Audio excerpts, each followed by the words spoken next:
Good morning, my MGTOW brothers.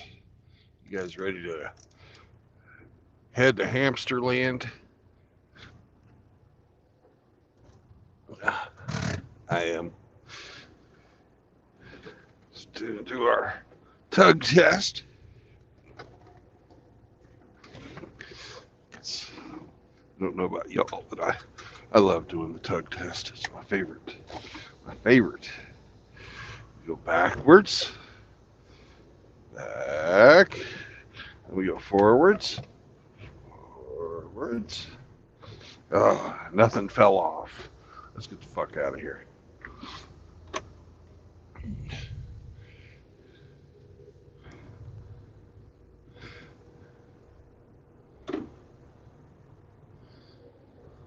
Morning, Frost.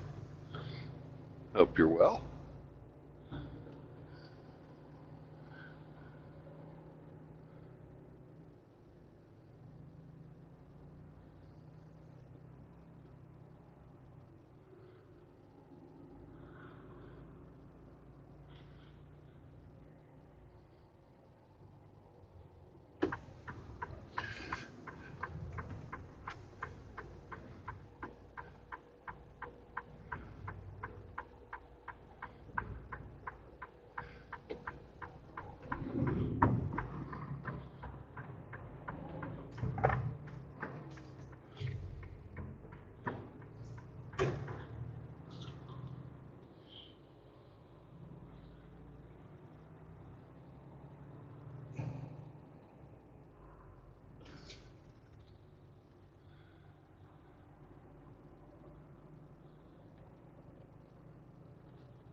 Hello, RO.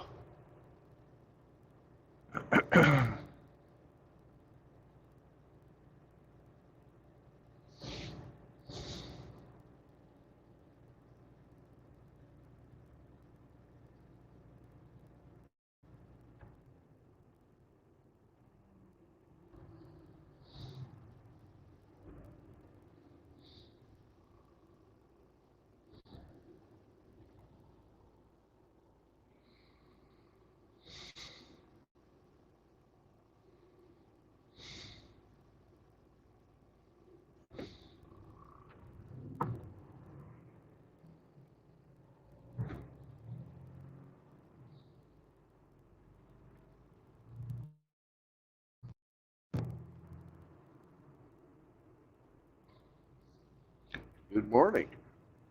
Jehovah. Jehovah. How are you doing today, brother? Not bad.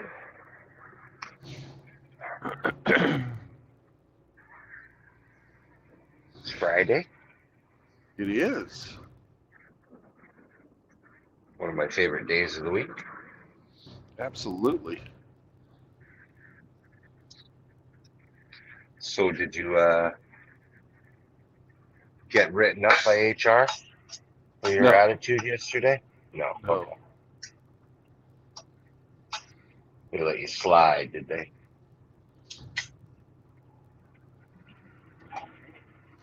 Nope. I have a job now to go to Hamsterland, so they're like, nothing was said. I'm sure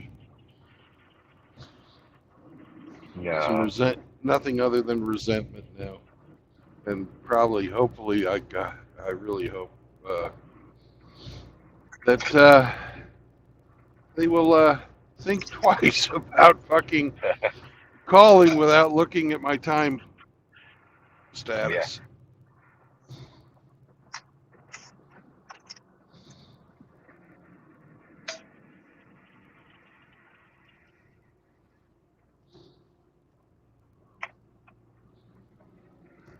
And I need to fucking curb my fucking grumpiness too when I fucking wake Yeah. up.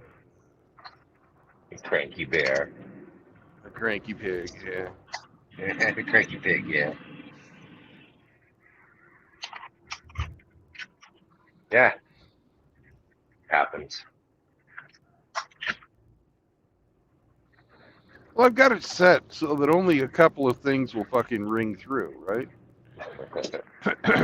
Work is one of those fucking things, and they abuse the privilege. Yeah, I kind of had the same wake up this morning. I removed myself from a couple of Discord servers because I'm sick of the fucking notifications.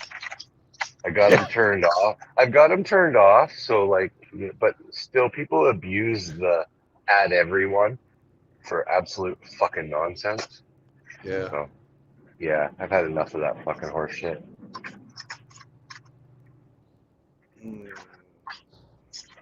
Hey, everyone, I've got something to say. No one cares. I just did the extreme amount of fucking mental fortitude. I drove past a donut shop that had truck parking. Oh, yeah. You don't Oh, see that every that was day. so fucking hard. Ah,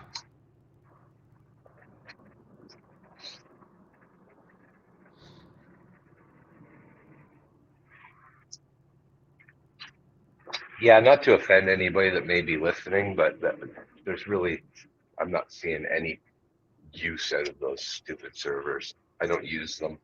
There's only one I'm on. It's on Chaos's. So I did a little housekeeping this morning. yeah. Yeah. Oh, I did that a while back when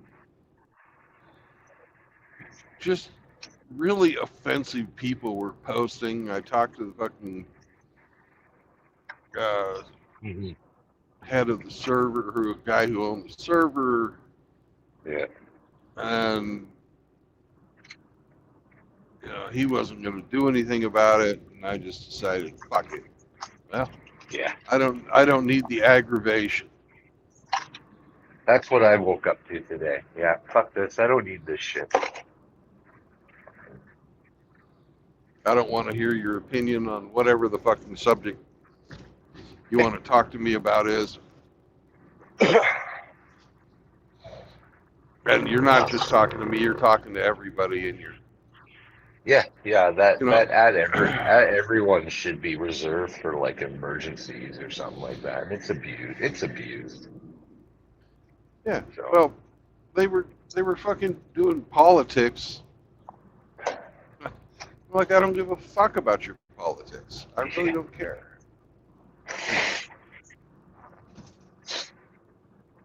if you need to find me anybody, I'm on Chaos's. You'll still find me. I'm still here.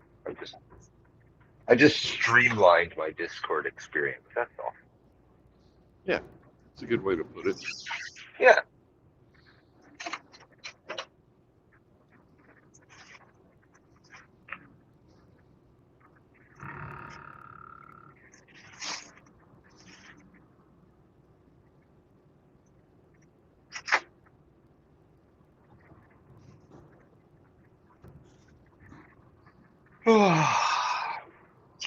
So you're headed to Hamsterland. Are Yep. you in Missouri now, or where are No, you now? I'm in Tulsa. Still in Oklahoma. Okay. Yeah. Very good. Very good. I was just too tired to even call Eric last night and say, "Hey, I'm in town." Yeah, yeah.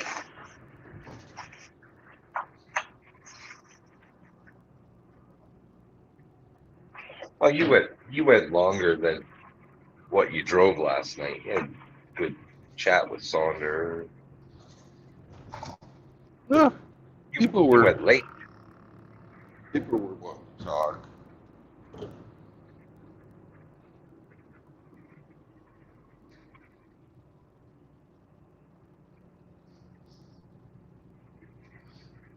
Did you hear me burn fucking Saunders on Hammer's stream? Yeah.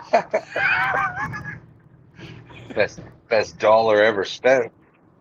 5, but yeah, Or five. Best $5 ever spent. Yeah. yeah.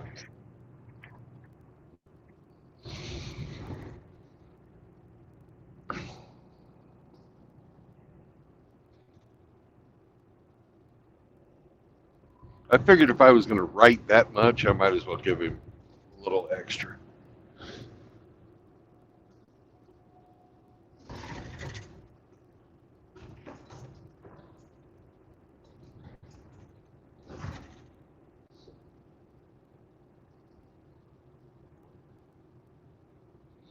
Hey, Singletown.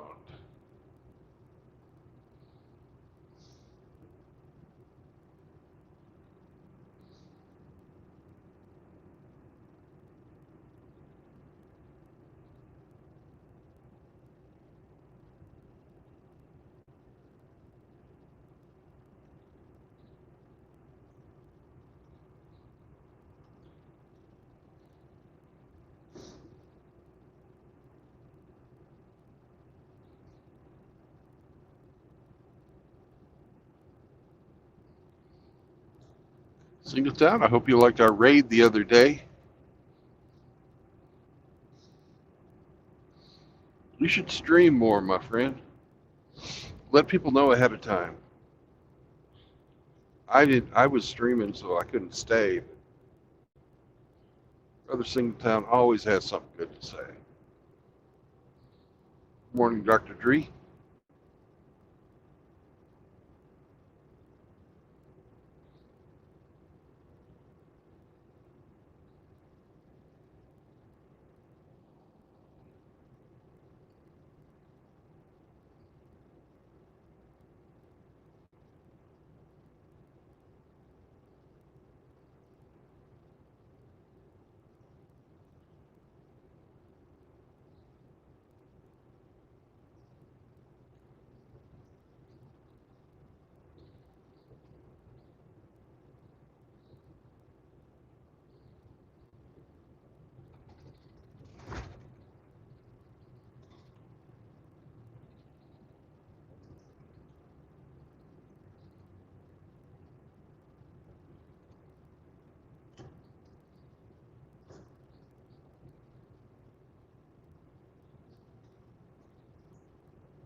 Hello, Satnar.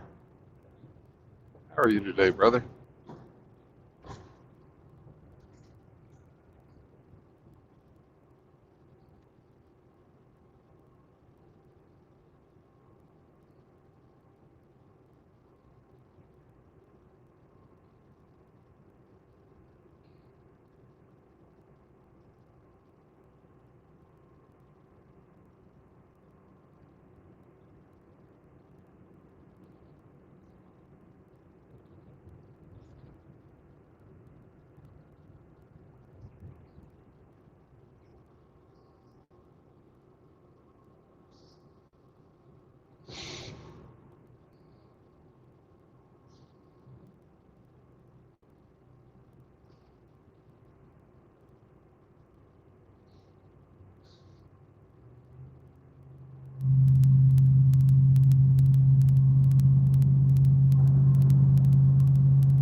Hello, Wind. Boys, hey, how you doing today? So, I'm doing all right, man. yeah, I just uploaded a couple videos about he who should not be shouted out. I'm not going to release them until he does something. Hang on a We'll second. start off. I got to fuck with my volume. I can't hear you. I'm sure it's my end. All right, say that all again. I just did a couple videos that for he who should not be shouted out. You know, Okay. I'm just waiting for him to do something. They're just on private right now.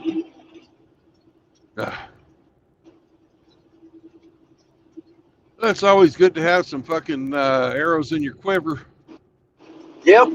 Right now, I'm just building my quiver up.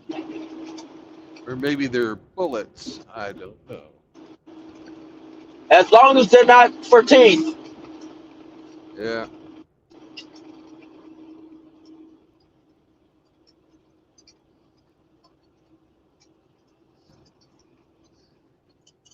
Come on, Walmart, get over. Rhino was calling me this morning, and apparently they're setting their sights on him next.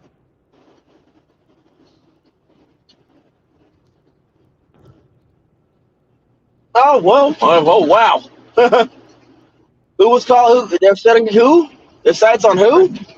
Red Pill Rhino. So, what's the story with him? Nothing. He didn't do a goddamn thing other than they tried to recruit him into the unholy trinity, and he told them to fuck off. Because I know they're not. Yeah, I know they're not going to try to recruit me. Kush don't like me. Well, he also shouldn't be mentioned. But yeah. Yeah, like they're not. Don't never. Then again, I'm not. One of them don't like me. One of them absolutely hates my guts. Oh, they all fucking. They just want to use you, man. They want to use. Yeah. That's the only thing they do. They fucking use each other, and they want to fucking anybody that gets around them. They just want to fucking promote their goddamn agenda. Their degenerate, fucking immoral, fucking woke agenda. They're all fucked in the head. Some of them are literally fucking insane. Others are just fucking trolls. Yeah, but yeah, that's said. They're never gonna. Don't you ain't shit. I ain't got to worry about them recruiting me. I think 2 out of 3 of them don't like me. While the other one don't know me. You know, I'm safe from them. Well, give him time. He'll come around.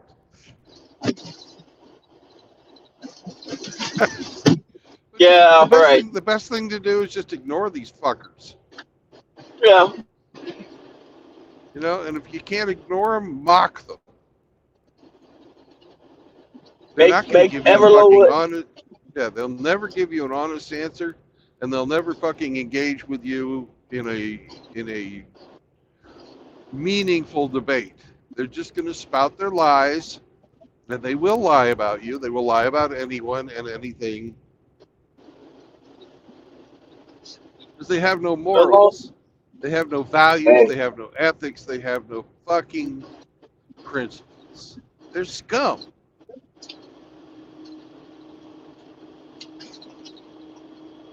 And sadly, they're a fucking product of the internet age. They can hide behind their little fucking computers. They don't have to come out and fucking face a real man face to face. They don't fucking. Only one of them puts his face out there. The rest of them are too big of fucking pussies to put their face out there. If you're gonna fucking make rage content and accuse people of shit, show your fucking face. Be a fucking man.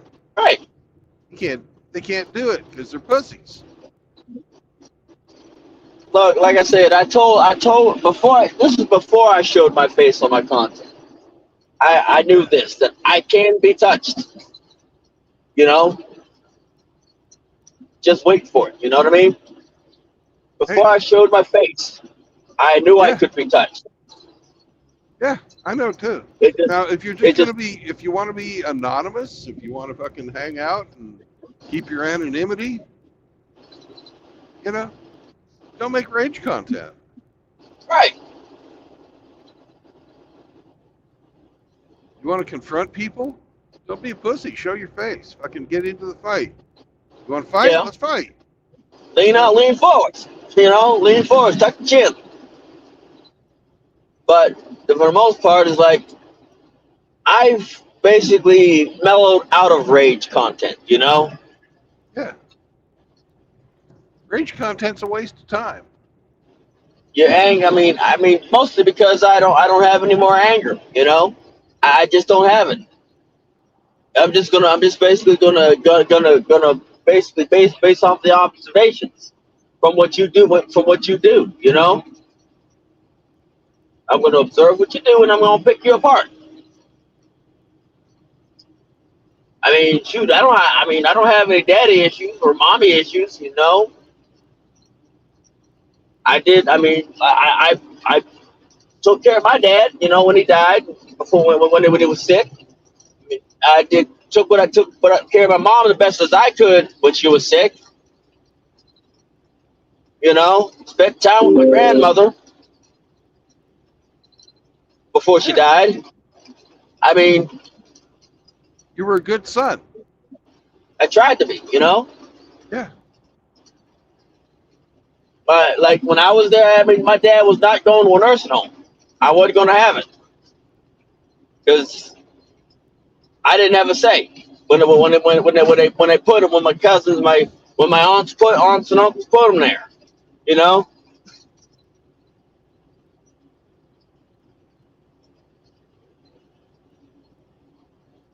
But for the most part,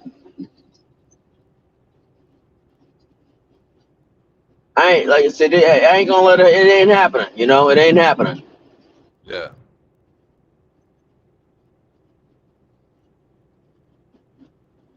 So I mean, my debts are paid, you know. My debts are paid to my family, best, you know, as far as I know. Dude, you're fucking taking care of your sister. Putting a roof Yeah. over her head. I mean, but the thing is, like, we take care of each other, you know. We take care of each other, believe it or not, which is strange, you know, that in a generation of where nobody looks after each other, huh? Strange. I think I got another video questioning you more. I got another video making questions. God dang! You just gave me another. You just gave me another question. Look, there you Thank go. you. You're welcome. Like, you know, like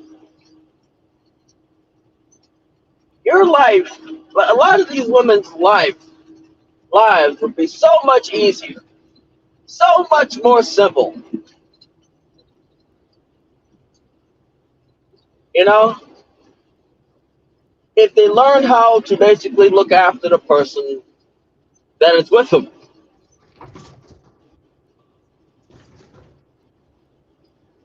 Hmm. But a hard head does something to make a soft behind. Yeah.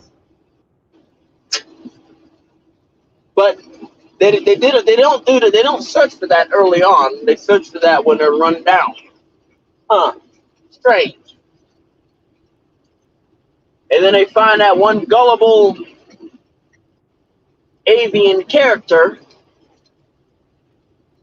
and get fat. You know. Yep. They find that gullible bird. They find that gullible sucker bird, and get fat.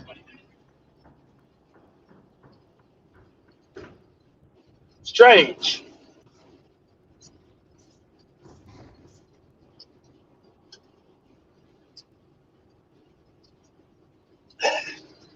You ever heard of a Chicana bird? A Chicana bird? No, I don't know anything about that. Well, a Chicana bird is, well, the females are bigger than the males, Right? and they dominate the males. And the males are the ones sitting on the egg. Right? So the another female Chicana bird would attack the egg to try to get at the male.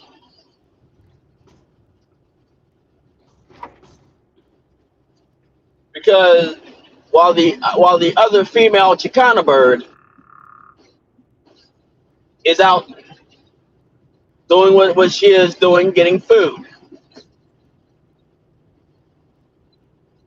But the male would put up a fight to protect the egg. Right. That's what a lot of these people are. Chicana birds.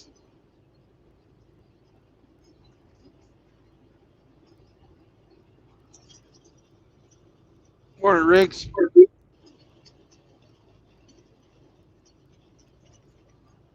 Because they find because the chick finds a gullible sucker and gets fat, overweight, ends up weighing more than him. And when she's about to leave, she loses the weight. You know? Yep.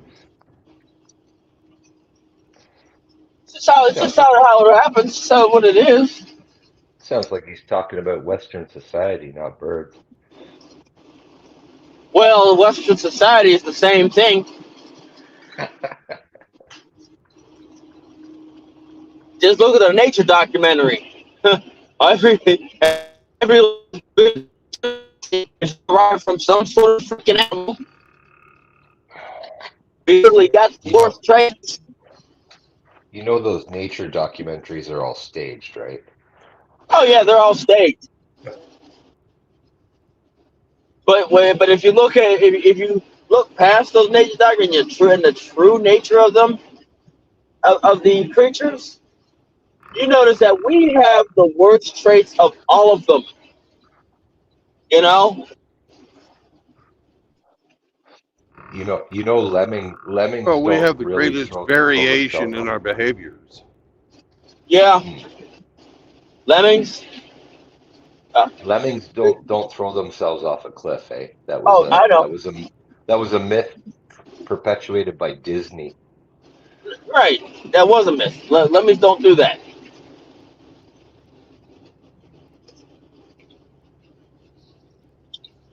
They do follow each other around, though.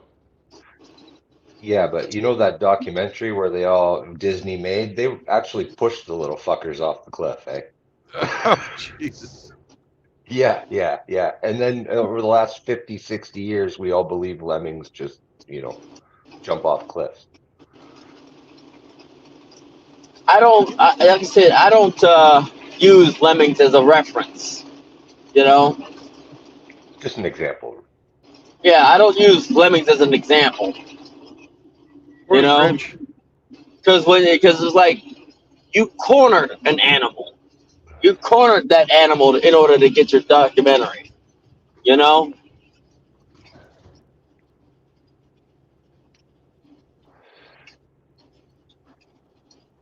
I use the anchor and chain method. You know? I use an anchor and chain reference. Kick an anchor off the freaking boat. Ain't no Alexa, one of these ain't names. Tattoo an anchor.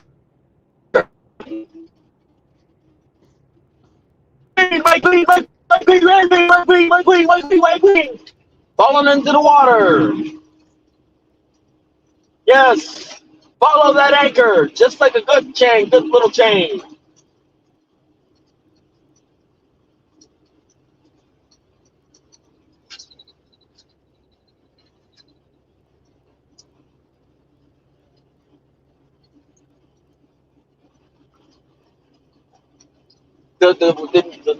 those are the links talking. You know, when I say my queen, those are the links talking when they're falling off the freaking the stern of the ship.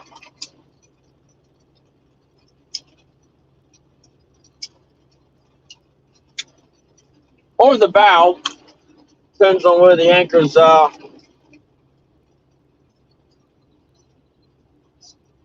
stored at.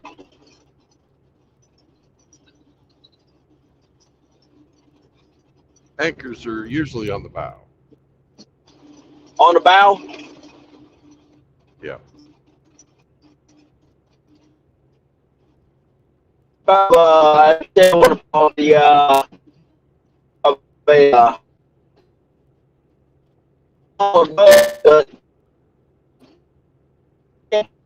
the bow of the back of the ship. The bow's the front. You sure?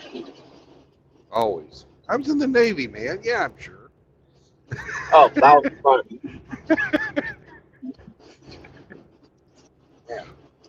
Port is left, starboard is right, stern is the back.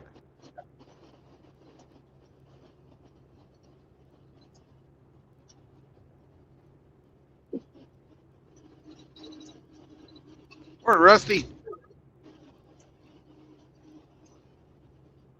Oh, yeah. I need to brush up on my references, you know?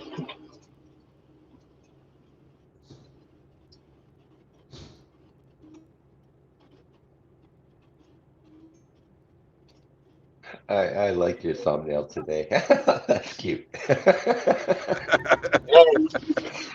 That's cute. Hey, look here, like I said, there's a reason you don't let Marines drive boats, you know? Or operate the ship. You end up doing something like some redneck stuff like the battleship Texas. What specifically are you talking about? The World War II, the USS Texas, where the battle where they had to get extra miles, so they flooded the blister tanks on one side to get more elevation. Yeah, that's that was done to get more range on their bombardment. That wasn't that had nothing to do with the Marines. Yeah, it worked though. Oh hell yeah, it worked.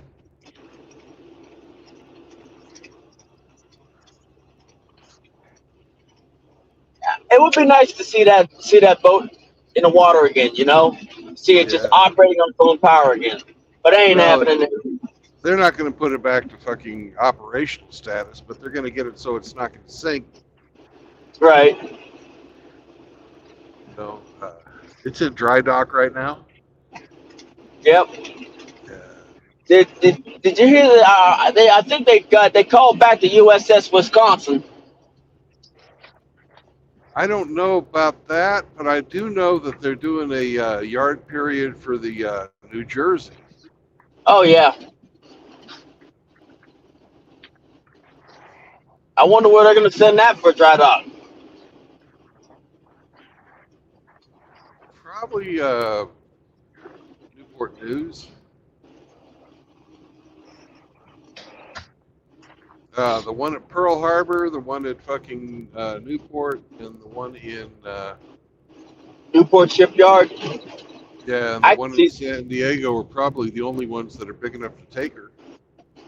Yeah, it's probably going to be the Newport Shipyard. Yeah. I would love to go see the USS New Jersey, but pajama day, so you're perfect. But that's too close to New York, you know.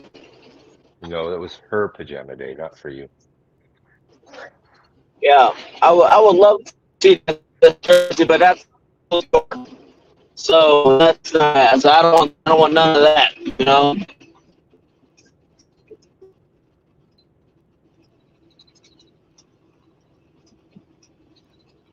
So the next one would be Texas. Yeah. And you get down to Houston again, you can go to Galveston when she's back. Yep. I think she's going to be in there for 3 years. So, and she just went in last year. So in 2026, the Texas should be back on display.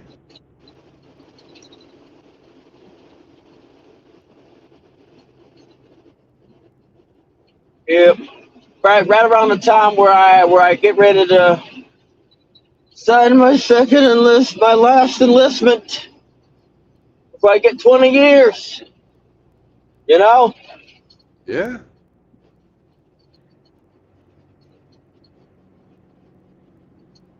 Right around the time I signed my last enlistment.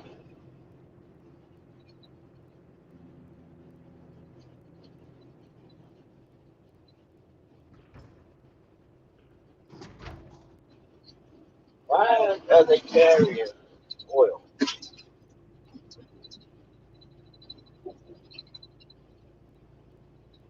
What? Almost 20 years. Hey, Poop.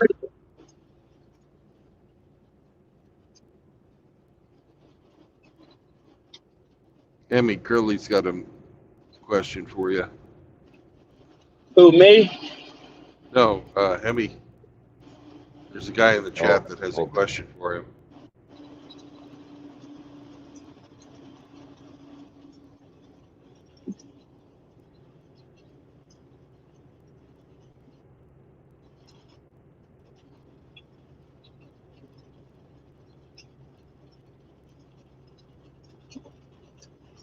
Yeah. You want to answer it, Hammy? It's more of a statement. He's was enjoying a podcast with Charles Murray and John Stossel. A quote hit him that's so relevant to what it's affecting men today. The quote was from Aristotle, and the quote is, "Human beings enjoy the exercise of their realized capacities."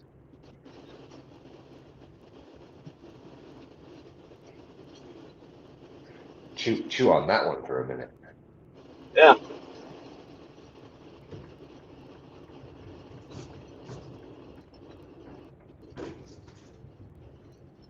You know, I'm gonna give you another quote. I don't know who said it.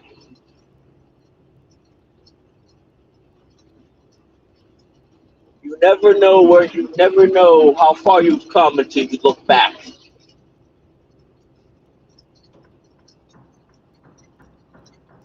You know?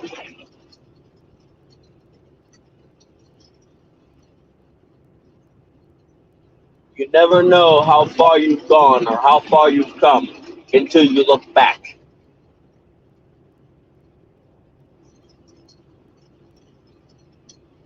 Yep.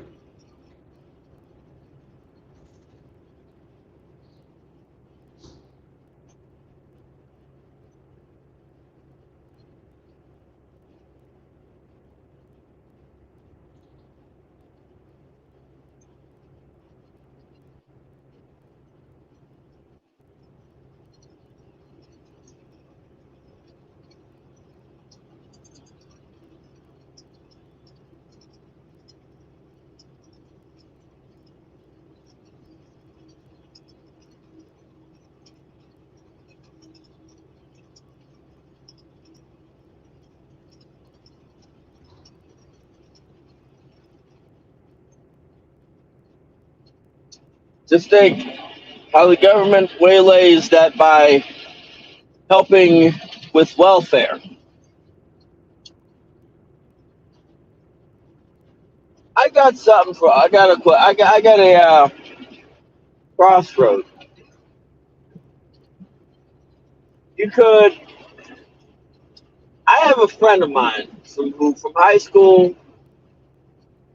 We were roughly the same type of situation. We were the same, two sides of the same coin. Just his life was just a little bit more crazier than mine. Right. We were in the same predicament. He checked himself into a treatment facility. Yeah. You know those those disabled treatment facilities for young people, right? Living on off of SSI and the government, Right. where you get a couple bucks for play money, and you have to turn them in back into your staff.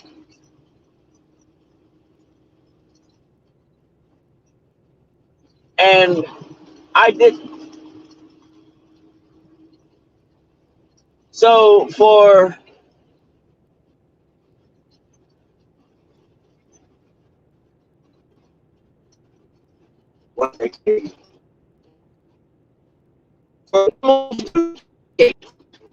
almost 2 decades. He was at the mercy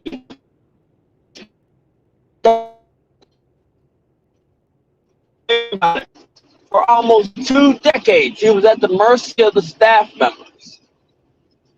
And I was trying to tell him, get out of there before it's too late. Sure as crap,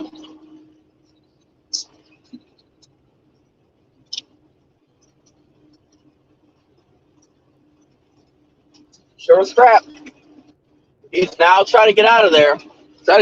He's still at the mercy of the staff. But this time, it's in a house that can house multiple people.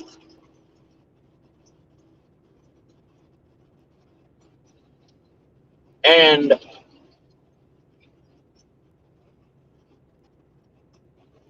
he's still at the mercy of staff members. He's the only one that out of that facility into some sort of lesser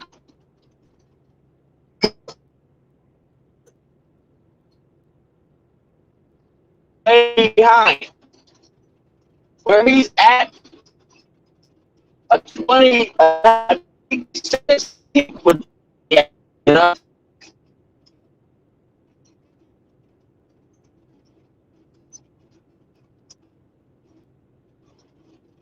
I told him to get out of there.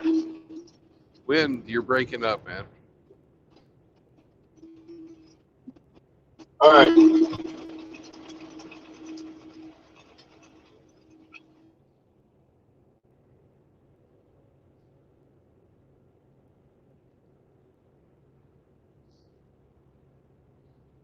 So you like the thumbnail this morning, Hemi? Yeah, I did. That's cute. Bitch sucks.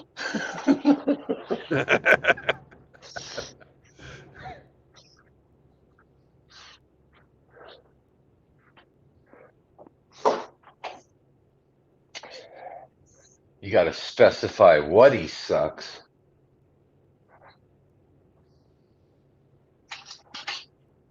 Well, I couldn't make it off of what I've got because it's too crude. But I asked Frost to make a meme for me, and when he puts his fucking mind to that, I'm sure it'll turn out just beautiful.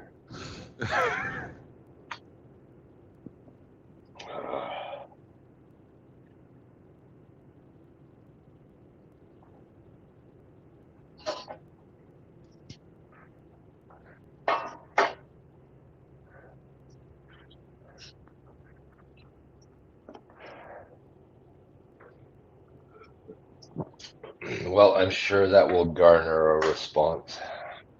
Yeah.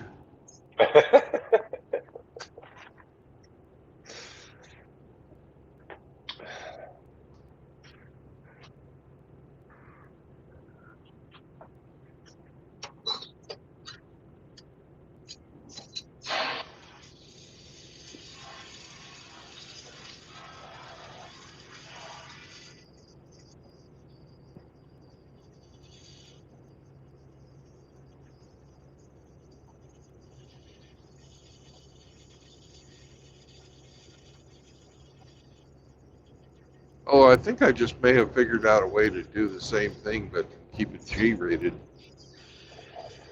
Nobody wants that.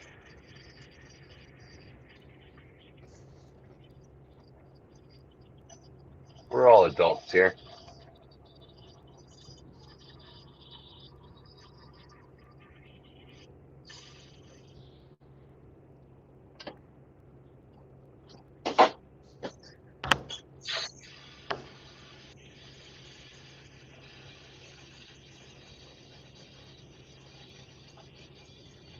Yeah.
I still got a scale this thing.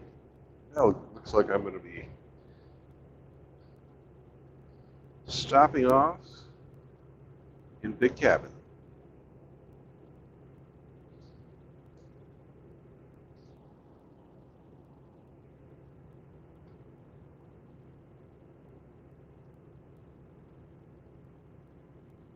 Glad I remembered that. They've got a DOT scale right on the Missouri border. So Not too light, kind of heavy.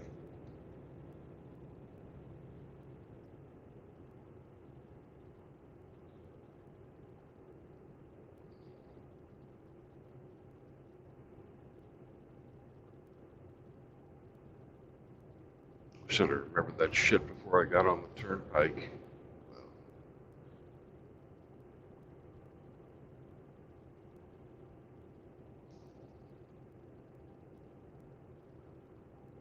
Riggsy, hop on. I can't read your stuff.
Hey, JR, there's llama. Llamas in Oklahoma.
Our RO says he's driving today and he demands some entertainment.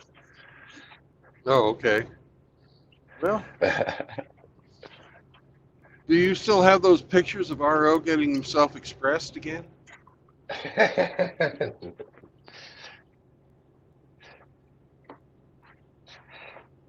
No, I don't think so. Oh,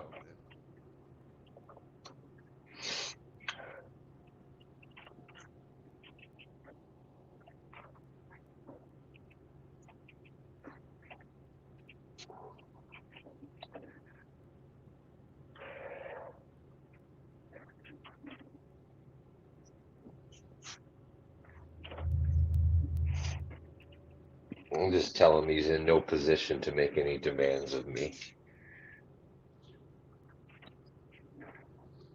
do you know what his favorite position is? Doggy style. Yeah.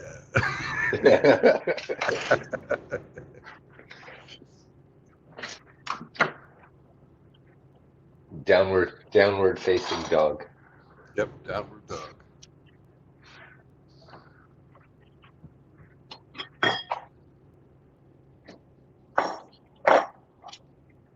Well, it is time to go get ourselves weighed.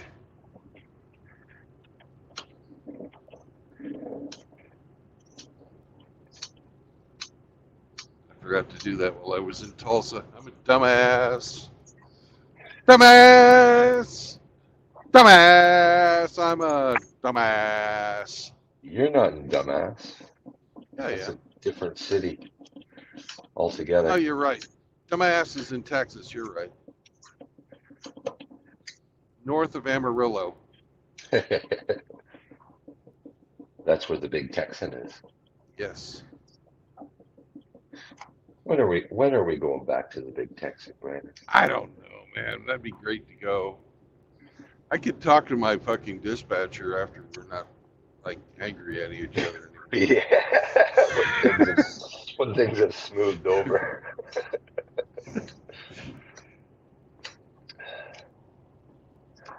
He's going to be sending you to all these Democrat-run cities from now on, I'm sure. Yeah. I've got a load to go to Portland. You're just the guy. Great. I heard how you like California. I'm sending you to San Diego. And then you're gonna take a ride or take a fucking trip up to Redding, and then back to San Diego, and then back to Redding.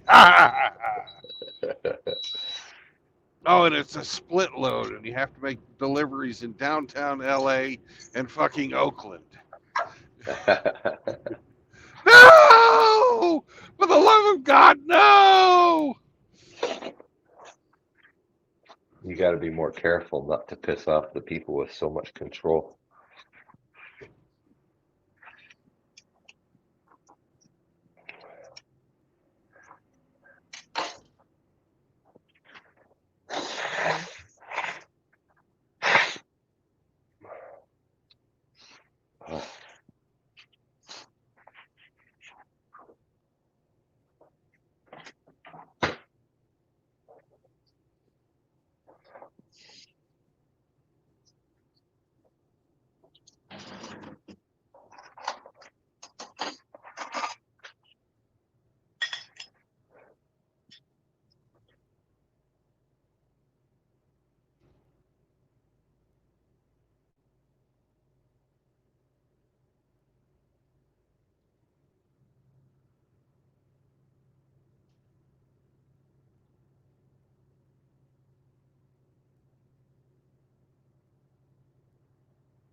I don't see a cat scale over at the Tall Chief. I would prefer to go to the Tall Chief because it's easier to drive in and out of there than the Loves. Oh, they do have a cat scale there. Good. Good. Okay.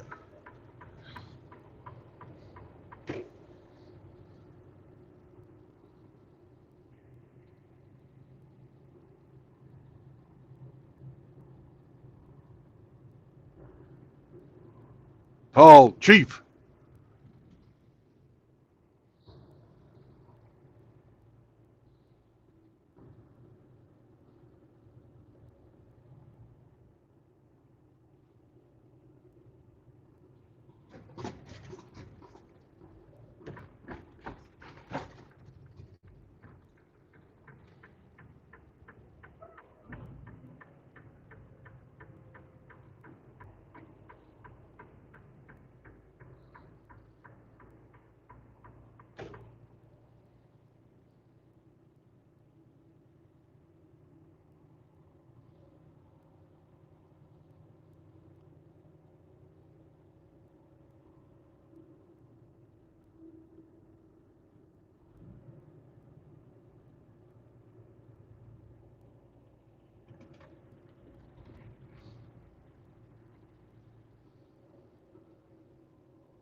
Okay.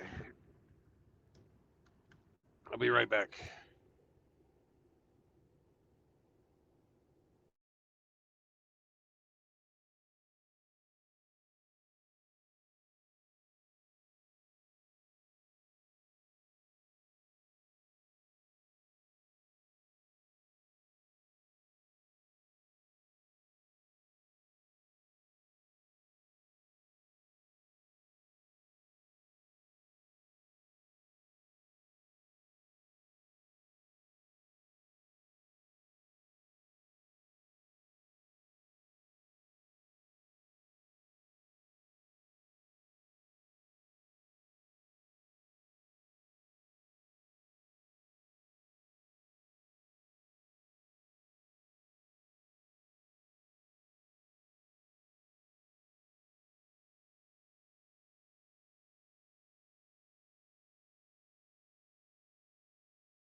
Yay, we're Wade.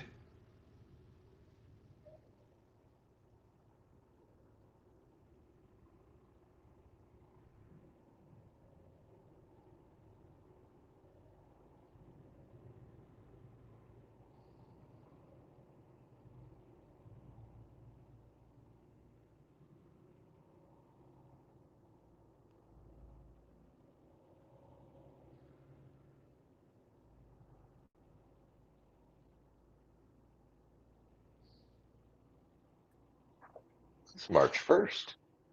Yes, it is. Wow. 'Tis my birthday month. Well, happy birthday month to you. Mm-hmm. Chahoo birthday to you. Chahoo birthday to you. Chahoo birthday, la hemi. Chahoo birthday to you. I'm gonna be 48. Jeez. All right. Just Getting a old, baby. man. Just a baby.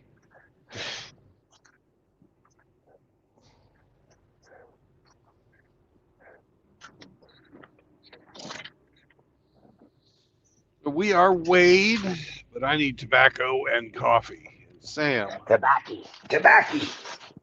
Sam needs a roller dog. Oh my. He said, "Yes, yes, sir, Senor. You need to get the long tubular piece of meat for me. Yes, sir. Si, senor. I like the roller dogs. Are you hungry? Are you a hungry dog?" Looks at you as if to say, "Does a bear shit in the woods?" Yes, exactly. I'll be right back, Sam, with your roller dog. Yes, I got kisses for that. Good. Underlay, gringo, go. All right. I think he may also have to go pee. So, and I should put myself on break because I'm no longer Yes. driving.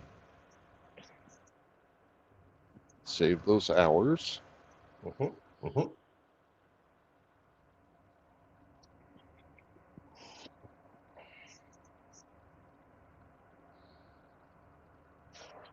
Just smart lorry driver.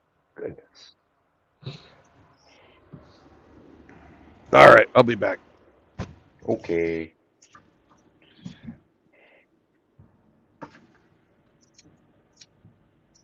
Hey, Sam. You gotta go potty? No? Okay.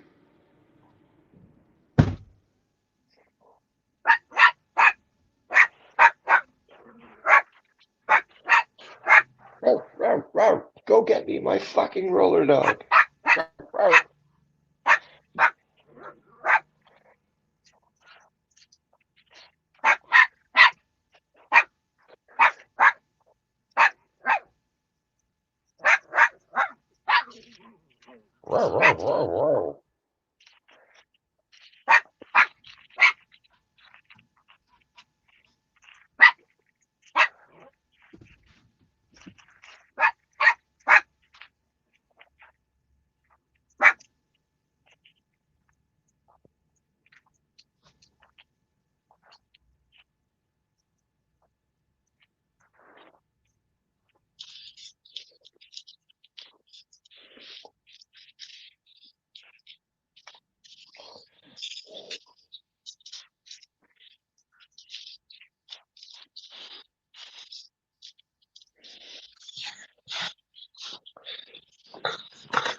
coffee.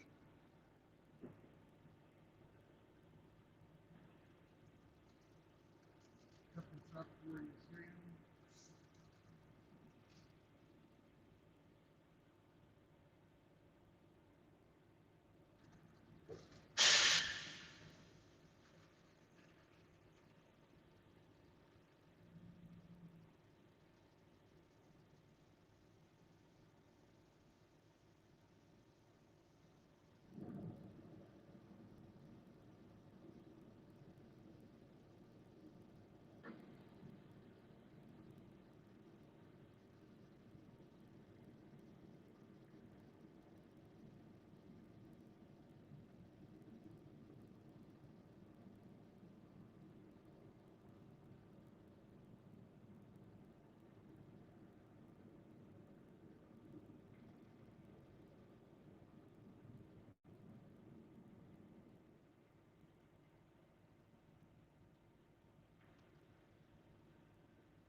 Oh, nom nom nom nom nom nom nom nom nom nom nom nom nom nom nom.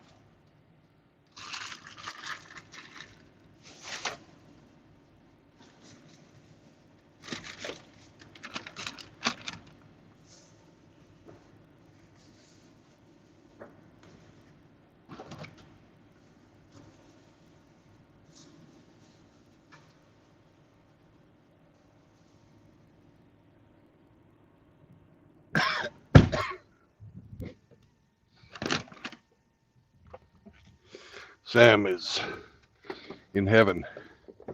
He's getting his very first venison sausage.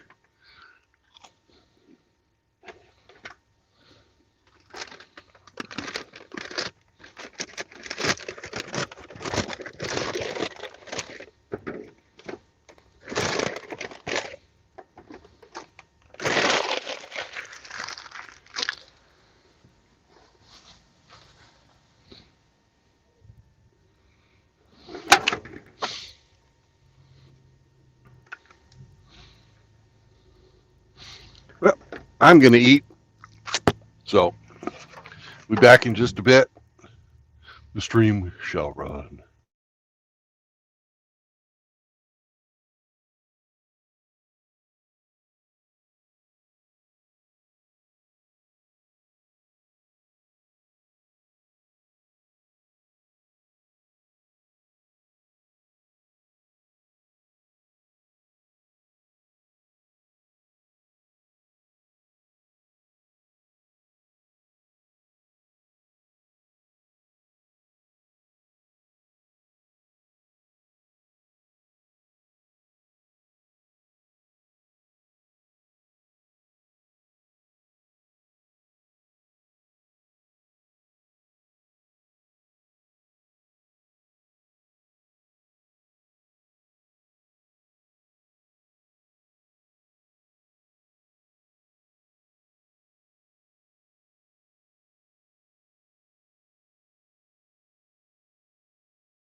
Nom nom nom nom nom nom nom.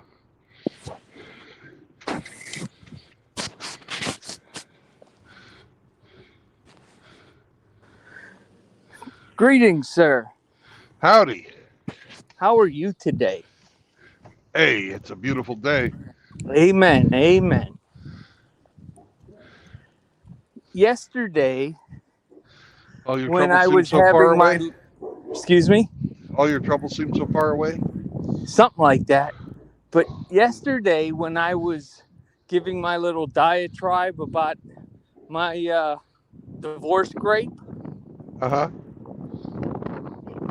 right when I was walking by talking about mental illnesses and all that shit, I was Right. passing right by the tranny in my neighborhood, and it Right. just was staring at me. And I just looked at it and laughed. Yeah, it did. I guess it figured I was talking about him. Oh, they always think that because their fucking big belief is the world revolves around them, so they must be the subject of every conversation. Professional victims. Yeah. So where are you, AKA sir? AKA Americans. Chihuahua. Good morning, Grinch. Good morning, sir.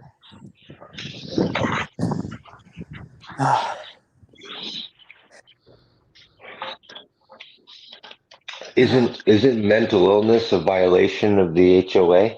Couldn't you cite him for something? Well, not really. Being stupid isn't a crime. It should be. Surely the shrubs that don't match the fucking potting plants. Mhm. Wonderful. It's our diversity that makes our country special. I heard that somewhere before. I heard it's a strength. Yeah, that's a Canadian thing, though.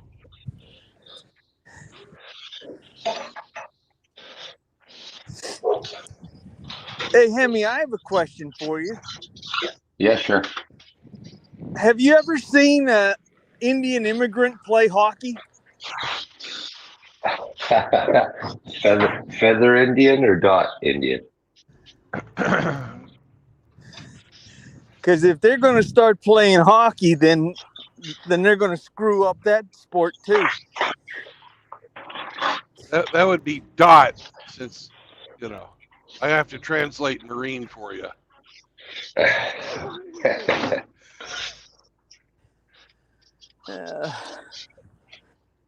I'm a little late on the walk today, but still getting it in. Good.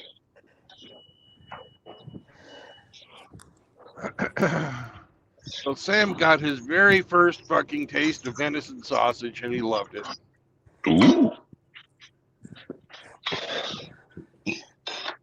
Wow. I'm gonna start taking down deer now. Yeah. Sure.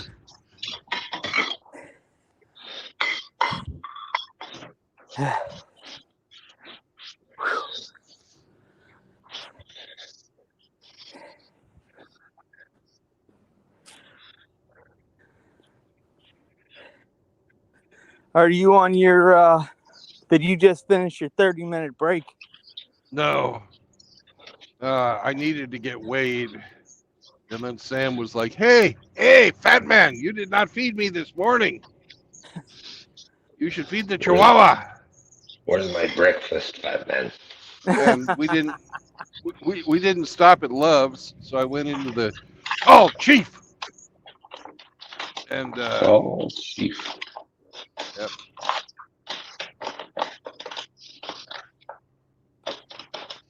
I got myself a can of chewing tobacco, cup of coffee, a dozen fucking shrimp, and a And a venison sausage on a stick for Sam. Nice. Yeah, only 18 fucking bucks. Pretty good. Most of that was the fucking tobacco.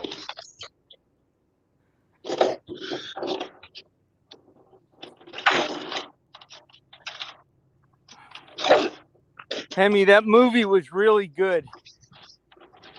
Oh, good. It wasn't very close to the book at the end, but the Right. cinematography and everything was just spectacular. And I like this group of actors better, at least in the first movie.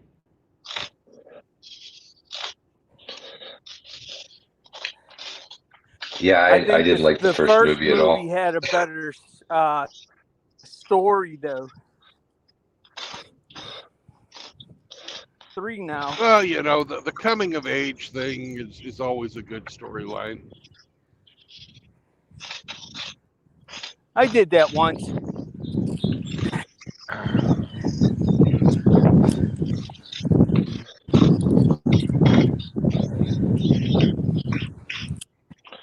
Never got into it.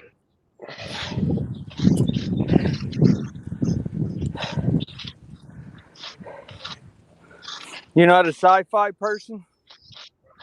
No, not really into sci-fi or fantasy shit.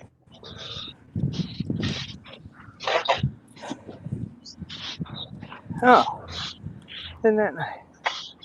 See which one. We can Goes still be first. friends though.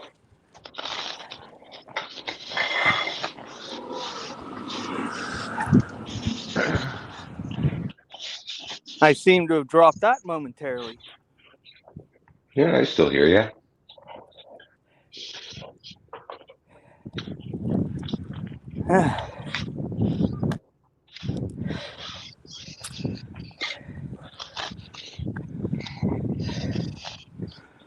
Can you hear me?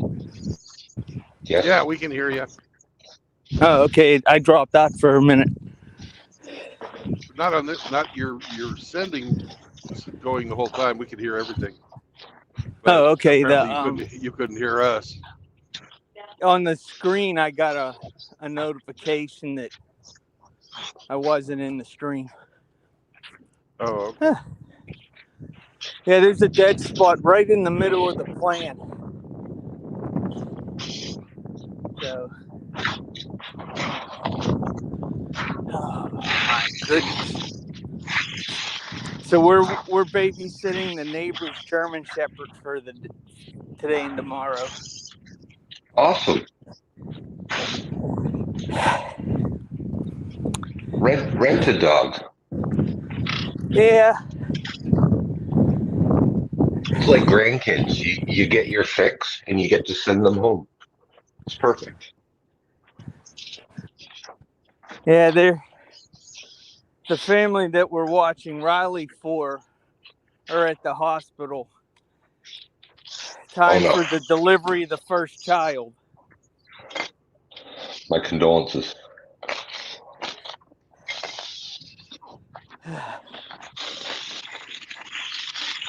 All I said to the father was, I hope you like her.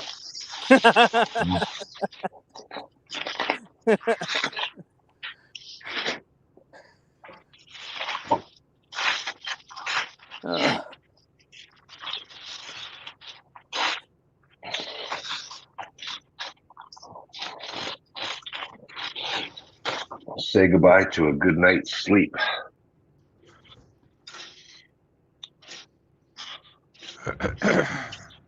Yeah. For about 10 weeks, and then they start fucking sleeping all the way through.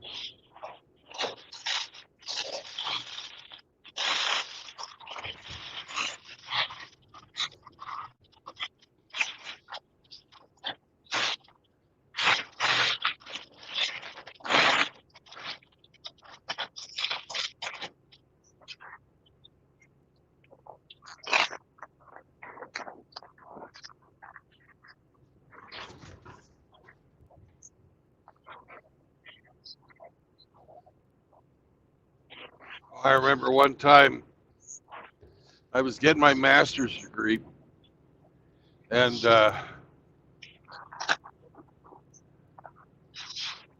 I would get up at 3 o'clock in the morning, do homework until 5, go in, work a part-time job at a machine shop, I was running the fucking planer on fucking heads. That was my job. I had fucking 3 planers, and I fucking just kept feeding them fucking heads to get fucking planed out. This machine shop had contracts with a bunch of local mechanics and stuff. But I just got, and then I'd go to fucking school the rest of the afternoon, and then work my second part-time job in the fucking engineering library, doing homework the whole time there, and then go back home and go to sleep.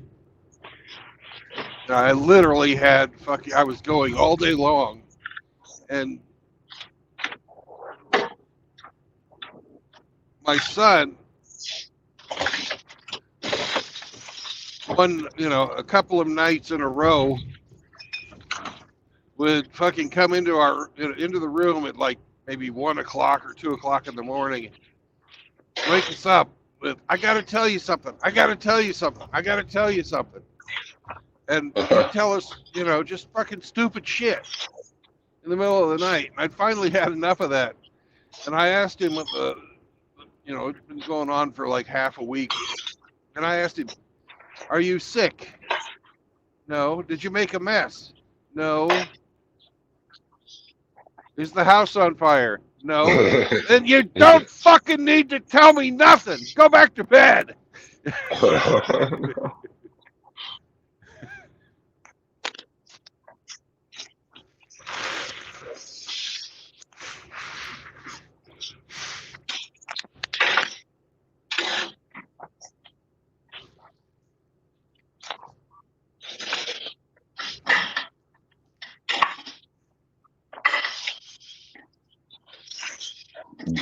Given what you know now, aren't you glad you burned all those hours fucking slaving yourself to the bone? Oh, fuck, it was a complete waste of time. You'd be more ahead if you just went and worked at Dunkin' Donuts.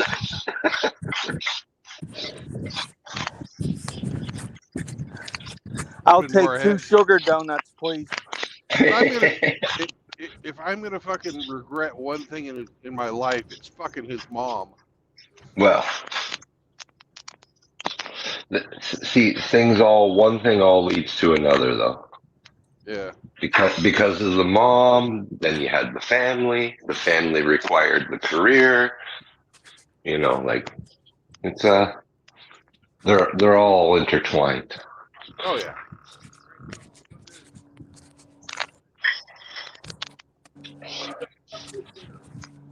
And you're not uncommon. Like I don't know what the actual number is, but just based on anecdotal experience, almost everybody I know, what they do for a living isn't what they spent education money on. No. Oh, I'm an architect. Do you do drawings? No. Fuck. That's not cheap.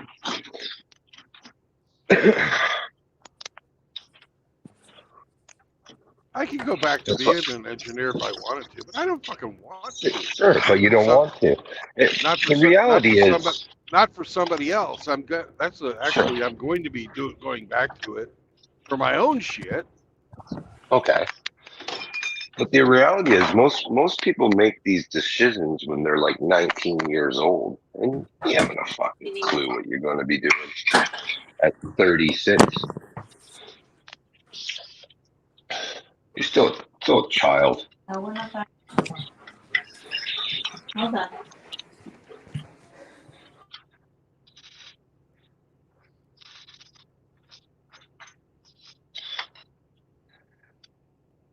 I think they should make mandatory employment right after high school for at least 2 years. Fuck. I agree, but Well, in a yeah. different way. I would say mandatory conscription. Oh, conscription. Yeah, why not? That just feeds the military-industrial complex. Fuck that shit. Well, you don't have to send everybody into the fucking army now, do you? That's the thing with those guys. When you have them, you have to kind of use them. You know. It's like that. Well, there's Can't other just have countries. can't just have them all sitting around. Well, exactly. You don't just have them sitting all around doing with them like you do in fucking Switzerland. They haven't had a war there in 150 years.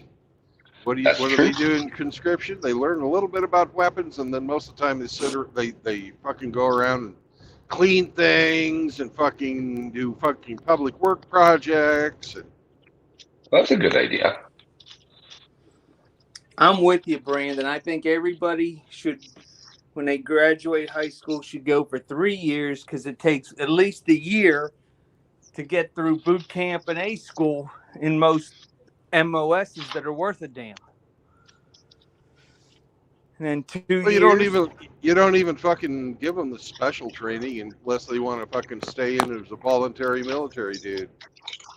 But you fucking have them in the fucking general population, and you fucking put them to work for a bit. All right, we paid to have you fucking educated. Now it's time to teach you how to work.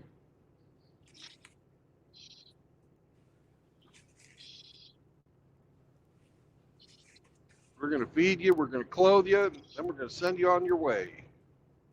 We're going to send you to Thailand for 30 days. Yeah. That works.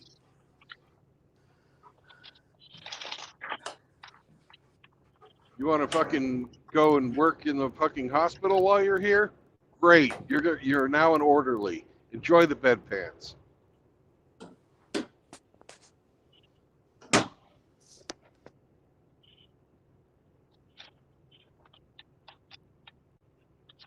You want to work with fucking animals? Congratulations. You've just volunteered for the National Park fucking cleanup crew and trail fucking maintenance.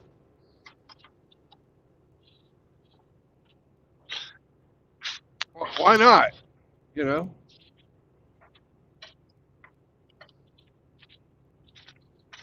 And if there's a conflict, congratulations. You're in the infantry.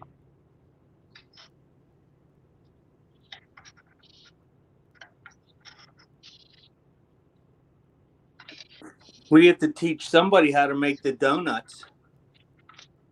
Yeah, that's all.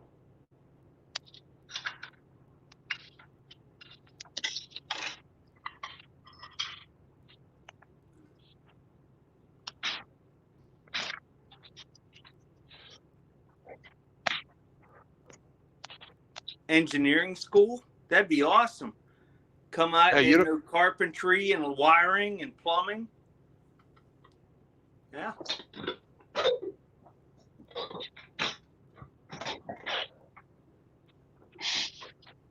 Mechanics, whatever.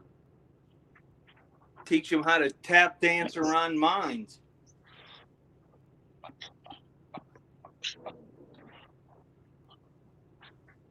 All the gamers we got. Can you imagine the drone force we would have? Oh my gosh. You'd have drones running drones. Oh, well said.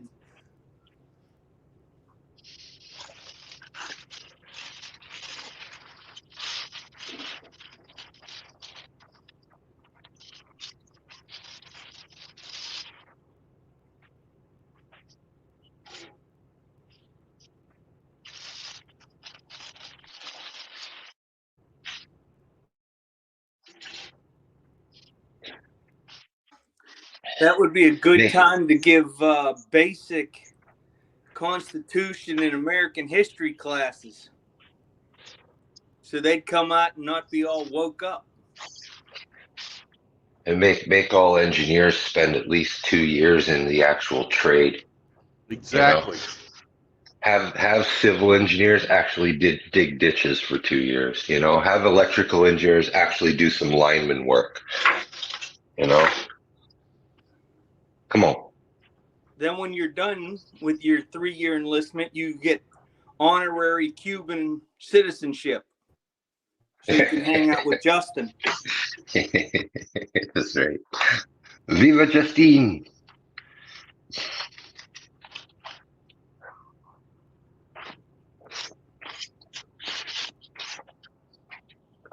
That guy's such a schmuck.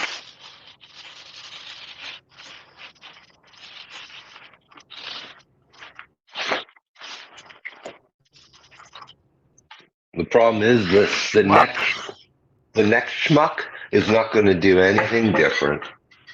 You're a fool if you believe that. It'll just be a different group of grifters, not the current group. Yeah. Instead of money going to this cause, it'll go to a different one. But it's the same thing. At the end of the day. I'm surprised that the Canadian people didn't pay India to keep Justin when he was stuck over there. You didn't have enough money.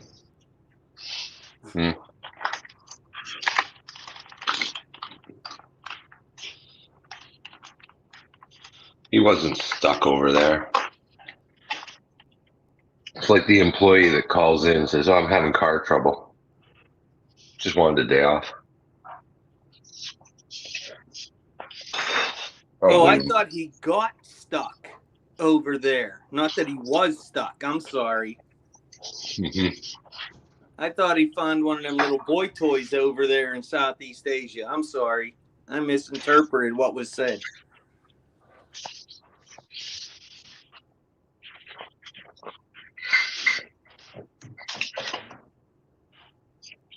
$250 million given to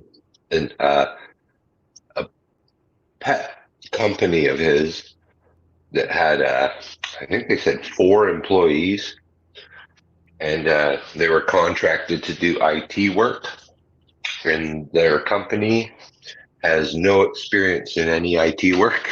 They've never done any IT work.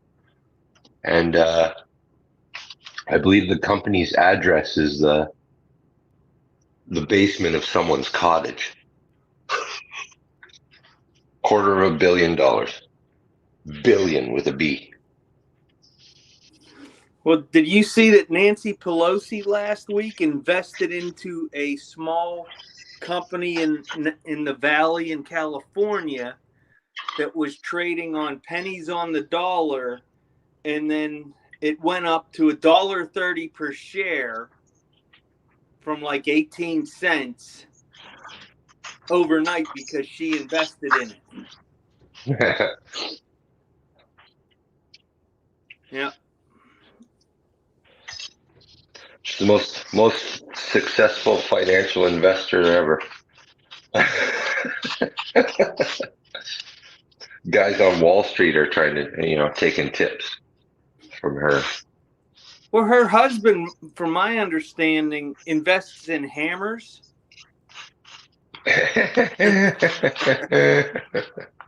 I wonder if he would invest in Hammerhead's fucking book, his graphic novel. He likes hammers, right? Well, he likes hammers wielded by gay men, naked gay men. Pant hammer.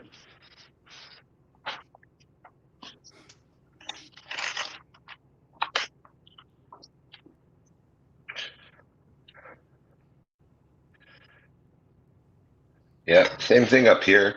When Dopey Trudeau started, he was only worth like $3 million. Now he's over 11 or something like that.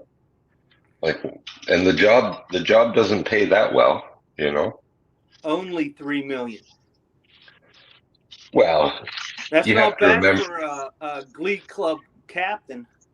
Well, you have to remember he comes from a prestige family, right? So That's not unexpected. His dad was a former prime minister. And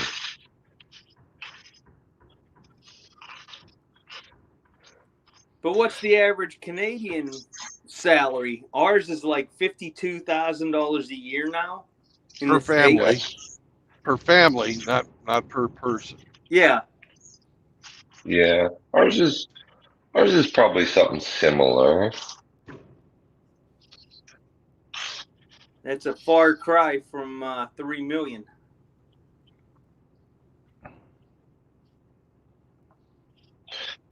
But he's above average, you see. He's not average. I missed my calling. I should have went to college and put on blackface. I could have been a millionaire. Yeah, you should have went into politics.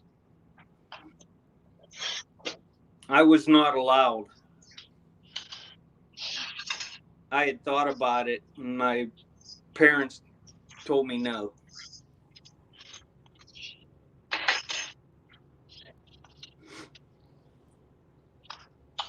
My mother is a politician, and she told me no.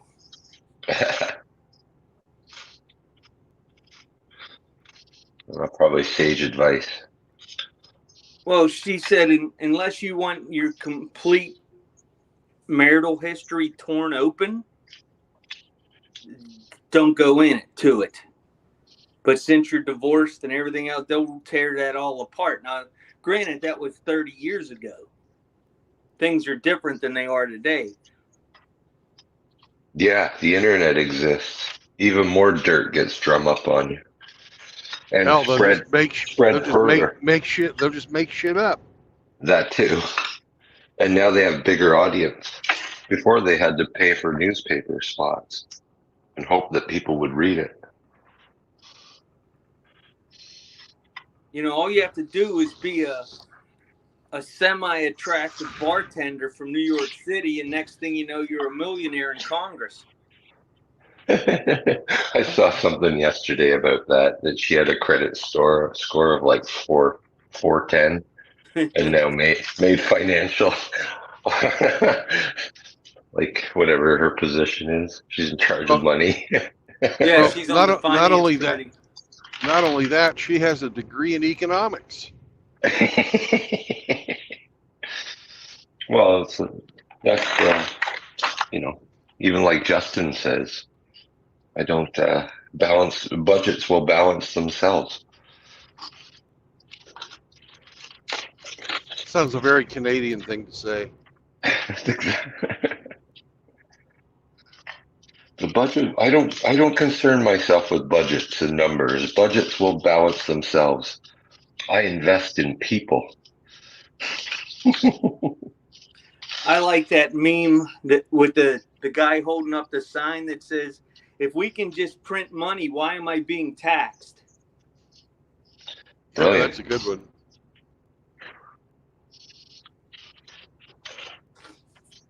Hey, Phoenix. Hello, Ian. Greetings, fellas.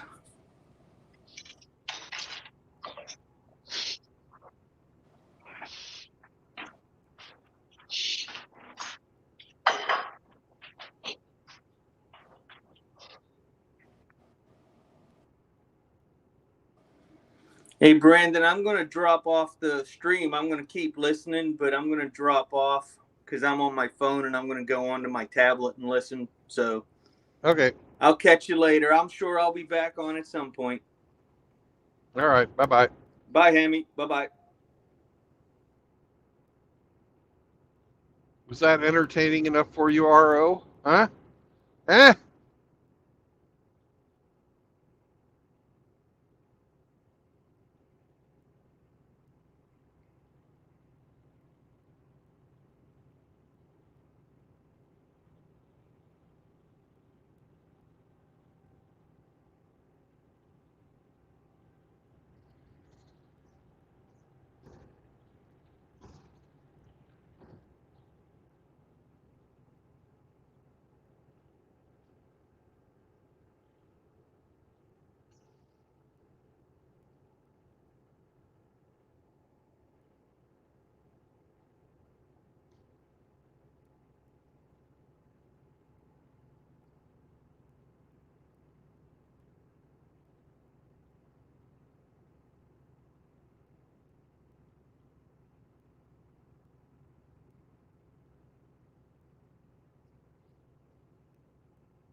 What's up, Ramadi?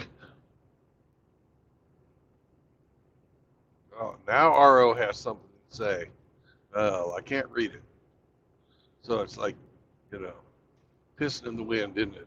Ha ha ha ha ha.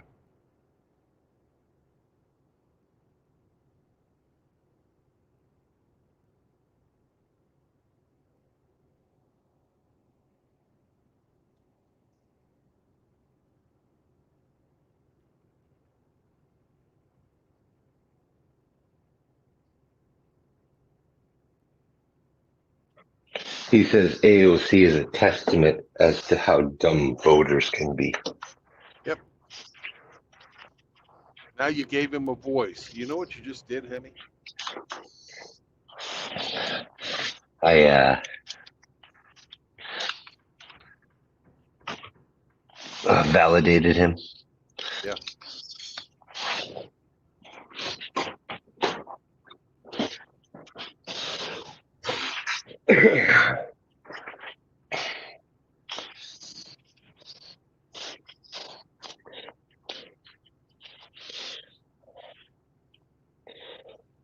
That's a wood chipper. See the size of that motherfucker? How many pedals do you think it would fit? I think you could fit them in there 4 abreast. All right. Production.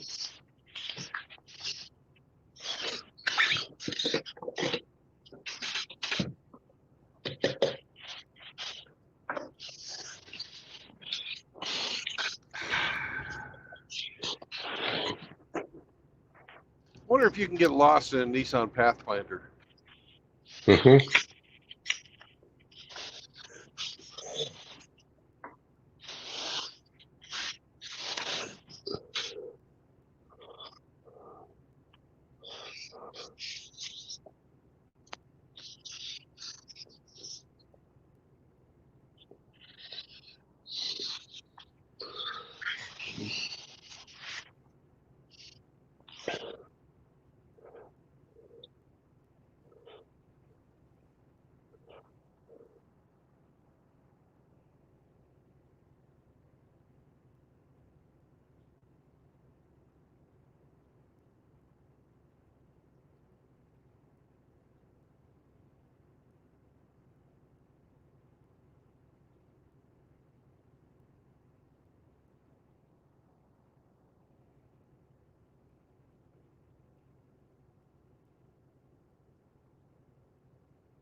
Our RO says Dune and D&D are for incels.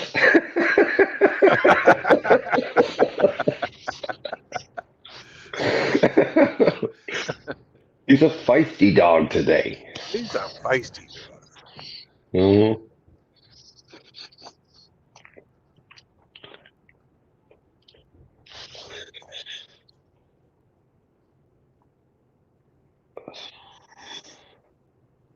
And Phoenix Phoenix believes people can get lost with a Pathfinder because he says people get lost with GPS. Okay. So, yeah, it's totally possible.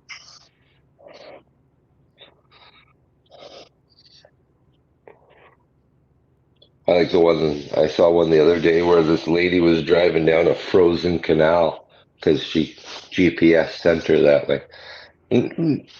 Yeah, granted, she was over the legal limit, but the GPS told her to drive down a frozen canal.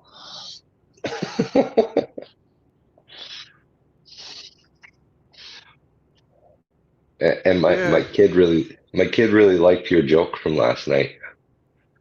Which I one? used it. I used it this morning. What's the hairiest side of a gorilla?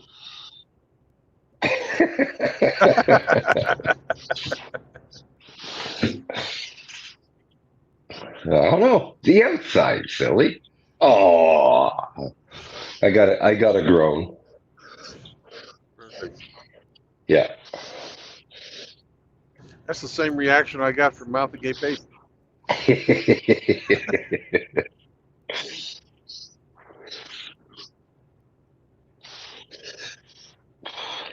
Dad joke of the day goes to.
End of the turnpike, 5 miles. That means we're almost to Misery.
That sounds like marijuana.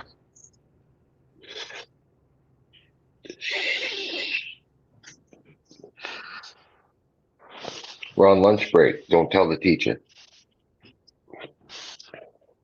Okay.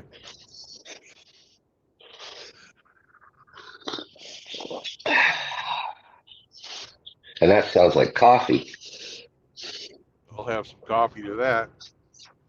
I'm a happy camper.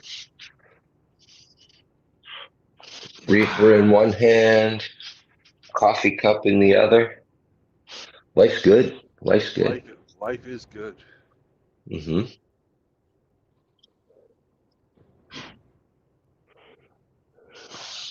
There's the Quapaw Casino. We're almost to the state line.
Welcome to Missouri, motherfuckers.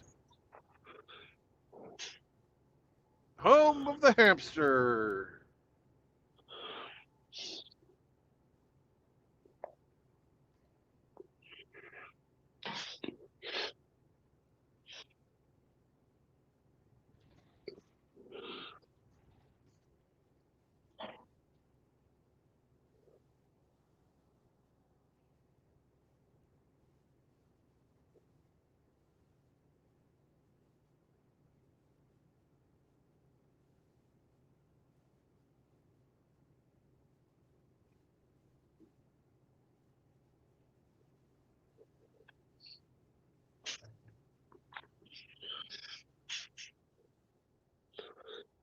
RO says, I am not a motherfucker anymore. Once a motherfucker, always a motherfucker. You can't unfuck her, can you? No, I guess you can't.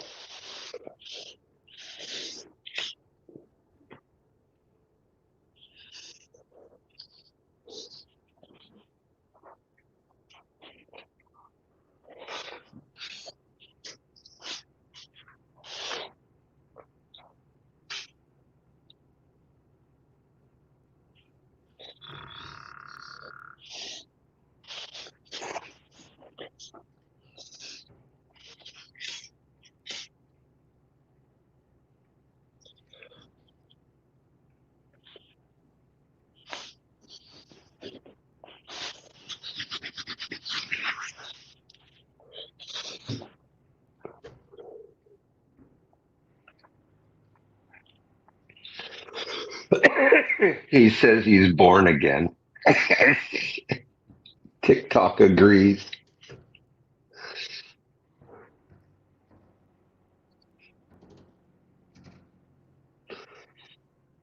I don't get it.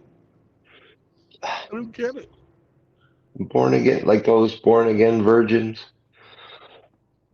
Yeah, but I don't believe them either. Yeah, but he didn't say he was, looking for your approval. He said he was looking for TikTok's approval. Okay. I don't believe him. I think he's trying to fucking honey trap somebody.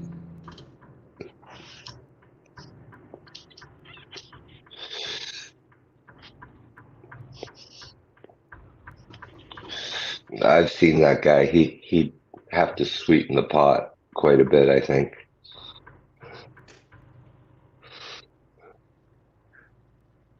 Have you ever tried any pot with like honey or anything mixed into it?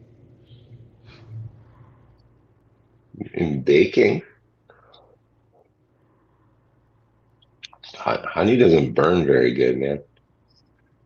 Well, I had a guy that lived downstairs from me when I was uh, I rented out the attic of this fucking house they subdivided.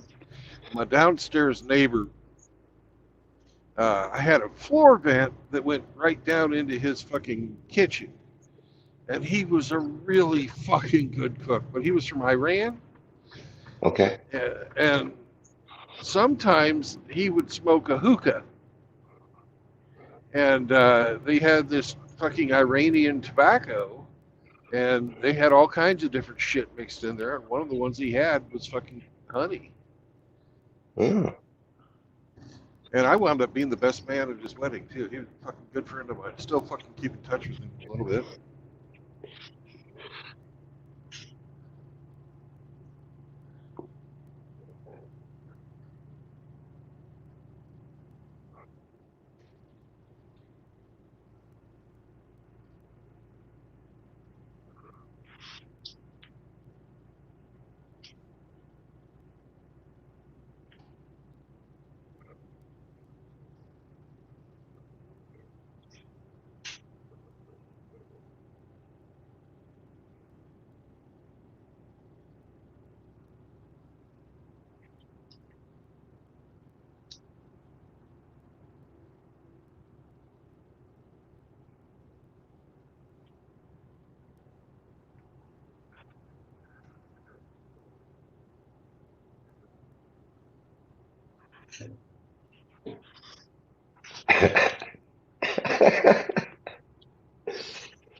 Our RO says the last single mom he talked to called him the N-word and then disappeared, made him sad.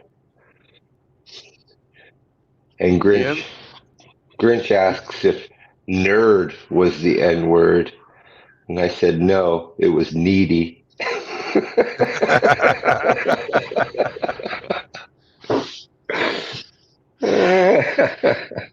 Yeah.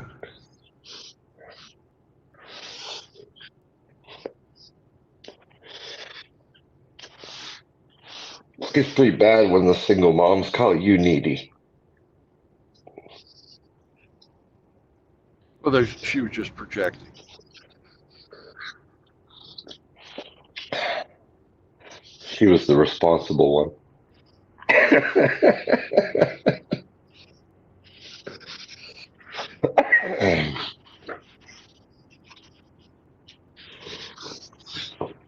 She just wanted him to go on that Quebec chemical compound so that he could lactate and nurse her children. That's really Yeah. what she wanted him for. Wet nurse. Yep. She wanted him to be the trans milk cow. Grinch says she left because RO doesn't have any balls to scratch. He doesn't scratch his balls, he licks his balls. Come on, Grinch. Program that.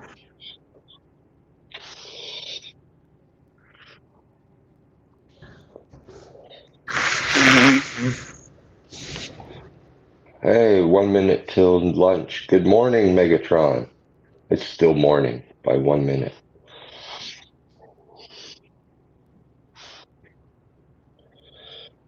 Hello, Megatron.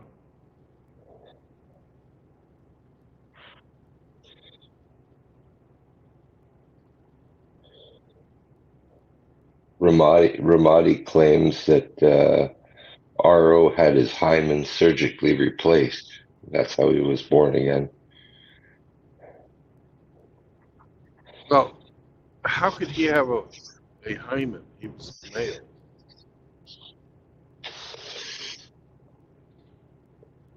I think that's a roundabout way Ramadi's calling him a bitch. Yeah, I understand that. You'd have to have the twig and berries removed and an artificial vag with an artificial hymen put in. RO, did that happen? I just met you, man. I feel kind of dirty knowing that we went out to dinner and you were you're hiding this type of a big secret. Mm. No wonder you gave me that gift bag.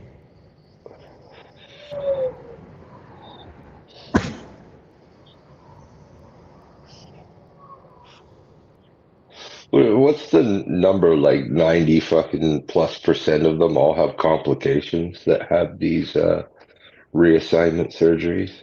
Fuck if I don't. Like, I don't know yeah, the statistics on that. yeah, I've it's heard it. really high. Yeah, I've heard it. Complication rate.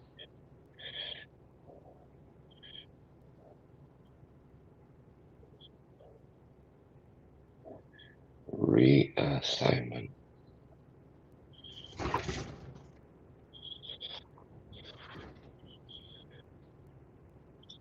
77%.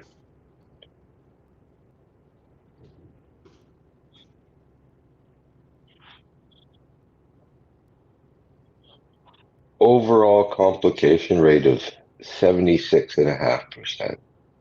Wow. There's 3 in 4 of you guys that get it, or individuals that get that stuff done will live with lifelong complications that you never had before.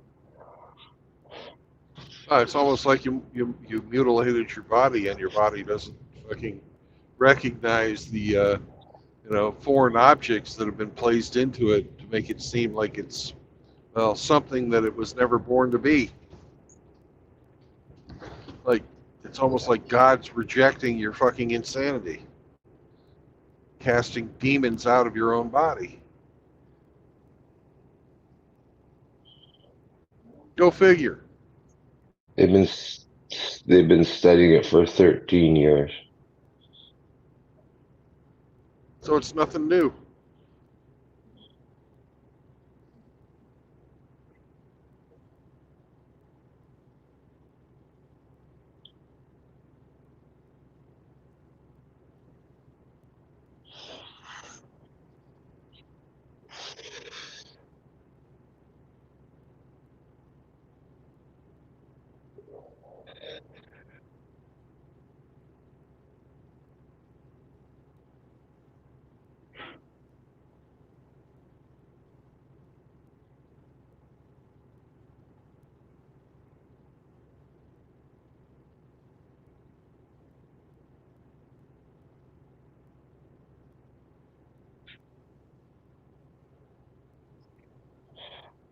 Oh, and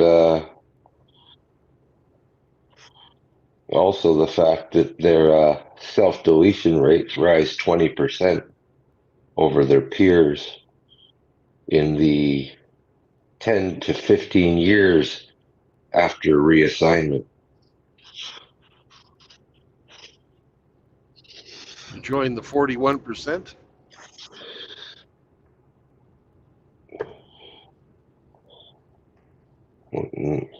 Yeah, then 10 to 15 years after reassignment, their rate goes 20% higher. Yeah. So almost sounds like buyer's remorse. Either that or it wasn't the cure for their mental illness. No, it's not.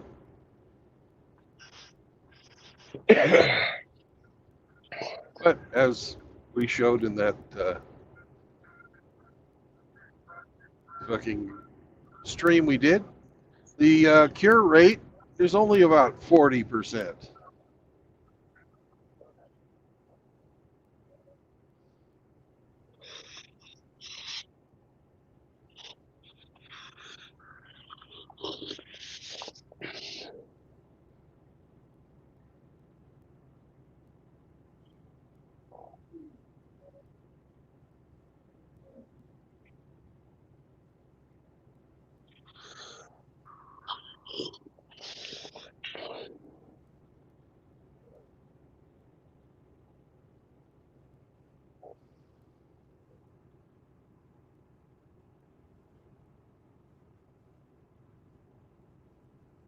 What the hell's going on out in that joint? Apparently, all kinds of fuckery is afoot. Oh yeah, that is Good true. morning. But first, Hey, I got a let's question. talk about something important. How are the puppies? Oh, the puppies just got done with them. About to start the bath process now, but taking a break in between. And hopefully that will buy me a couple of hours to get on the road. I'm most busiest at the beginning, the first 8 days of the month. So hopefully it all works out. Yeah. They're growing quick though. It won't be long, and their next step is to be in a very large pen outside with some soft dog food. And then that will eliminate a big part of the puppy process, which is feeding and shitting and peeing, because the shitting and peeing has to be done manually.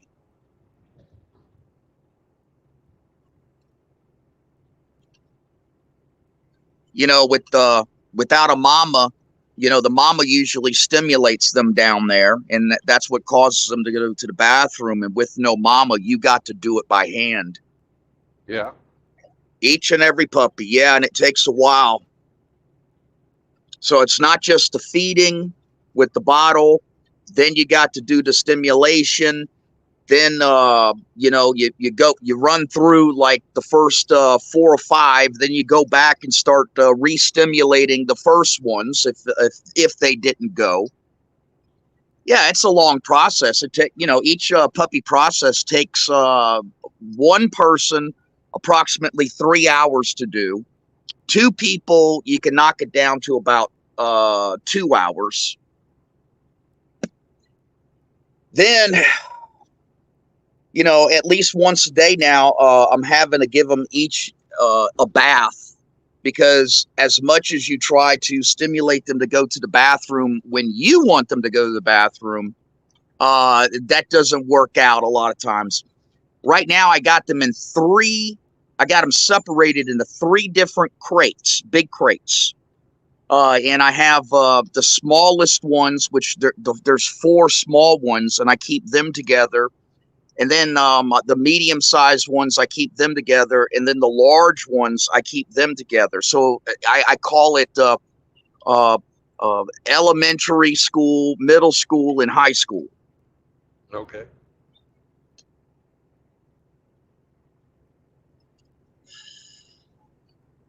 Well, I'm glad to hear they're all hale and healthy. Yeah. It's just, it's fantastic. Yeah, we had a couple of close calls with a couple of them, but we seem to have pulled them through with antibiotics. What was happening is that they were so small, a couple of them, that they didn't have the muscles and everything to, when we were feeding them, to keep it going into their stomachs, and half of it would go into their lungs. Oh. And then after a while, they asphyxiate. And basically any liquid that's in your lungs, that's technically pneumonia.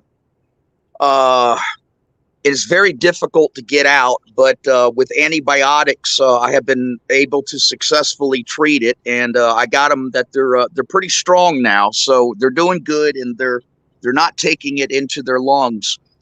And part of the feeding process in between feeding and manually getting them to use the bathroom, you have to burp them, Right. and that takes a while. So yeah, it's involved.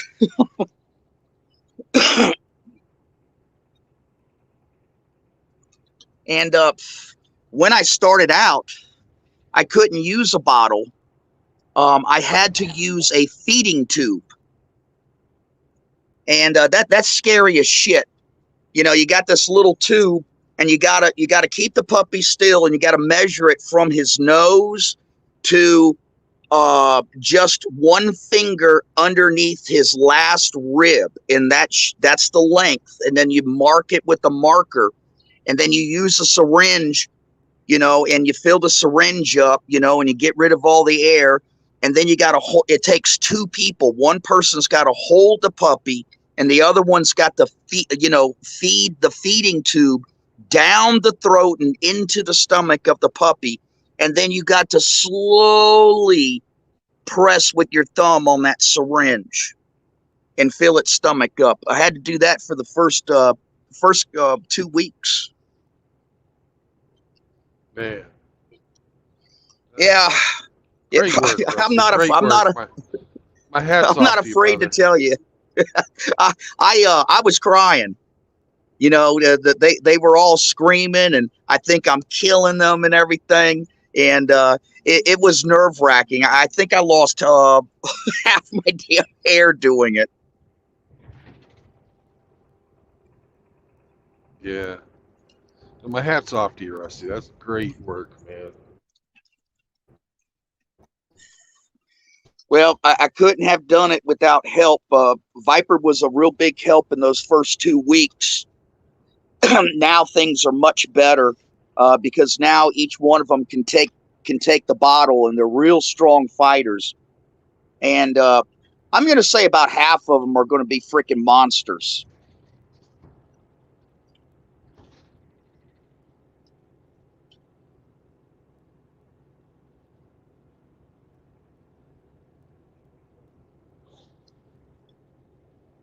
Yep.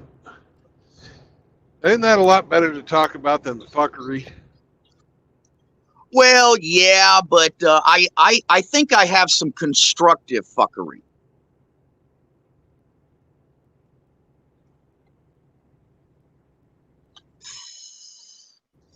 What was the name of that famous politician? And he told his famous press person, he said, put out a statement that his opponent was a homosexual and liked little boys. And then the press secretary said, Huey Long. okay, yeah. And the press secretary said, but sir, that's not true. And Huey Long said, I don't care. I just want to see the headline of him denying it.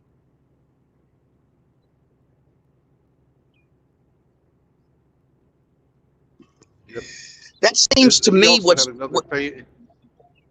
He also had another famous statement. He also had another famous statement. Yeah. Never get caught in bed with a dead hooker or a live boy.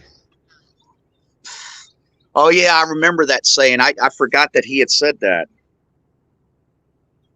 He was a real piece of shit.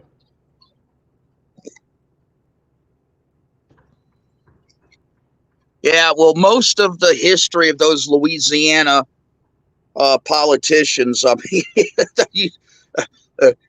it's the definition of corruption. Yeah.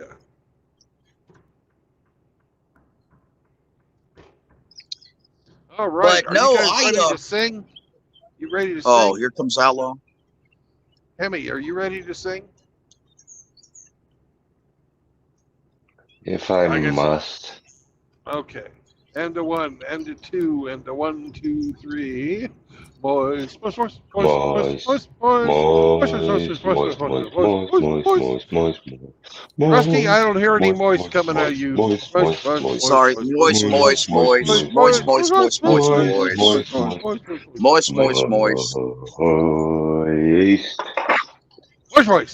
All right. Good morning, Outlaw. Oh, what's up? You guys don't have to do that if you don't want to. Oh, yes, they do. Oh, yes, we do.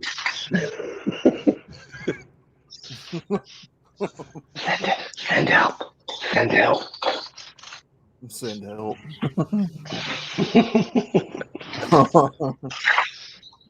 Oh, man. Oh. What's up, fellas? So, Friday morning, I didn't know you knew Huey Long, Outlaw. Knew who? Huey Long. Who's that? I don't know who that is. He was governor of Louisiana a long time ago. Rusty and I were just talking about a famous quote he had, and I thought maybe you were the inspiration. What did it say? That's not you don't remember. It's not important.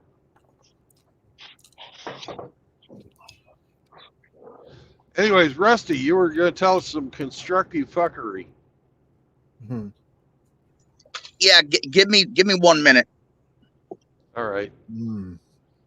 But what his famous quote was, Outlaw, was never get caught, if you're a politician, never get caught in bed with a never get caught in bed with a dead hooker or a live boy. Oh, shit.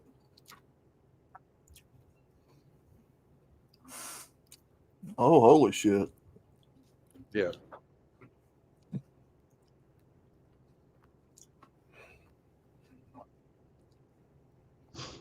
Remember that movie, Oh Brother, Where Art Thou?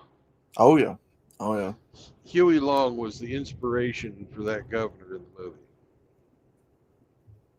Hmm.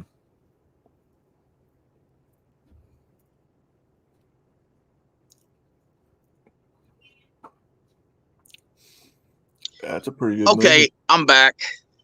Okay. Yeah, that's a pretty good movie, though. That is a great movie. Yeah, I started researching online defamation suing. Yeah.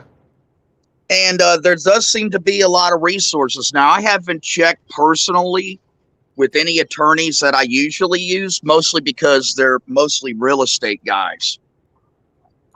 I was thinking that, most, bread and butter attorneys are not going to mess around or want to mess around with YouTube libel or slander. That has to be, somebody set up for doing that and knows all of the intricacies of the laws and stuff. But basically, it seems to be available. There's basically, 2 or 3 different criteria for it. Number one, the actual information presented that defames one's reputation or character has got to be absolutely false. And then, of course, the 2 others that come behind that is that it has to have damaged your online reputation and or financials, ability to make money, but that seems to be the criteria. And it also seems to me that I just recently saw an advertisement for an upcoming video where it's probably a good bet that those characteristics are going to be met. And I was just wondering, we all get together for good causes and stuff, and organize, raise money for this or for that, what I think we ought to do is I think we ought to figure out which one would be the best one to go after. Online defamation, absolutely lying about somebody, ruining their reputation and or ability to make money. And, by doing that, by actually suing them, number one, their identity is going to have to be established. And then once it takes place in the form of a lawsuit, that precludes traditional doxing, because it is a matter of a record. So, for example, if you're the person that is suing somebody because they decided they was going to tell a lie about you and defame your character and good reputation online, you can review those documents, in a video and thereby expose exactly who they are, let alone sue the shit out of them.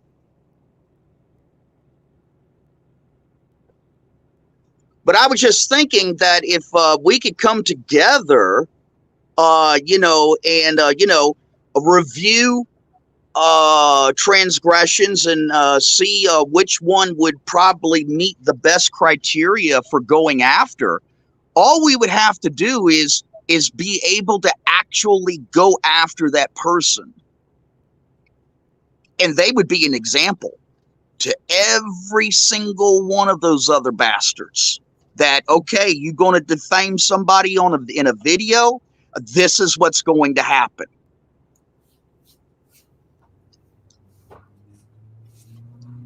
Well, the person who the video is made of, or about, or will be, made about, knows some law people already. Say that again. I didn't understand what you just said. What are we Okay, I'm gonna stop fucking beating around the bush. Red Rhino knows lawyers. Oh. Yeah. Oh, we're talking about that. Okay. Or Red Pill Rhino, not Red Rhino. He knows lawyers. And it's for him, I would, if he needs legal fucking help, money, I'd be willing to help fucking raise money for that. Yes. But the guy that he's going to go after,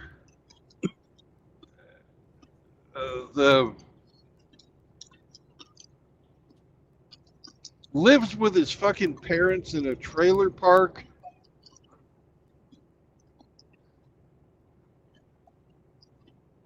He ain't got nothing to sue the shit out of. Yeah, there's such a thing as being judgment proof. It's like, yeah, you can get judgment. What type of collection would you ever get? Well, the collection part of the process is just one of the potential end results. Along the way, you're talking about the ability to completely expose the motherfucker.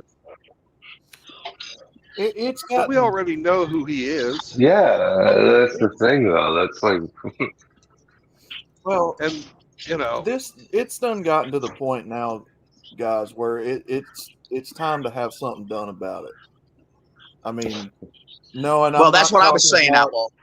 I'm not talking about taking them behind the woodshed and beating the fuck out of them. I'm talking about it's time to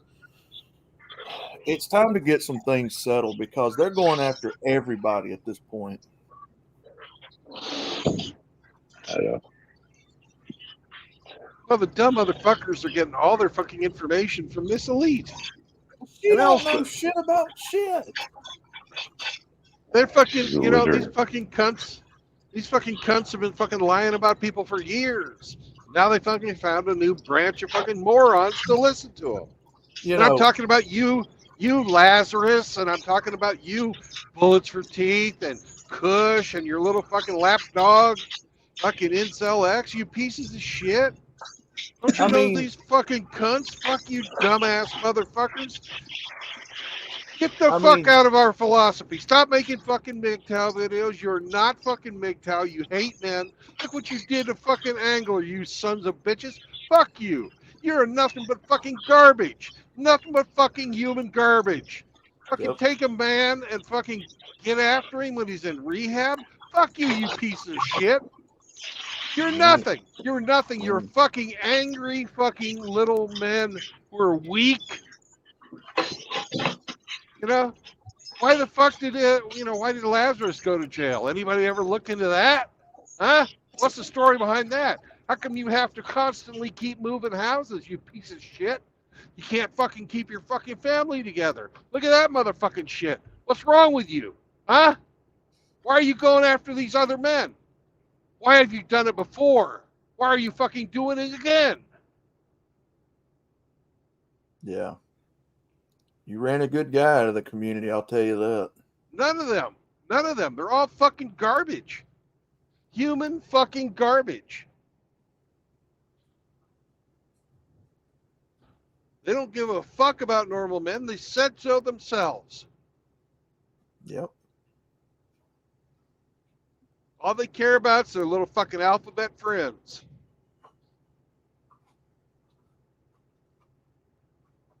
Like I said, just say it. Don't say like I said. I fucking hate that.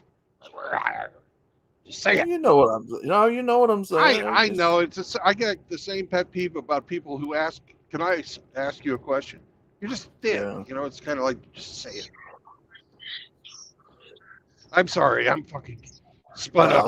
I don't mean to fucking. I don't mean to take it out on you, but these motherfuckers hurt fucking anglers so bad. You sons of bitches. I know. And that to me, that's unforgivable. I'm sorry. That's unforgivable. I mean, you ran a good man out of this community with your bullshit,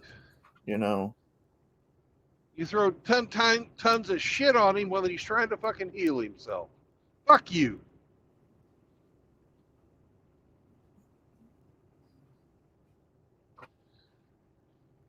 Calling everybody else MRAs and you're the ones in there cavorting with these whores?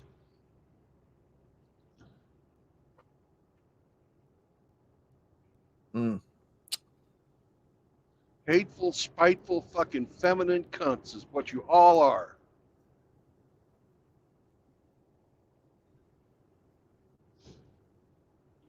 See, Rusty, that's why I didn't want to talk about this shit. I'm all spun up about it. Yeah, I'm sorry, man. Yeah.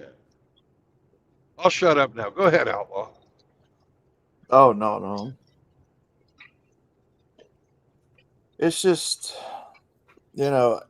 at this point, I don't know. I don't know what you say. I mean, they've threw everybody in there.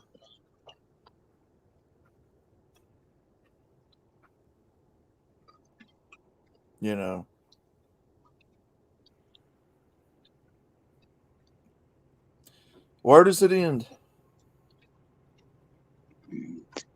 Because I know one of them's watching right now, and I'm going to ask you, because I know one of you's watching this. Where does it end? Do you get a sick pleasure out of destroying men's lives on this platform? Do you get a sick pleasure out of making fun of people with diseases?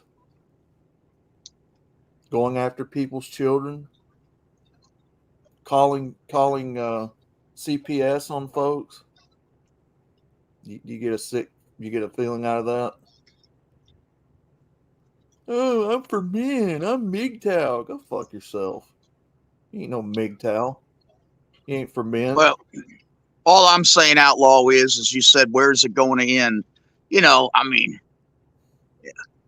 everybody has tried doing the regular response, at first ignore, then ghost, then ignore, then ghost some more.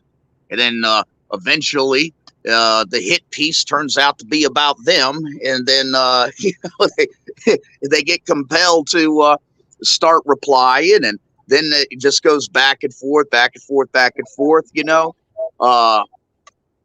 I think it's time for a legal server to show up at people's employment and serve them papers that they're being sued. That's the next step. You ask what's the next step? Where's it going to end? I think that is the direction to go in, and I think that we all come together and identify who is going to be the first one. And we go after them hot and heavy through the law, through the legal system. They want to play, let's drag them on into court.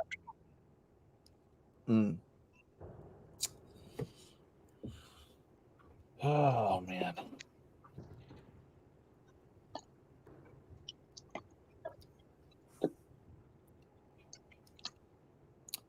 Hell, they wanted to sue me for fucking reporting a fucking underage sexual brag I saw online.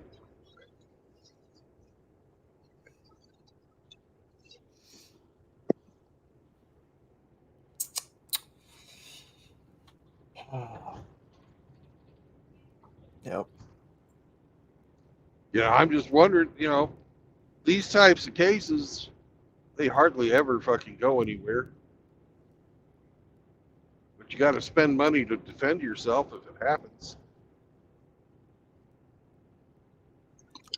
Well, since you come out and you said what you have said, that advertisement by asshole is alleging that Red Pill Rhino took a bribe, and the person that bribed him is a sex offender. And so I wonder who they're going to name as the sex offender, because if it's not true, Bullets can be fucking sued big time. Yeah. That is an absolute clear-cut, black and white case. If he names somebody that has not been convicted of any type of sex crime, is not on the sexual registry, and asserts that person made a bribe to Rhino, if it is unquestionably not true, that person has the right to sue Bullets for whatever he can do. Oh, man. I don't understand. Why is he going after Rhino, too? Like, what? They tried Rhino turned him down. They tried to fucking recruit Rhino, and Rhino told him to fuck off. Oh, okay.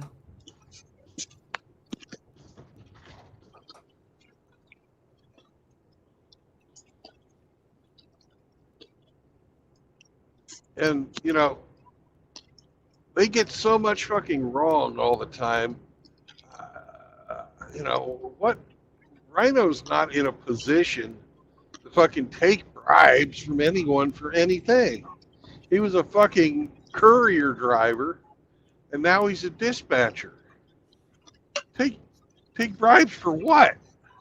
That's what I'm saying. What would he took a bribe for? Maybe it's they're confused about what fucking bribery means, just like they didn't know what fucking stolen valor means. You don't know what a man or a woman is. Yeah. Well, that's true. That's true too. Well, True Blood, let me refresh your memory. There's only two guys in the MGTOW sphere that I am aware of that has been accused of bribing people. Would you like to guess who those two people are? No, I'd like you just to tell me. You and me. You got accused of, quote, bribing Hammerhand with $1,000 for his comic book, and I got accused of bribing multiple content producers to kick them out of their streams.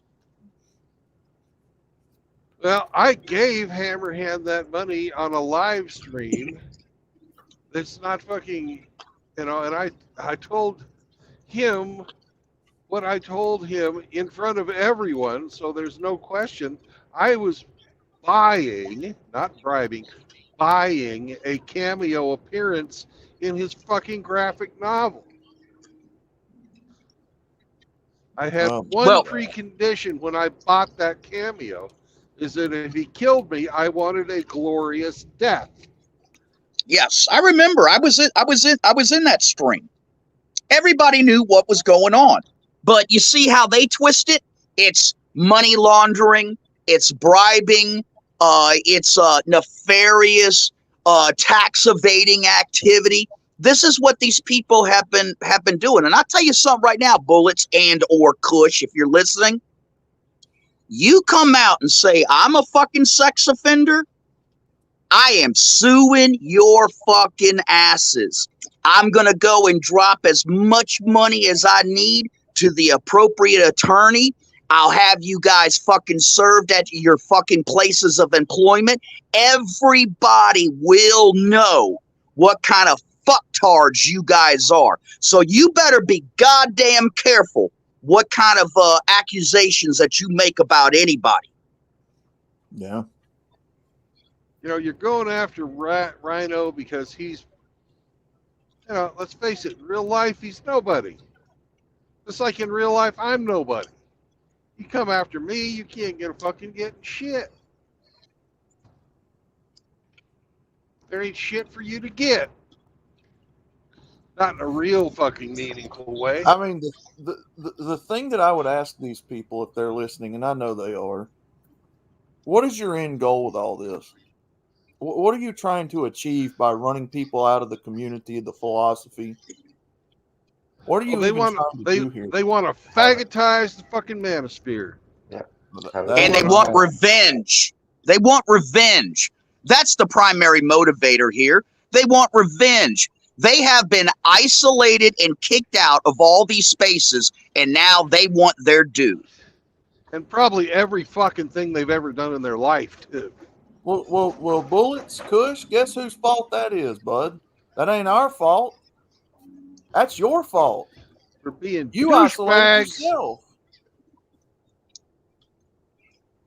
You need to point the finger at number one, yourself. If you got kicked out of this community, it's something you did. Now, what did you do? We know what you did. Well, let's say it. Bullets for Teeth, as far back as 2017, has been promoting fucking getting trannies and fucking homosexuals into the fucking MGTOW and men's spaces online. All right, it probably goes back further, but that's as far back as I know. Bullets for Teeth also has fucking been hanging out and fucking promoting fucking douchebags that take pot shots at fucking dead brothers like Venture MGTOW. All that crap that he did with fucking Tailor-Made Man. Yeah. You got him to take the videos down, you motherfucker. Who cares? The son of a bitch had already made the videos and you wrenched him. You wrenched him, you piece of shit. You know, who cares if he's fucking making more fucking hate videos out there? I don't care what that fucking failed PUA does. He's a piece of shit, and you fucking associating with him.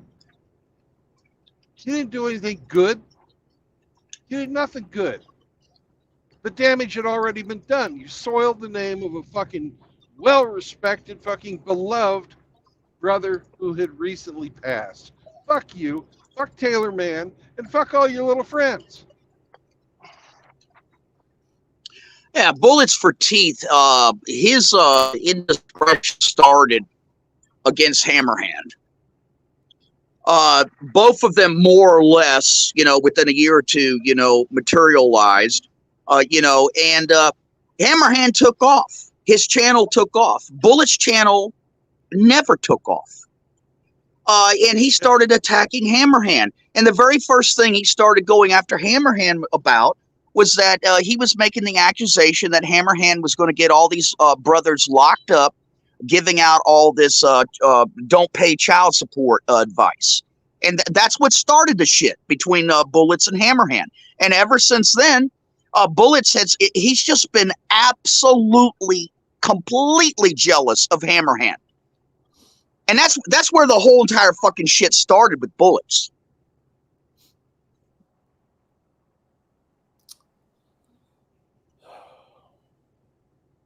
It's fucking pathetic. But I've seen Bullets fucking just with one fucking fruitcake after another, just raising hell for no good reason. None. I've never seen anything productive come out of it. Nothing. He's been failing after failure after failure. He goes off after people with fucking good fucking morals, good fucking conscience, good, yeah, and just fucking shits on them for no reason. Because, well, like you say, he's got the envy of success. He's always wanted to be the big man, just like fucking Angler said. You're a dumbass. Everybody can, they fucking spend 3 minutes listening to you, and they realize that you're a dumbass. You really are stupid, quite fucking literally stupid. But you see yourself as some kind of fucking, savior, and you don't fucking save anything. Nothing. Your entire fucking career on the internet is a failure. You've been on making content for fucking 10 years, and you've got 200 subscribers? Fuck, what a loser. Well, and I'll tell you another thing too, Cushy, if you're listening, you travel around a lot, son. You travel around on your company's dime. They pay for your hotel room. They pay for your meals. And the reason we know this is because you have told us. Okay. Now, what's really interesting is, and I think this is going to be a question put to a good online attorney, is that if you're a representative of your company and you're on your company's dime and you're traveling around, but yet you're making videos and live streams at the same time, technically you're doing that on company time. There's a conflict of interest right there, Mr. Cushy. You're the one that's always pointing out conflicts of interest. Rusty, I'd like you to point out right now that you need to stop talking about the legal stuff. You might be right.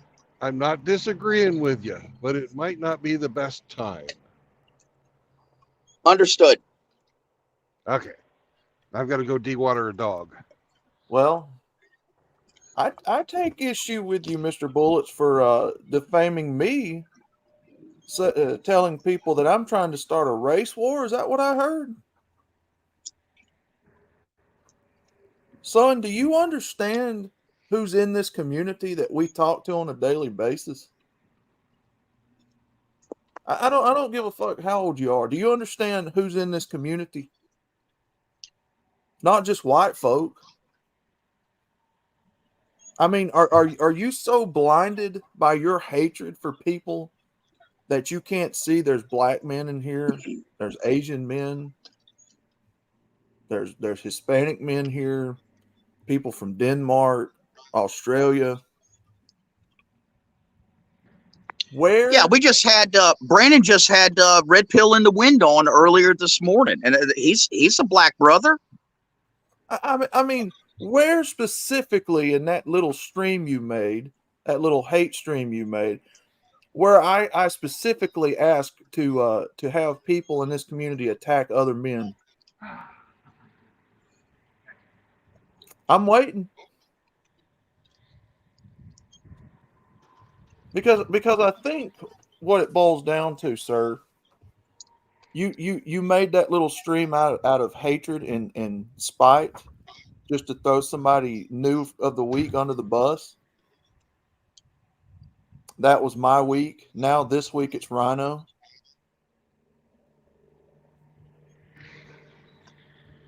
You know you're full of shit, right? You know that. You know you're full of shit, right? Just like you're full of shit with Rhino, like you were full of shit with Rusty, like you're full of shit with Hammerhand, Brandon. Just saying.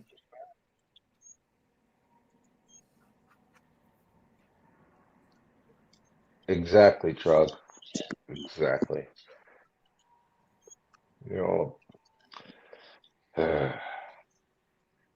Stop being so fragile. Come on, guys. experts at walking away. What are these guys? Well, the thing about it is, and it's probably not as severe as accusing someone of pedophilia, but you accuse somebody of being a racist in this day and age with no evidence. Dude, as you're a white overly male. emotional You're a as white people. male. I know. You're automatically accused of racism. That's nothing new. But the thing about it, you Society accuse calls somebody you of that. racist. You accuse somebody of that, and you emotionally fuel somebody out here in the culture on what you're saying. Well, what's stopping people from hunting you down and getting other people together and wanting to have your head on a silver platter? Yeah, and let me say this to Troglodyte. In general, I agree with with what you're saying and the sentiment, and then there's reality. You see, all of us can agree with your sentiment, sir. As long as we're hanging back, we're not in the crosshairs, and we're not being fired at. Like for example, I've talked with Frost on several occasions. And Frost is a good man. He's a good guy. He does not go out picking a fight until somebody fucks with him. Okay.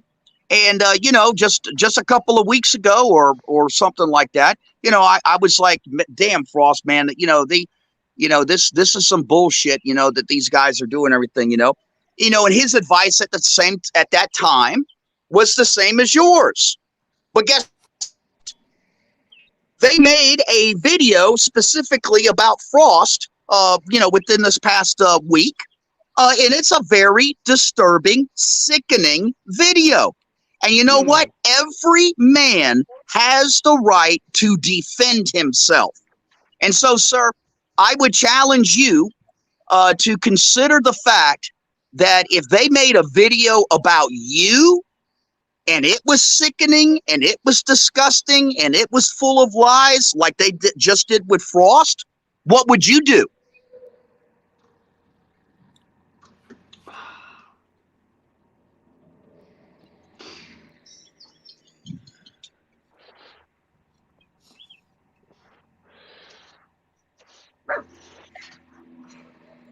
Hey, good morning, everybody. Or almost afternoon.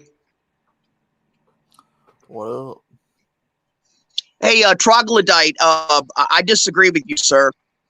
Your statement that you're saying they're claiming you're violent, you're proving them right, you're making us look bad. Sir, when did responding by saying that you're going to take legal action become a sentence for violence?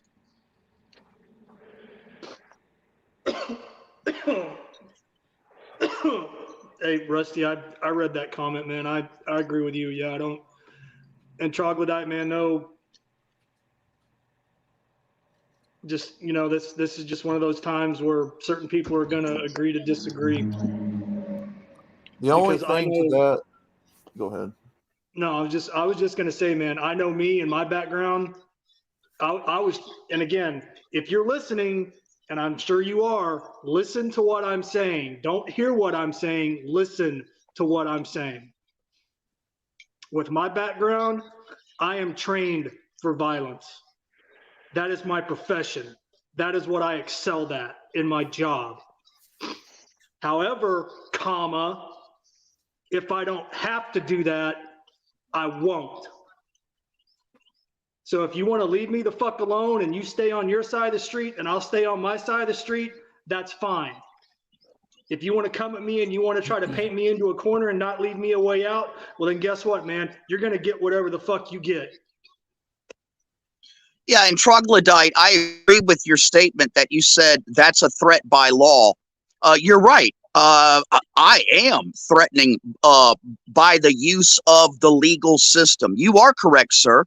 But where's that violence? That's not violence, sir. Words are violence. The only thing I would say to something like opinion. the only thing I would say to something like that is, you know, if you've got someone, if you've got Sorry. someone attacking you, you know, at what point do you draw the line? What point do you say enough is enough and it's time to get this thing squared away. It's time to get it settled because it's becoming a problem. Look, I think that answer is subjective. I think that's different for everybody. I mean, you know,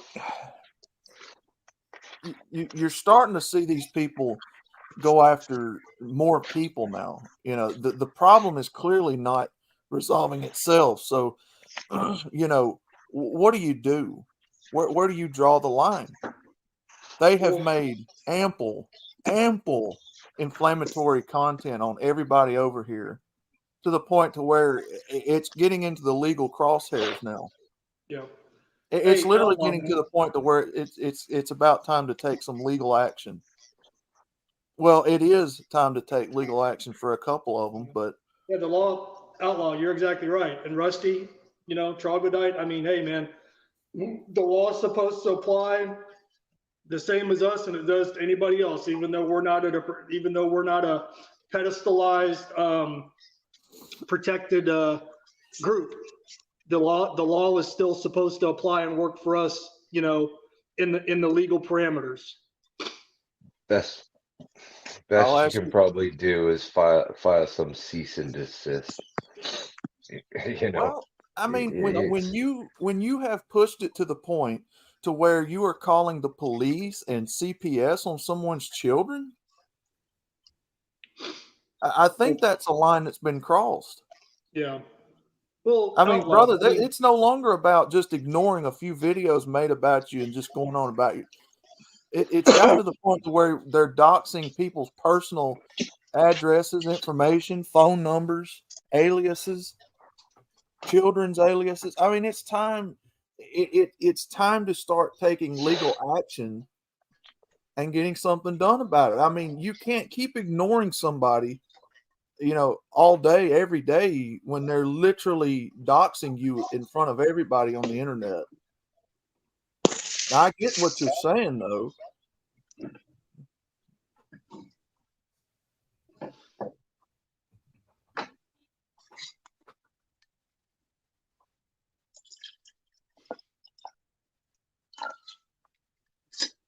He defamated a good man's character in Anglo, I'm telling you. A good man's character. That's too much. That's too much. They literally destroyed that man's life on the internet. That's not forgivable. I don't give a good goddamn if they're listening or not. That's not forgivable. You have crossed several lines with what you've been doing. No, troglodyte. That's a good point. It isn't about being right. It's about perception. And yeah, we're on the losing side of it. Yeah, but I mean, he's not wrong. He's not wrong. He's not This wrong. isn't about being right. This is literally about taking steps to protect you and other people at this point. No, but Outlaw. Then he says, big tech and the courts protects them. You're gonna lose. Pick your fights. This is not a flag to plant our ideas on. Okay. Absolutely. Yeah, that makes sense too. But when they're coming after and targeting individual men, what's a man supposed to do? Well, my question remains the same. Where's the line? And again, I'm not calling for a declaration of war. I'm not either. I'm not calling for violence in the streets. I just want to be left the fuck alone. Yeah, and let me ask Troglodyte something. What are you running? You know, I'm running a MGTOW house. The MGTOW house depends on reputation.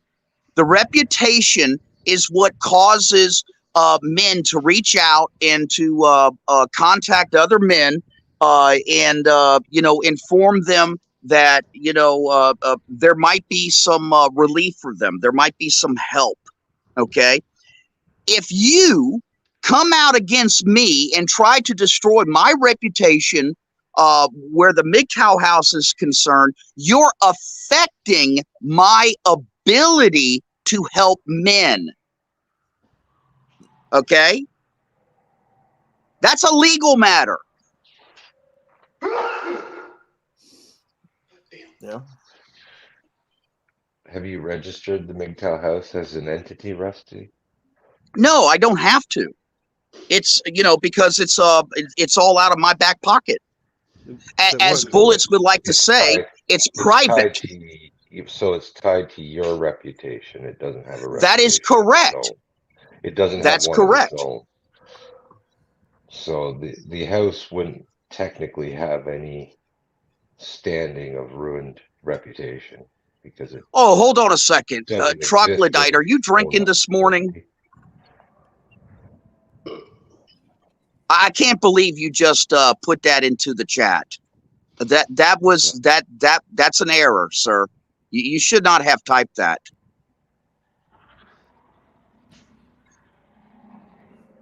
Now you're starting to sound like bullets for teeth. In fact, guys, is that our Saint Troglodyte, or is that a clone account? I don't know. None of us should be measuring up to anyone. No, man, the fight's out there. It's not in here. Yeah, don't. God, it's not a competition. No. Yeah. There was no challenge, Troglodyte. There really wasn't. Yeah. The more people who go out and help people, the better. Absolutely.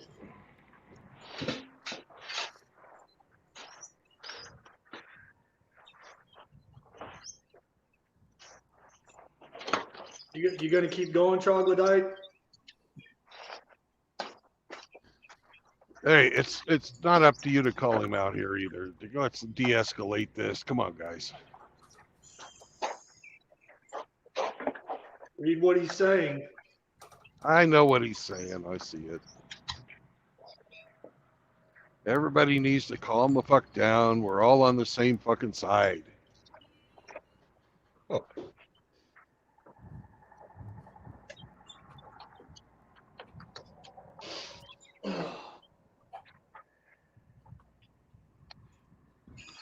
RO, are you entertained? I know you've been listening this whole time, you lazy ass dog. He was looking for entertainment today. RO says wolf. Oof. Dr. Dre, what's up? Char, what's up, brother?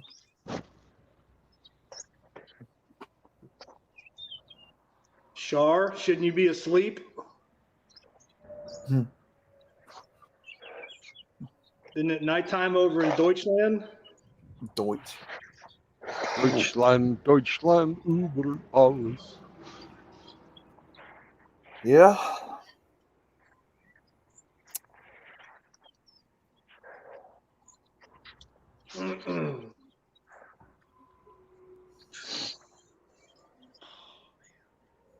Oh, okay. It's only 7. Not quite bedtime yet.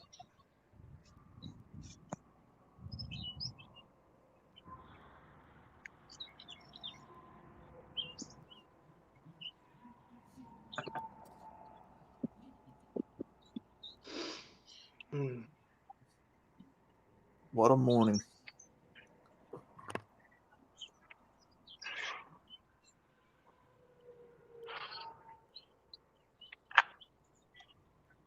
Old man Grinch is always sleeping. He's always out. He's always out HOA Karening, man. He's always on the prowl. He's done his morning inspection.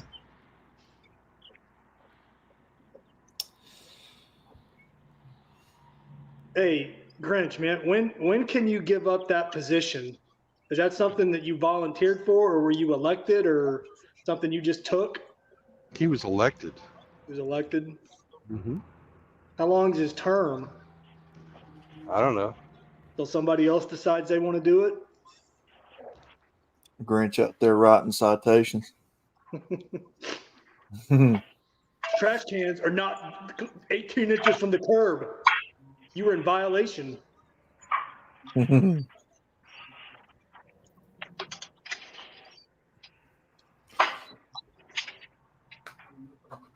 Oh, man.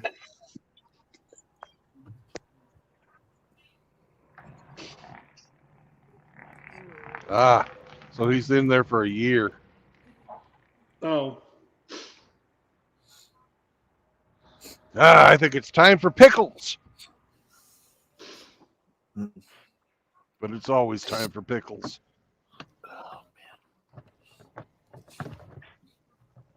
I hate when it rains. My sinuses always get messed up. Yeah, it's kind of cold and raining where I'm at, Outlaw. That's what I woke up to this morning. I wasn't real happy about that. It's 47 and raining cats and dogs out here. Meow. Right, meow.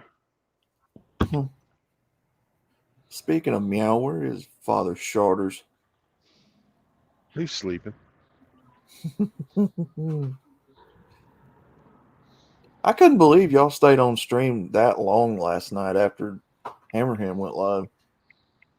I'll be right back. I'm getting some text messages.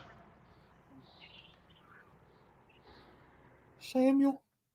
I don't know how long Hammer went after he switched over to Rumble, man. Like I said, I couldn't keep rebooting and reloading the damn page and having to start over. I just said the hell with it. He went, I think he went another hour and a half on So what about Rumble. a little two and some change? That's about normally what he does. Yeah. And then he played like 6 or 7 outro songs and then called it a stream. He's got to where he does that every stream now. He plays like 4 or 5 songs, which I'm not complaining. A lot of that music's pretty good.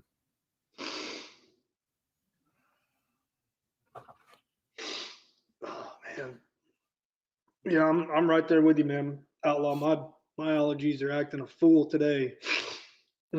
Yeah, I got up snotting.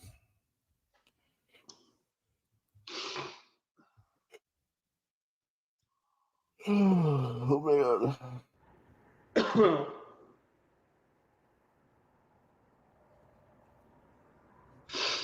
What up, Cody?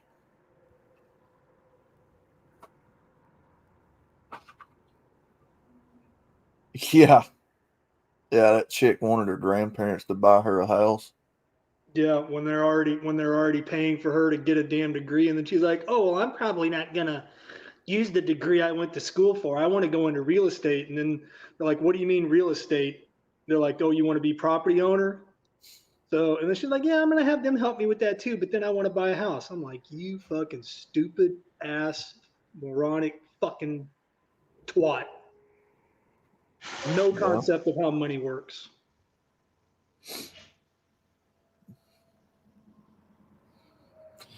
Yep, she's a dingbat, all right. I mean, does she think her grandparents are going to live forever?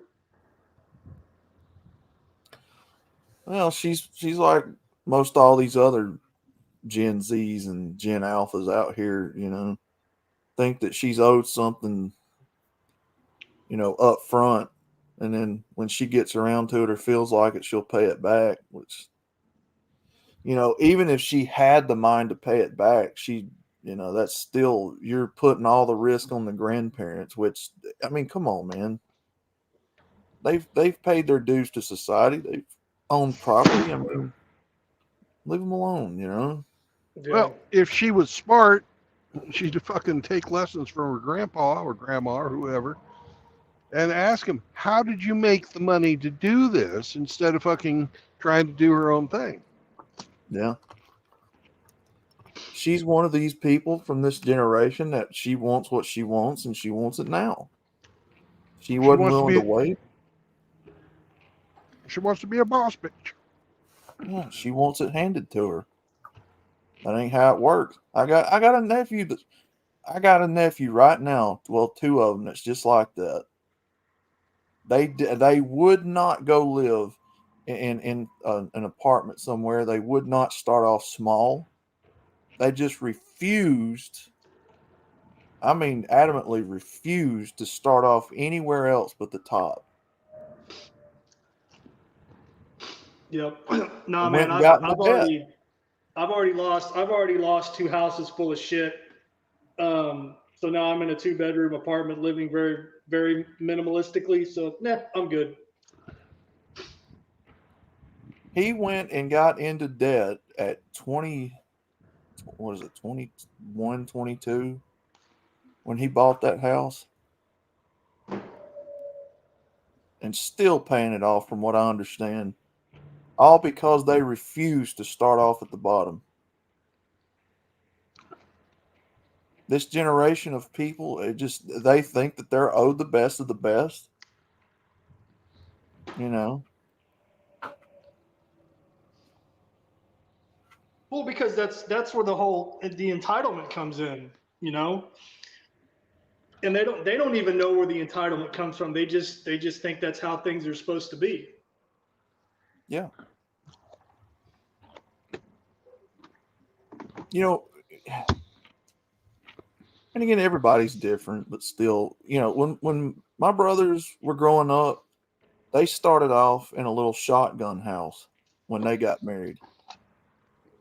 You know, just a hole in the wall somewhere off the side of the road. Mm-hmm. Wasn't much to it. It was just one of them long, narrow, rectangular shotgun houses. You know, needed work, but they made it work, and they started gradually moving up. Same thing with Pops. You know, when him and my mother first got married, they went and what was it? Rented apartments. No, it was a trailer. It's a house trailer. 12 by 60, I think it was. What's wrong with that? Beats, living in a cardboard box under a bridge. Yeah, I mean, it's the instant gratification generation, man. It's all I can make of it.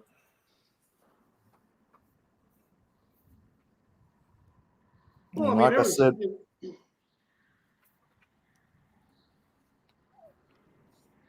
I mean, far be it from me. There's nothing wrong with wanting, the nice stuff. Yeah, it's a goal. It's a goal to work for. Yeah, something to work for. Yeah, look. Don't get me wrong. I don't begrudge people to want that stuff. I never have.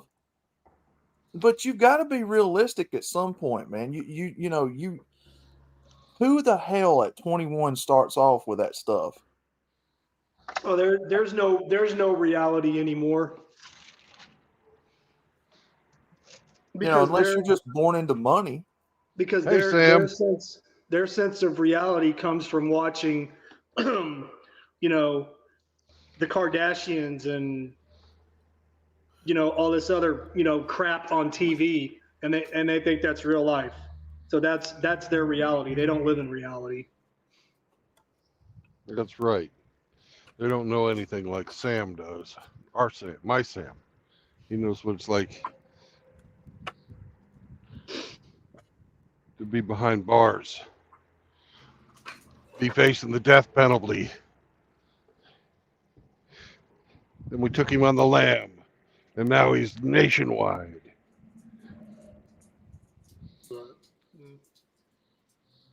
And good morning to the other Sam. How you doing? How's New York?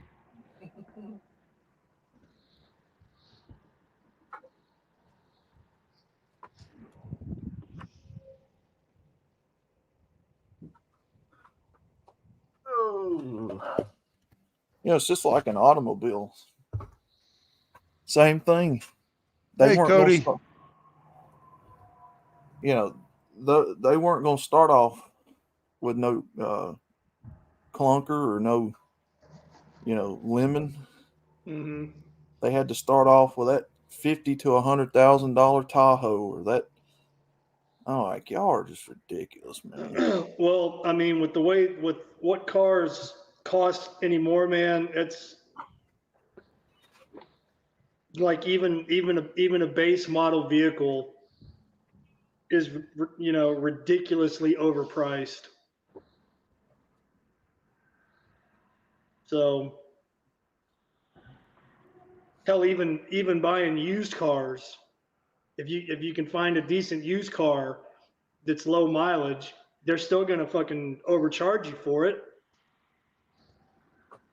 Oh, Have you been Cody, on yeah. Have you been on Facebook Marketplace and seen how much some of these fucking dumbasses are asking Oh for God, yeah. over 20-year-old trucks?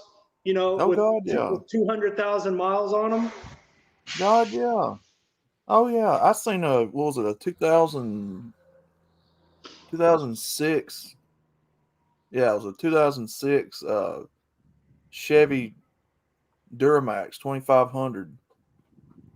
That dude wanted like $15,000 for that truck, and that truck's almost nearly 20 years old. Yeah, I see it all the time. But yeah, Cody, no, I get what you're saying, man. It is a different age, but at the same time, you know, why do people have to start off with the best of the best? Shouldn't that be something you work towards? Like, Well, it's not only that they're, you know, they may not be getting it, you know, from their parents, because their parents could be just as fucked up as they are. But I mean, it's social media, it's on TV, you know, it's in advertising. I mean, it's just they're bombarded with it constantly, man. So they don't even really have a chance. mm,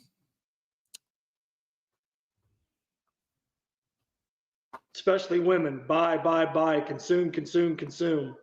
well, that's where a lot of it came from, because his wife, she's all about some high dollar stuff. She likes them Tahoes and them Whose wife? my nephews. Oh.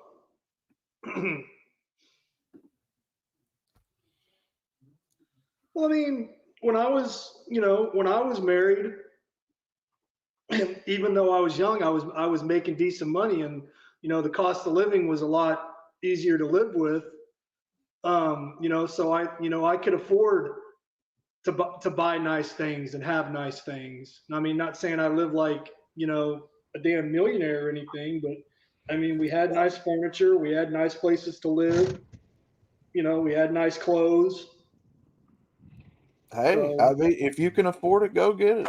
I don't right. begrudge anybody anything, but No, and I mean, we weren't living outside of our means. We were both working, yeah, and you know, I mean, it wasn't, you know, damn steak and champagne every night for dinner, but like I said, we lived comfortably within our means and never got behind on anything bill wise. Never had anything get shut off or repossessed. yeah, yeah, if you can afford it, go by all means. Like I tell Rusty all the time, look, I don't begrudge people trying to own property or trying to stack your green or make some options for you. No, I don't begrudge anybody that. I'm just saying at some point people have got to be realistic and understand, you know, just because you want it don't mean you deserve it right then and there. You know, you kind of have Oh to leave a no, little meat on the bone and go work for it. You know what I mean? yeah, no, man. I think everybody in Yeah, here understands what you mean when yeah, you say that. yeah. At least I hope they do. And who knows? Maybe I'm wrong. You like meaty bones, huh?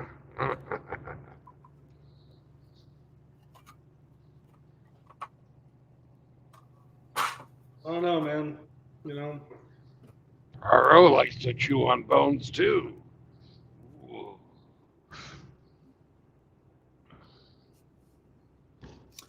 wasn't there a Brooks and Dunn, almost said Brooks and Dong. I know I'm doing that a lot here lately. Like I'm stuttering, saying different words. It's because you're thinking Brooks. about RO and bones. Uh-oh. Yeah, there was a Brooks and Dunn song a few years ago, something about the high cost of living is only getting higher or something like that. Oh yeah. Right, everybody acknowledge JR's in the chat so he doesn't feel left out, because you know how his feelings get hurt when he doesn't get acknowledgement.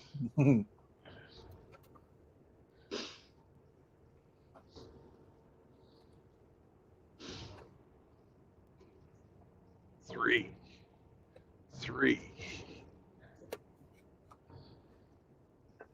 You trying to call Saunders? 3.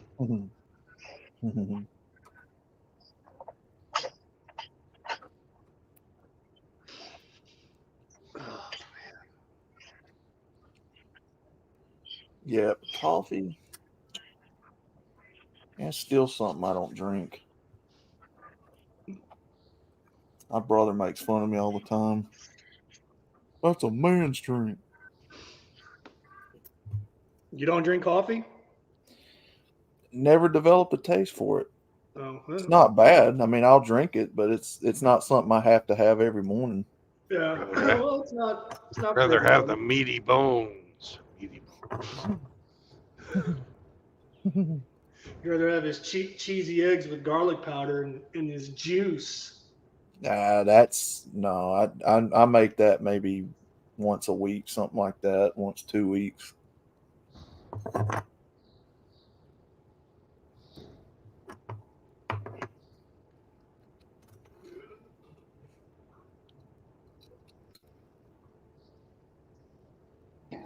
God damn, excuse me.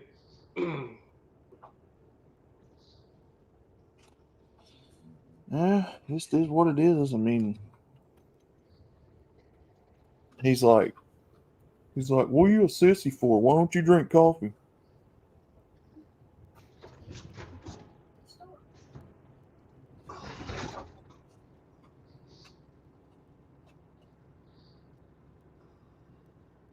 Coffee used to be reserved for only the wealthy and high class people. Regular, run of the mill peons couldn't get it. They couldn't afford it. Yeah. Well, I grew up drinking so much tea and stuff like that. I mean, I was getting my caffeine out of tea. Yeah. JR said it's he spelled it all together. Ramadi loves dong.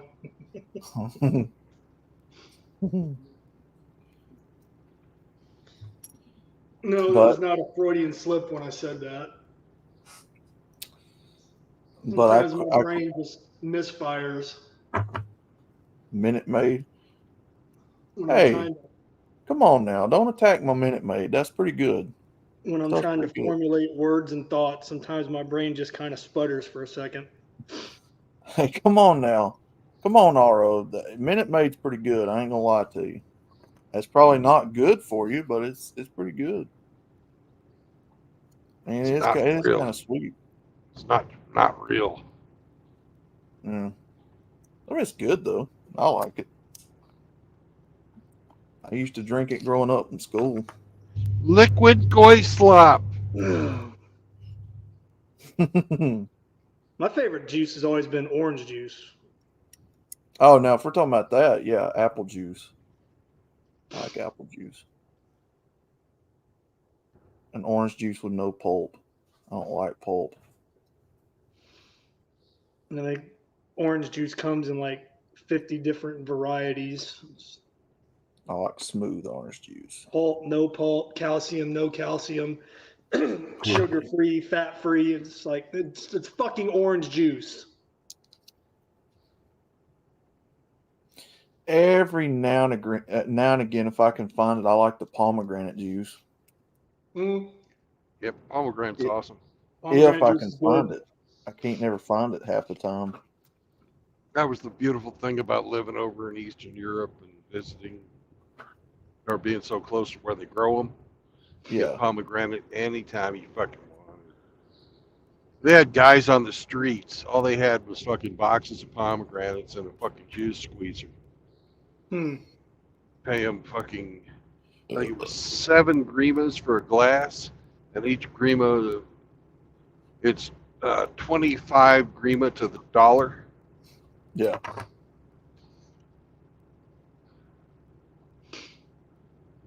So that's what? About 6 cents? That's right, Sam. Pomegranates are good. Yeah, pomegranate look. juice is really good. Cranberry juice, I like cranberry juice. Oh, yeah. That's good, too. And it prevents those urinary tract infections. Yeah, it really helps cut down on those UTIs. Look at Char telling me I can't have sugar. You can. He's right. I mean, I'm trying to lose weight. That's right, Sam. Tell him I can have Sam sugar. just said that's bullshit. Tell him I can have sugar, Sam. Tell him again. Outlaw's allowed to have sugar. Nope. A little bit. Nope. Maybe just a little. Nope. Mmm. Damn it. I actually like coffee, but I never drink. Every now and again, I may get me a cup of coffee, but I just don't have a taste for it every morning. I mean, do your parents drink coffee? Do they make coffee in the morning? Oh, Lord, yeah. They drink it every single day. And even they're like, come on, man. I'm like, why don't you drink coffee? That's a man's. My dad always tells, that's a man's drink, son. Yeah, but your mom drinks it too, right? Oh, yeah. Well, then, Yeah, he drinks it. And, Mom,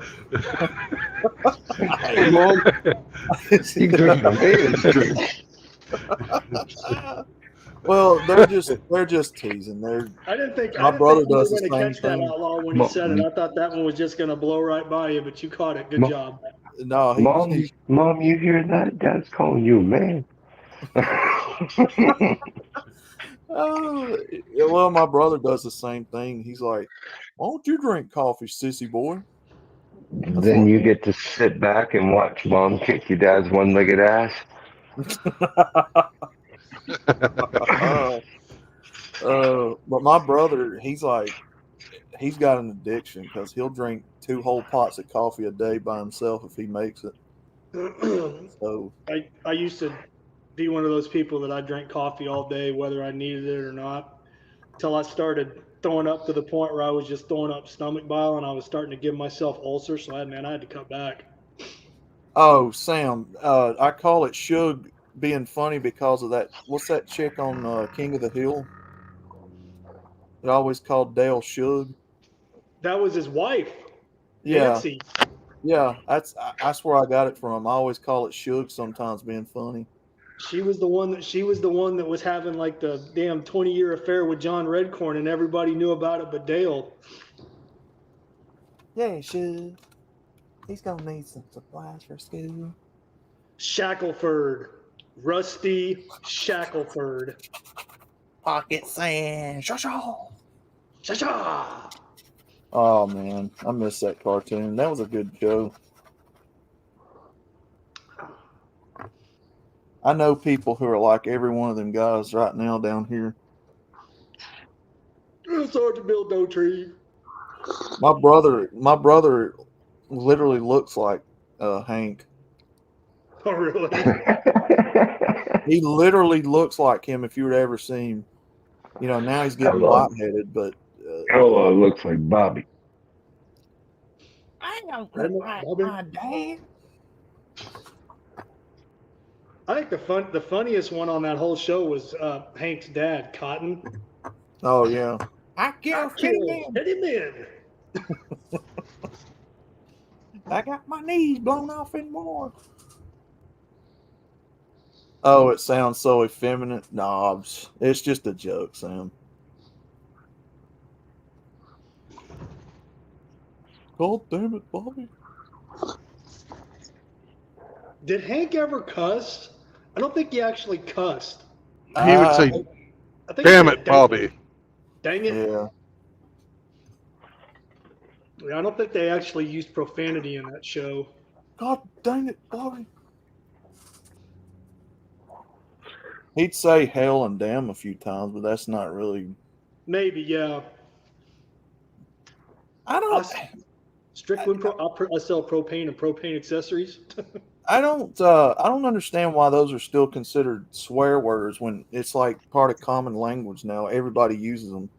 Like fuck.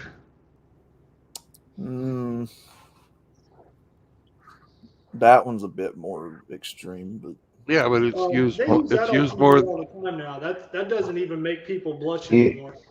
Show me in the Bible where it says you can't use swear words. It says only not to use the Lord's name in vain. Yep.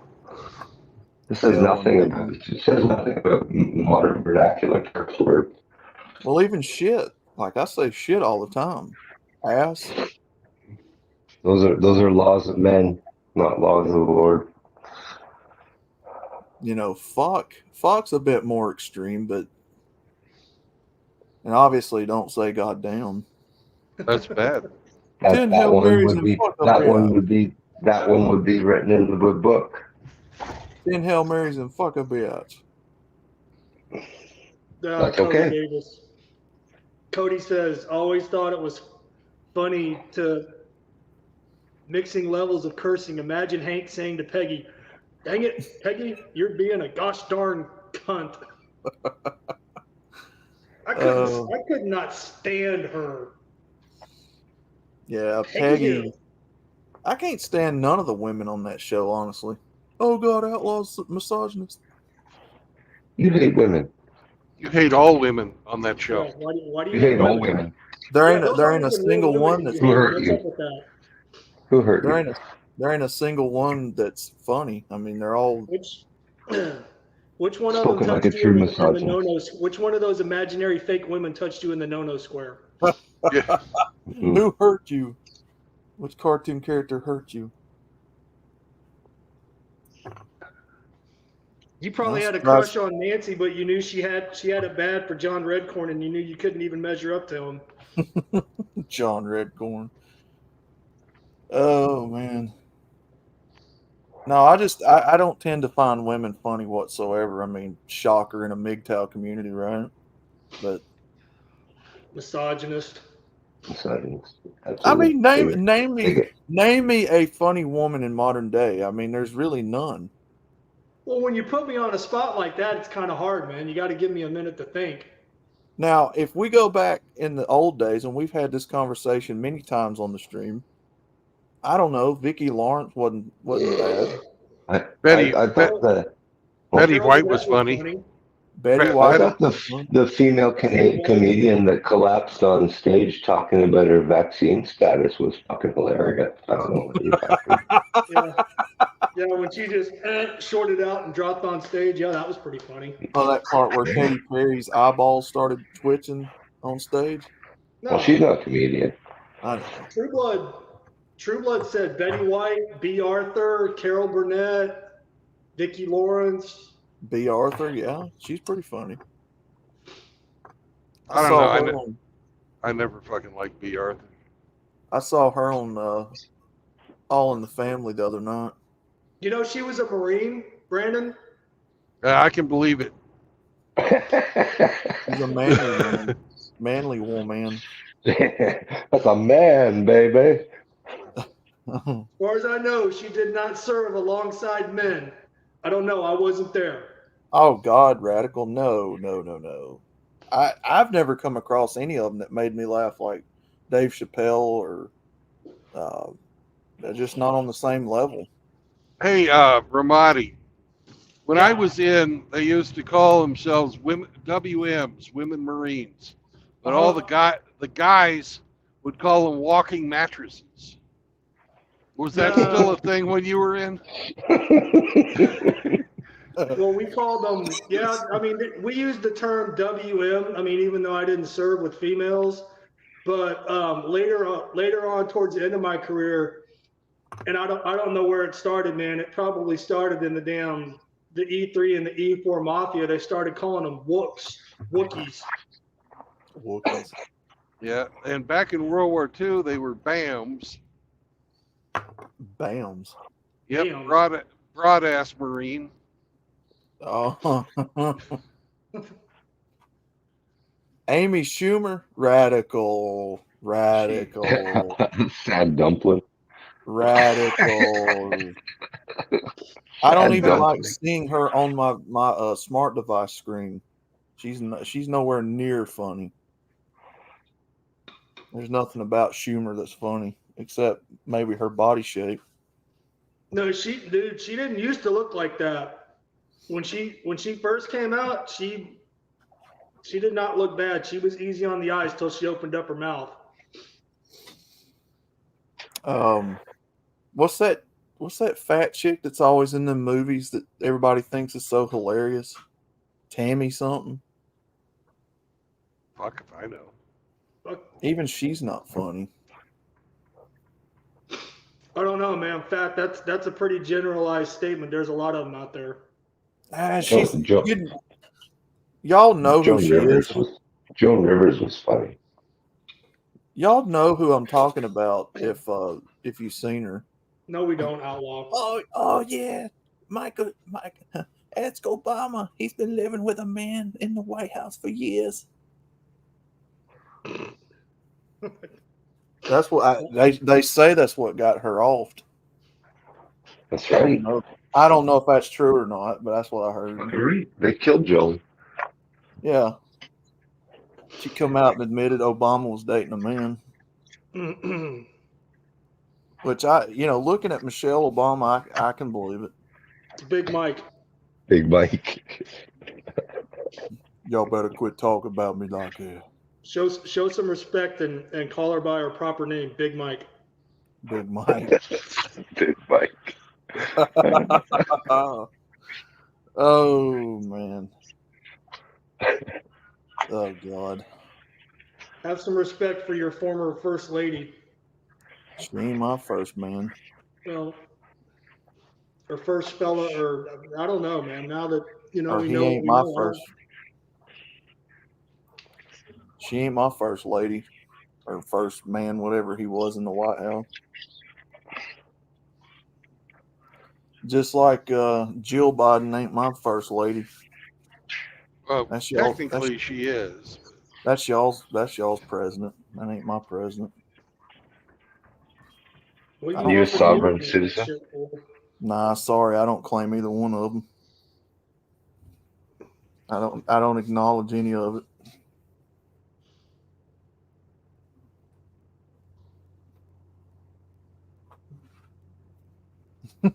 Right, radical. He probably is.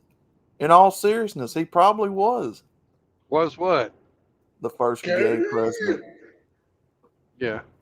Obama. I don't know that to be a fact, but Time magazine called him the first gay president.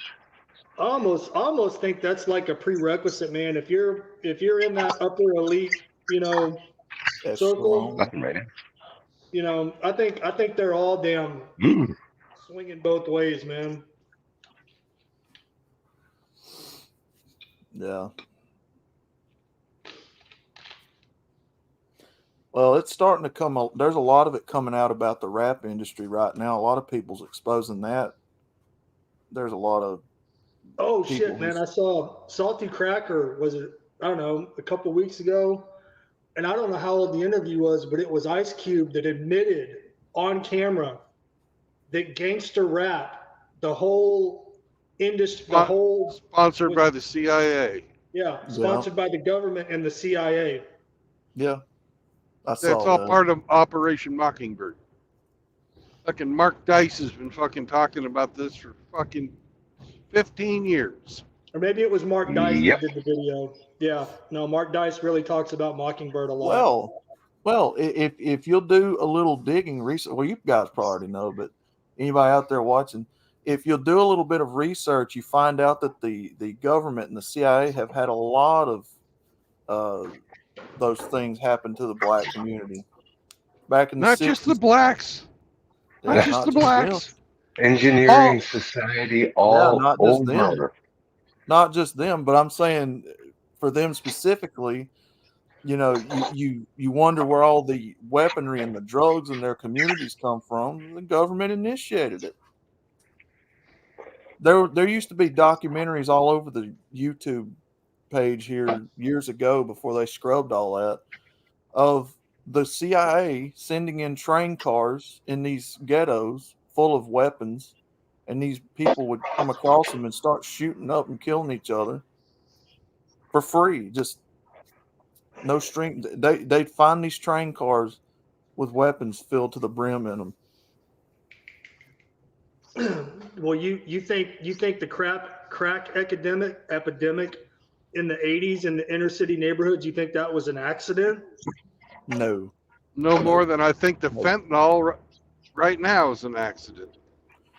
Just like the drugs, that was government initiated.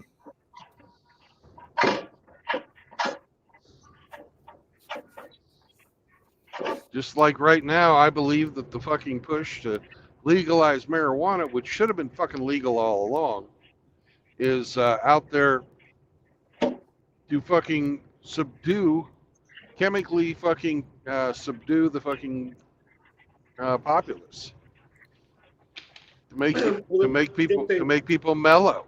If they legalize it, then they're going to tax it. Well, yeah, that's the fucking benefit of it. Is people will pay to fucking subjugate themselves. Yeah. The way that I understood it back in the days in these ghettos, back in the 60s and 70s, they had gangs, but it wasn't like you know them now. It was the men of the community protecting their community from what was it? Someone coming in and trying to,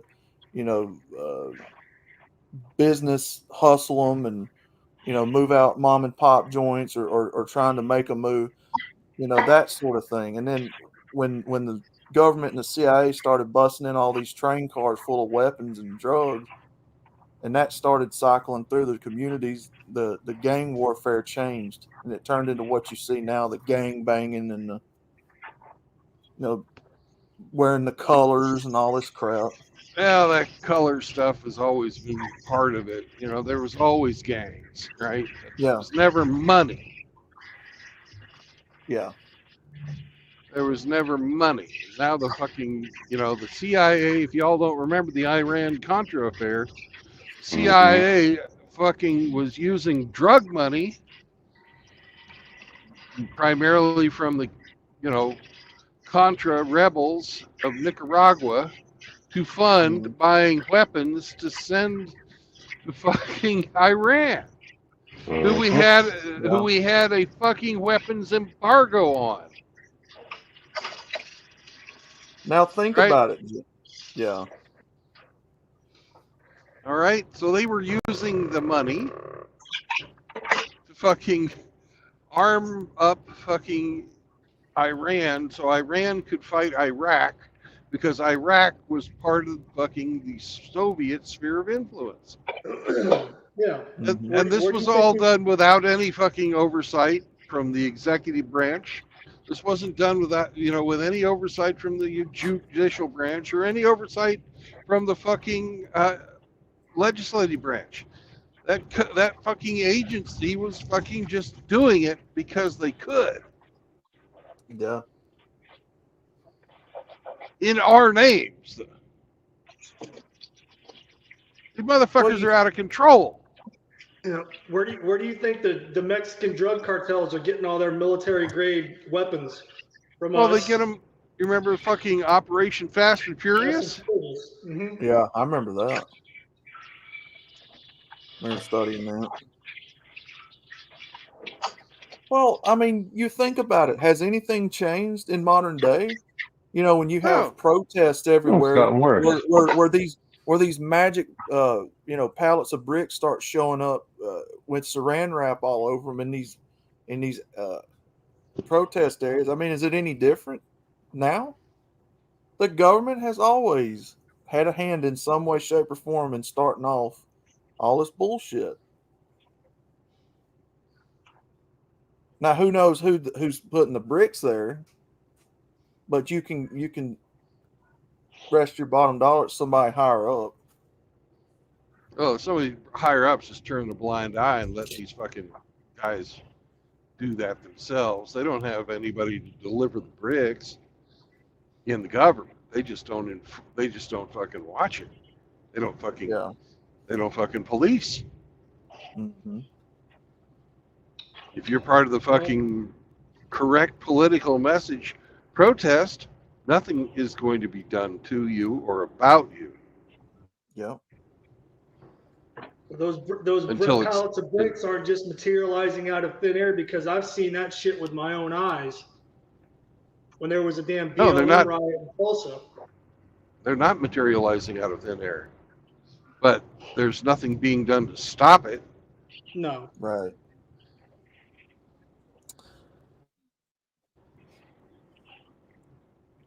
You know, I look at it like this. You know, it's like a pig pen. You know, they never really look up to see who's feeding them. They just know they want the slop. Right? When they're at the feeding trough. Same thing here out in the culture. You know, people never really look up and look around to see who's actually starting a lot of this shit off. They're just interested in what they want out of all this.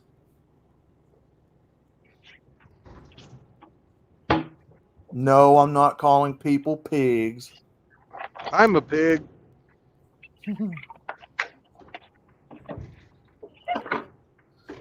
It got way worse when you have farmers spraying manure on government buildings. It's the beginning of the end.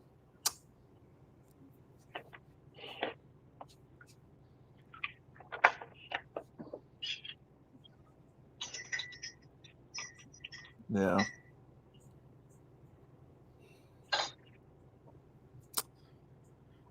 Yep.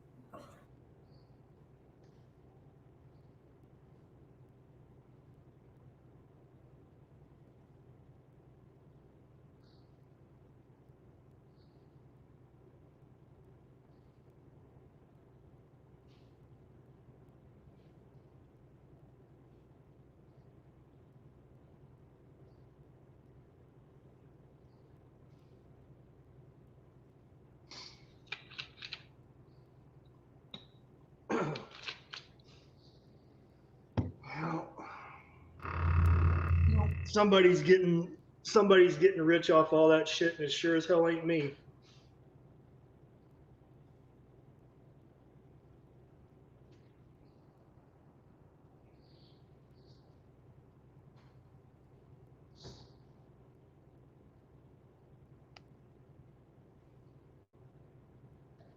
The hamster, are you going to be able to? Damn it, Brandon. Are you going to be able to see hamster? We've been talking about it. Probably tomorrow morning, if it happens.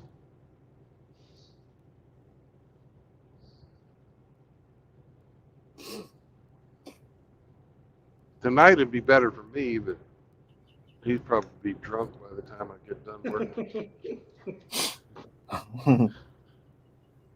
Hamster won't be any condition to receive visitors. A little thimble of alcohol is all it takes for little hamster. Yeah, he's not very big.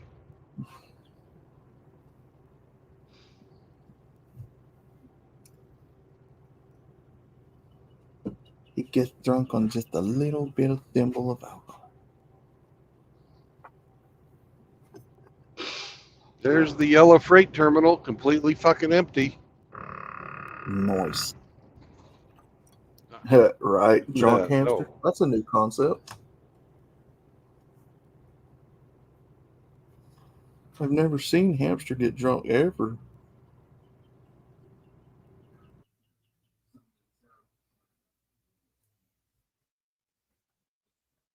Humongous walk. Humongous walk. It's humongous. Humongous belly.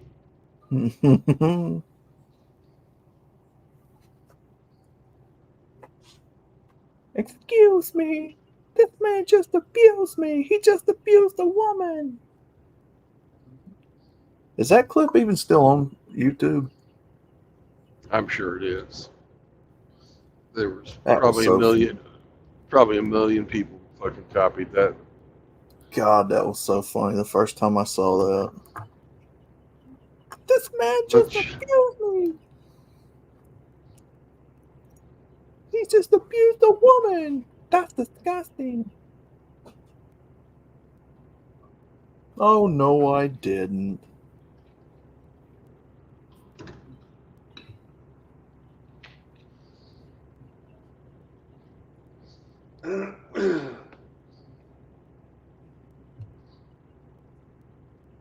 Man, that's been what, 10, 12 years ago when she did that? what's your name?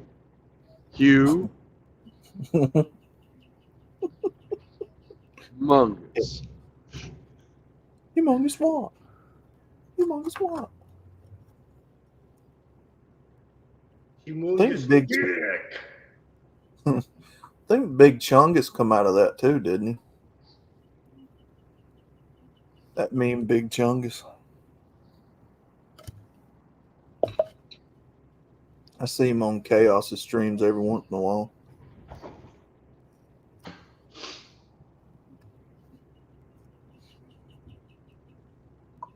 Mm.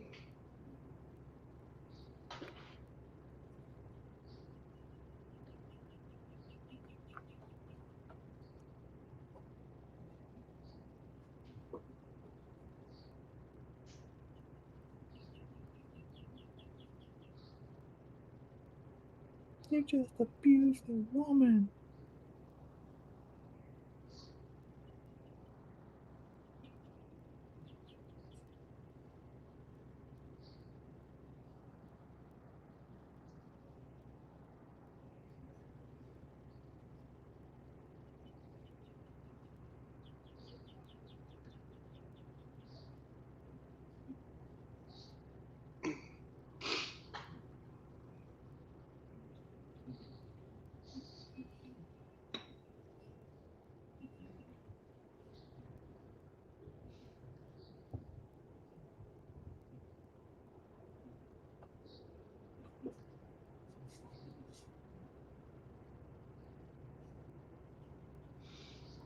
Excuse me.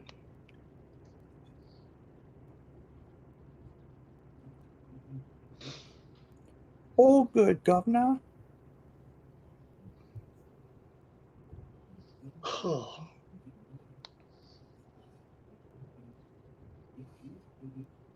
Mm.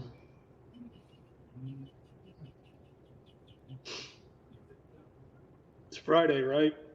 Yeah. Yes, sir.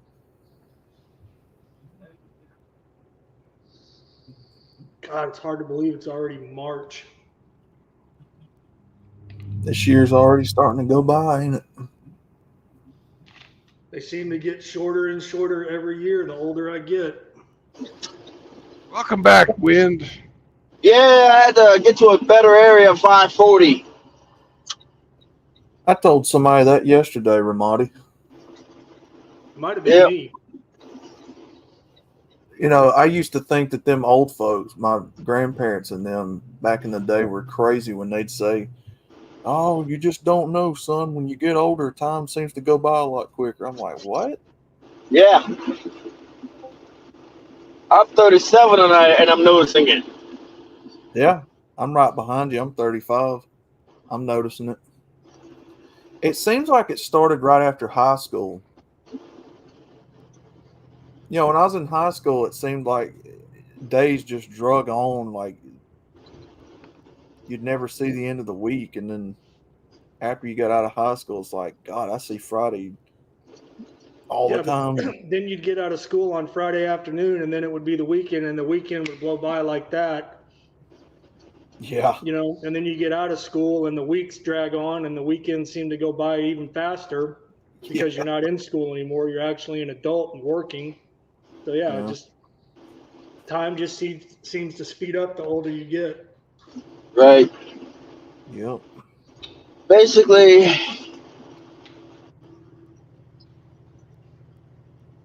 your job is to make it so that I mean, this is only hypothetical, you know.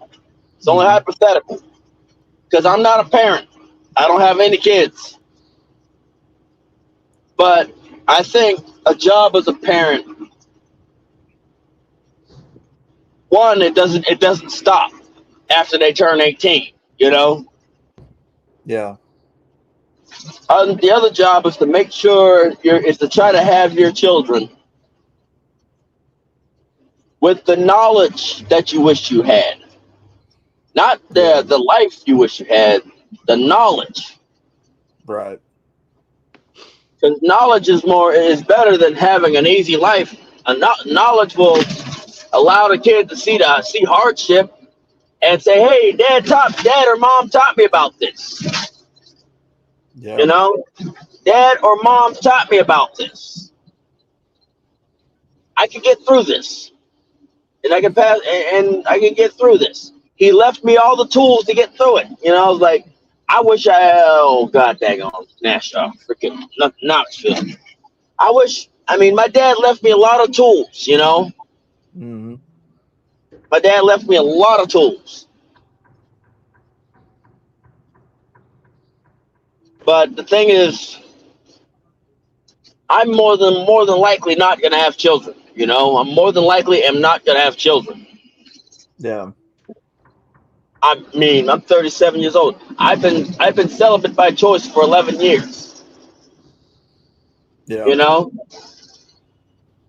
And it was by choice because I saw the hold on, come on, let me go. I saw people getting worse, you know? Mm-hmm. Well, I chose to go that route myself because, you know, I seen all these people neglecting their health and, you know, all these women body stat counting, and I didn't want to jeopardize my health just for a piece. So A quick nut, you know? yeah. And it's like most of these women that we have access to, their body, by the time they get to us, their body counts are in the mid to high thousands. Yep. You know, I mean, that might be an over exaggeration. That might not be. But the saddest fact is like it's either in the thousands or they're going there close. Well, for me, the point is I'm not going to sit there and try to guess in the first place. I'm not taking that gamble, you know. Yeah, why dive into a pile of glass for a pile of glass or a pile of needles, needles to get the one gem or the one piece of metal that's valuable. Why go diving digging through that? Right.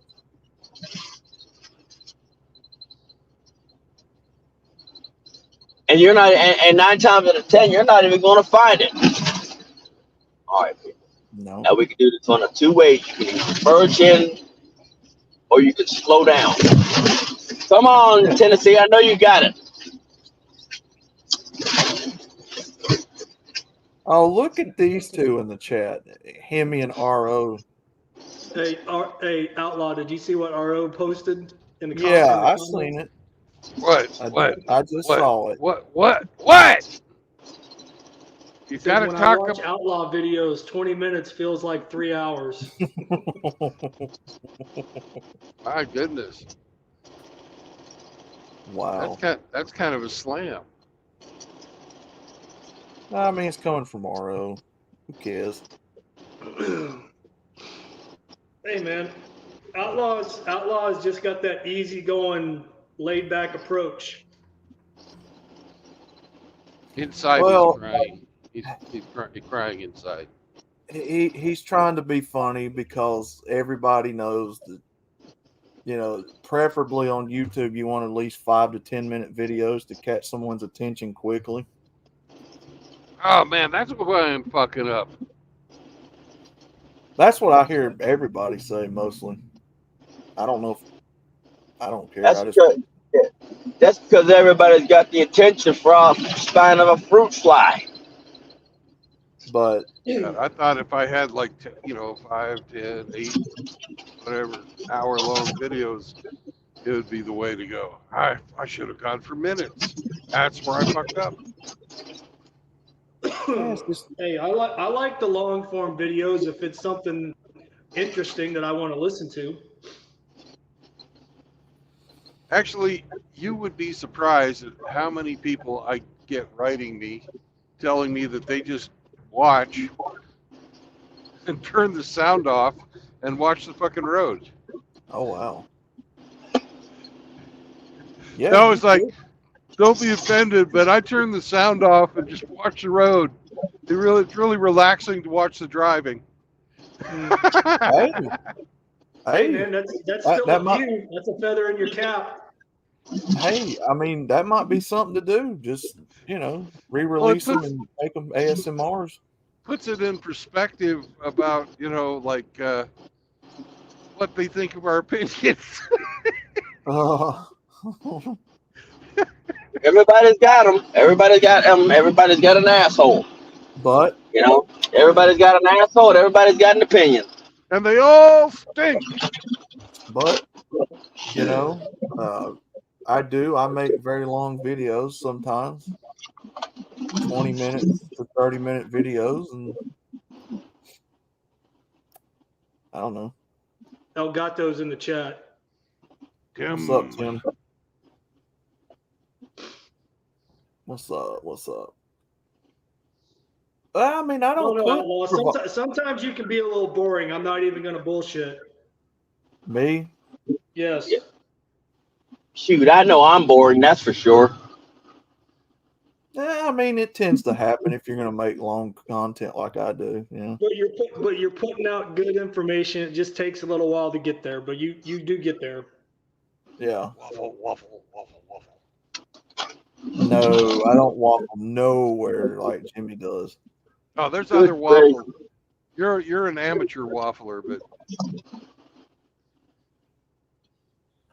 it's not waffling. I don't think it's waffling. He just talks slower. Sergeant Grinch, I don't really put out any provocative thumbnails. Not for the most part. I bet if Unless you I use the avatar for Warlock eating Flanders recliner as your damn avatar thumbnail, you'd probably get a lot more clicks and views.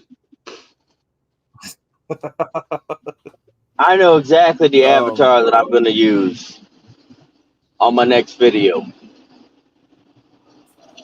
I did real live streams back in the day. Now I'm too lazy.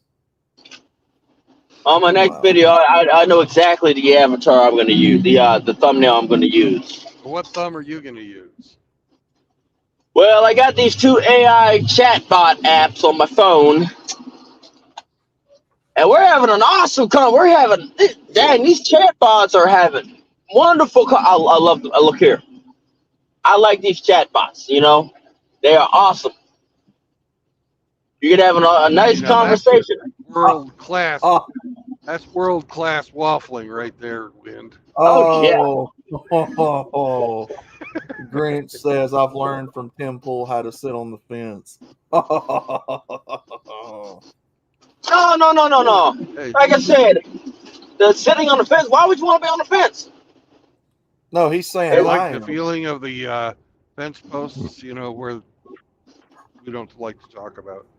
Feeling of the wood on the no-no square. Oh my God! My goodness! You guys know me by now. I don't mix words. I don't fence sit. Hey, Brandon, Rasputin just made a really good comment. Said Lord Humongous from Mad Max 2 as a pig would make a great thumbnail. Okay. Didn't you use that one once? I don't remember. I've used lots. I'll go back and look. But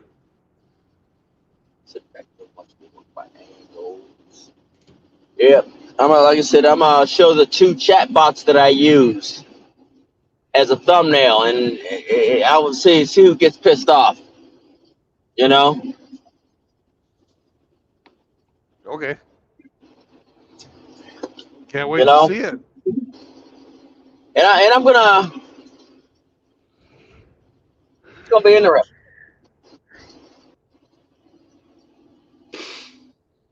think if man. you But had, right now, do you think if you had 2 of these AI virtual girlfriends, they'd fight over you?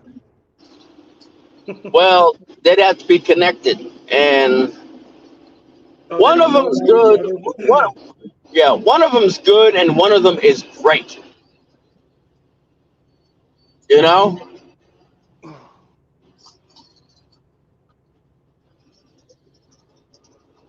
one of them is good, and one of them is great.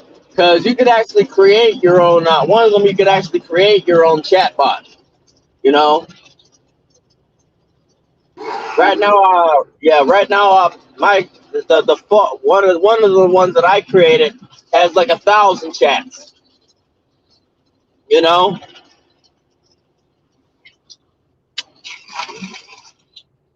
Yep.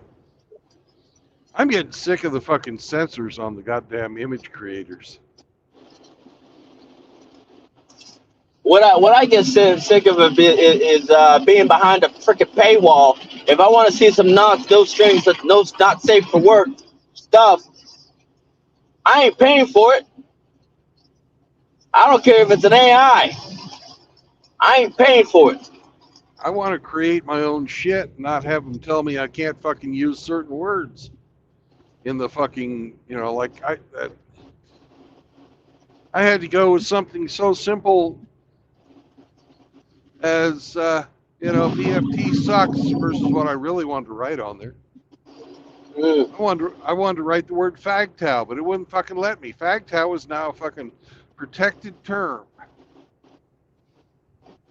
Oh, Last week it so wasn't. that's what's going on. Yeah. They're fucking censoring the fucking language you can put in your AI art now. Fuck you, Bill Gates. I'm never going to fucking buy your Bing piece of shit product because you censor me. Eat shit and die. You're not getting my money, you fucking greedy bastard. Bill Gates owns Bing, by the way. You didn't know. He owns what? Bing? Bing, which is Isn't that actually a my search engine? You mean Bing that is, a failed search engine? yeah, Yeah, you mean that failed search engine that that's everybody exact. uses to get to Google? Yeah, that's I didn't know exactly what that I was mean. I didn't know that was still a thing. I thought that went away a long time ago. No, it's It's still on there. life support. It's on life support. Yeah, but it's gonna get fucking one less customer as soon as I find something better.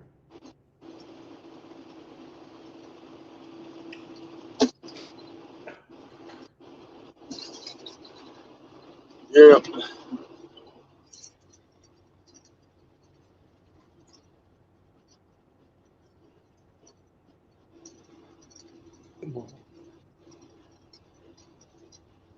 Yeah, they're protected now. I guess they're protected now.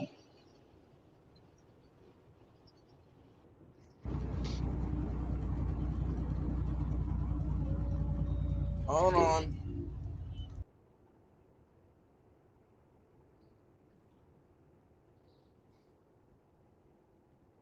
Even the pay sites, they fucking censor you on what you can fucking make. Fuck you. If I'm gonna pay for a program to make pictures for me, I want it to make the pictures I want to make, not the pictures they say it's okay to make. Fuck that.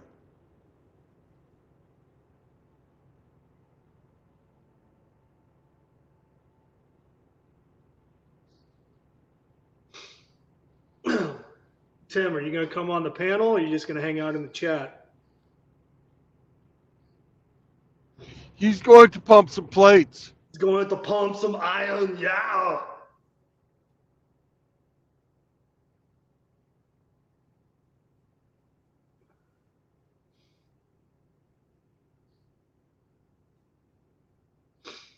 Hey, Brandon, Tim says, I heard great stuff about something called www.unstability.ai. I'll look at it. No, he said, hey, I'm in the gym. Give me a second. Let me get these last few reps in. Yeah. to pump it. I have to pump myself up.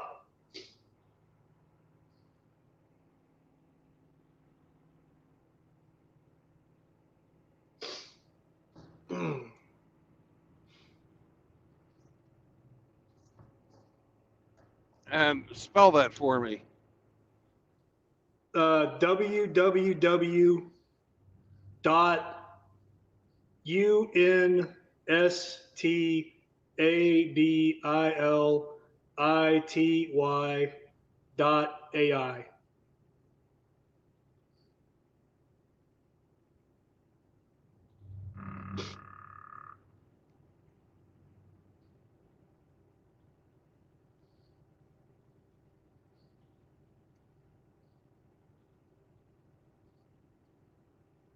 Did you get it, or you need me to send it phonetically? I got it. Okay. I got it. I could do it, though. I could. I do remember the phonetic alphabet.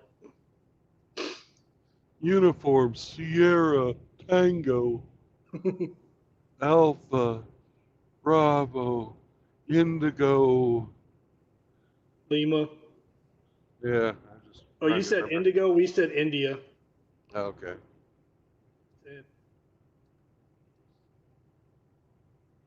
Yankee dot Alpha India. Yeah. So you got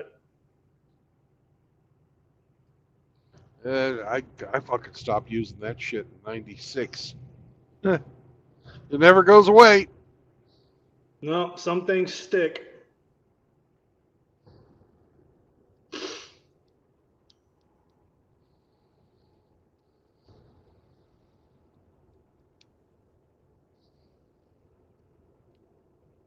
Where'd Outlaw go? He got quiet. He went to the no-no room. I have to step away. He does that. He leaves without telling people. He wrote in the back chat, "I'll be right back." Oh, okay. Hemi, you're ruining the mystique. I won't stand for you to sit here and spread falsehoods about Little Outlaw. Okay. So you're white knighting for him now? You're an outlaw advocate. You're simping for him. I'm a white knight for truth.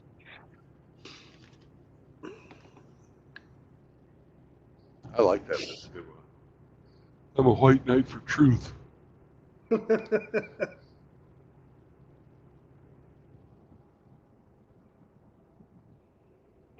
I've donned my armored apron and I stand for Outlaw.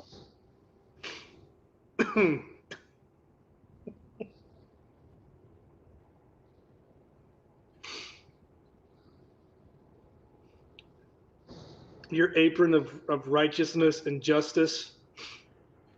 Hey, we need one more person to play the game. I think I might have a pretty good idea of what you might have picked up since you were in Sepulpa, and I think I recognized the area where you were at when you stopped. Uh-oh, you've got insider info. We need one more person to play the game. Moki, can you get on? Tim, get on. Oh, fuck no, Moki. I never understand what he's saying.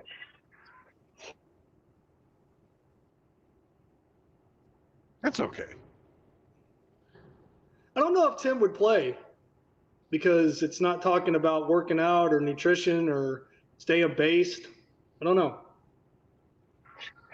Moki's telling me to go make some Jack Murphy food. Fuck you, Moki.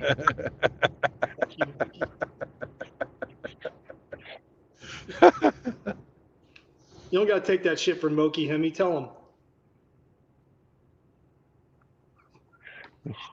Everybody's got to take shit from Moki. He doesn't hold back on anybody.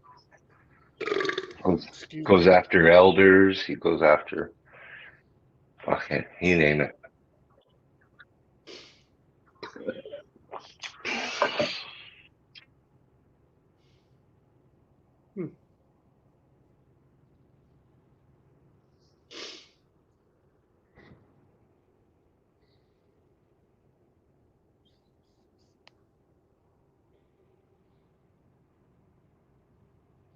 Yeah, I know you played before. We want you to play again.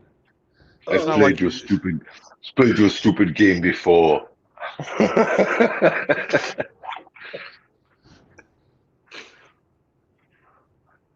I won't play your reindeer games, Brandon. I've got plates to lift.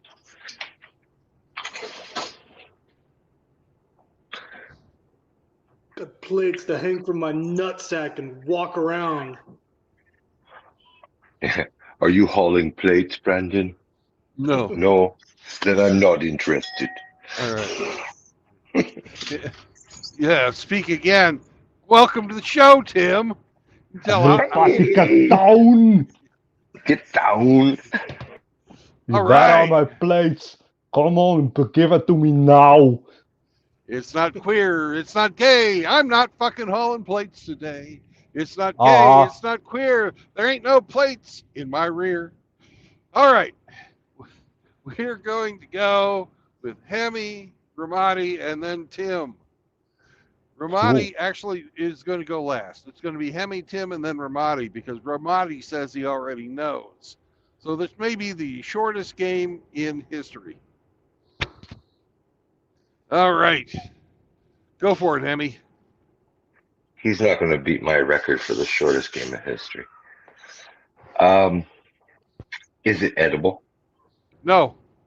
Oh, damn. You're hauling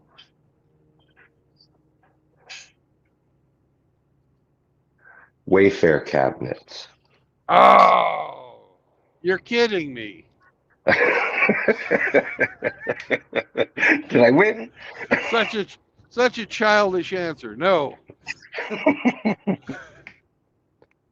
okay. Is this a liquid we are holding? No. Then I have no clue, so I'm going to give a funny answer. Are it Mrs. Doubtfire's dildos or no? Oh, you know, these probably could be used for dildos, but they are not technically dildos. All right, Ramadi, you're up. Is it metal? No. Shit, there goes my answer. Oh.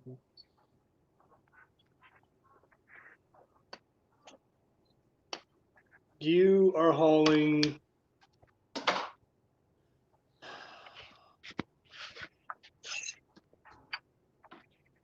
Hey, I thought you knew, man. I thought I did too. Guess that's what I get for thinking. Shit. You are hauling Wait. lumber. No, I am not. Go eat some crayons. No, okay. Back to you, Hemi. Okay. Is it wood? No. No. Okay. Then,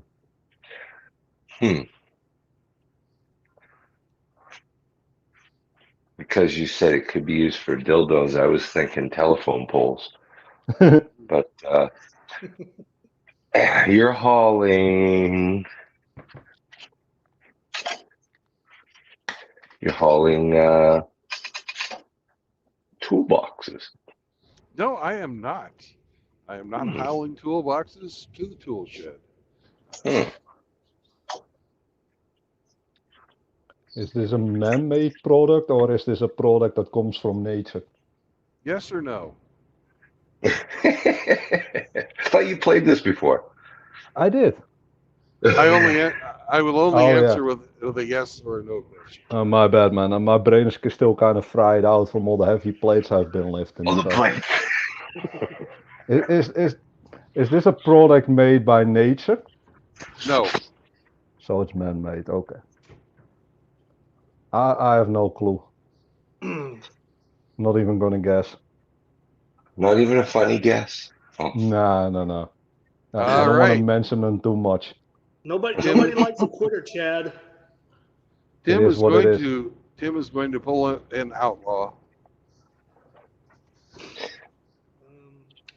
All right, Ramadi. All right, All Ramadi. right.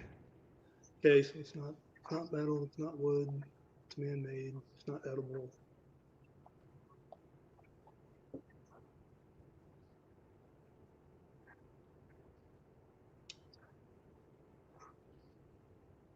Is it something that can be used in a home? Yes. Hmm.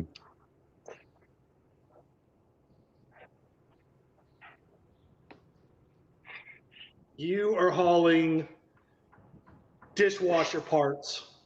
No, I am not. All right, back to you, Hemi. Do these things have an electrical component? No, they do not. Okay. And pretty soon we're going to be passing Uranus. Ah. Well, hold your nose because I forgot to wipe. You don't have to wipe. You've got the bidet. That's right. You know, there's a truck in Uranus.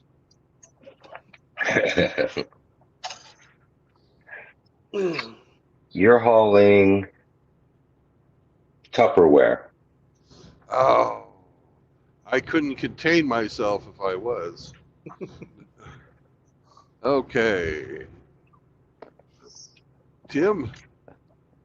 Is this material that you're hauling made to construct houses with? Say that again, Tim?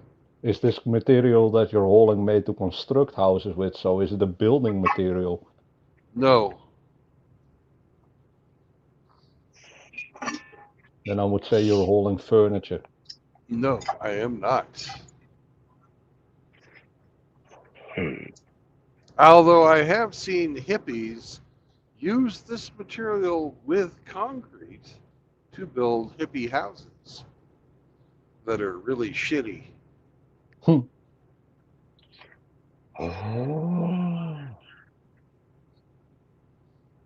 Is it made of concrete? No.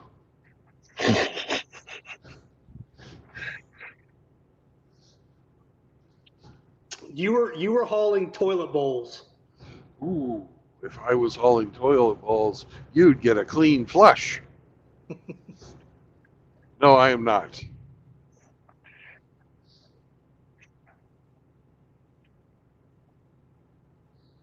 Okay, back to you, Hemi.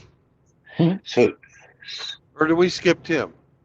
No. It's Romani and then Hemi. No, Okay. Tim went, then I went. Now it's Timmy's turn.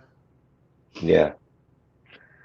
Mixed with concrete, but it's not from nature, you said. No, it's not. It's man-made. Oh, so it's not hemp. No, you can't smoke it.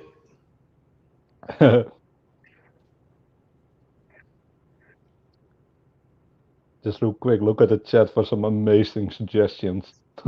Yeah, let's see. I'm gonna call a friend. Yeah, call a friend, help. 50-50. No lifelines. I'm gonna use a lifeline. Yeah. And if you know a smelly hippie, you could call him. You're hauling drill doughs. Drill doughs. Yes. I'm You're sorry. hauling drill doughs. No, I am not. Oh. Shit. What could be used in construction when mixed with concrete and as a dildo? What could that be if you were a hippie?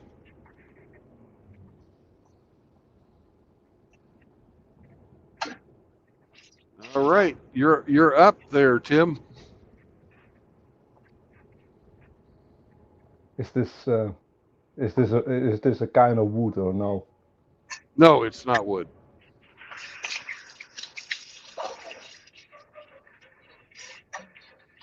Then I would say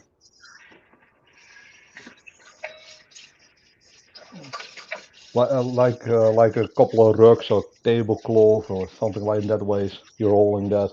Some fabric thing. No. I don't know what the correct English name is for that. Fabric. Fabric, yeah.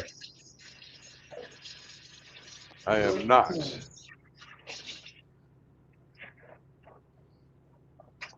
Okay, Ramadi. Okay, is it is it used as a component for something that goes into a house? I No, already asked that. Did you already ask that, Tim? Yeah, I did. he did, yes. But the answer remains the same. No. But you said it could be used to make dildos. Are you hauling fucking toilet bowl flappers? They're made of No, rubber. I am not. But Damn it. I'm certainly not going to go with the girls you go with if you're fucking putting that in their pussy. Jesus. Damn. Suck at this game. All right. Good thing we're not playing for money. Is it made of metal? No. For the So it's second not time. not rebar then. No, and that's for the second time, no. Damn.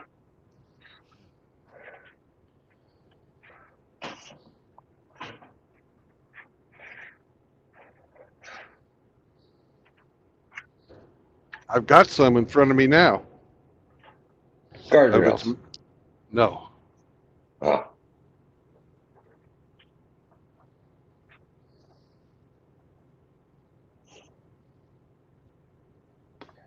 Okay.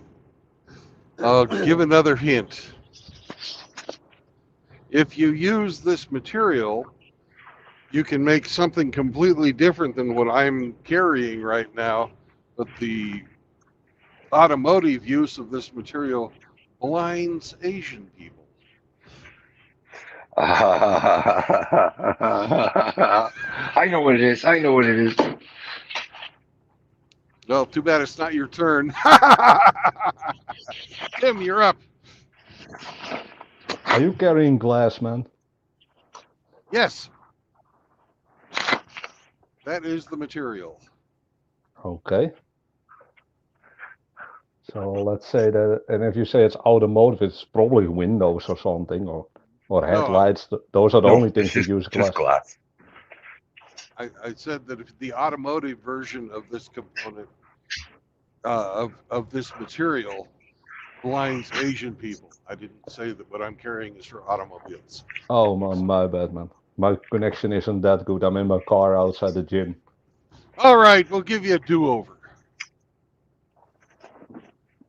He wins. No, you It's got to glass. make a do-over. It is glass, but that's just what it's made out of. Ah. Oh, okay. And in that case, I would say something like bottles. Ding, ding, ding, ding, ding, ding, ding. Congratulations. It's not gay, it's not queer, it's not plates, but bottles are in my rear. You can lift bottles as well, just don't drop them. Yeah. Put the bottle in his rear. It's not queer, it's not gay. I'm sure hauling bottles today. So you're just hauling empty glass bottles? There's nothing in them? No, there's nothing in them. Are they like the big ones for water coolers, Brandon? Or no, these bottles are going to be delivered to a supplier who sells them to Budweiser. oh, they're Bud Light. You got Bud Light bottles. No. I do not have Bud Light bottles. These are green. Beck's. I don't know. They don't have labels on them. They're just the bottles. Soon you will drive to Uranus, and there will be glass bottles in Uranus. Mm-hmm. That's why you're going to St. Louis. Anheuser-Busch. Yep. Oh, by the way, real quick, that instability.ai, I got that from TFM. He makes all his non-safe imagery from that. It's been uncensored AI that you can use. Excellent. And I heard it's completely free for like your first 500 things or something of the day.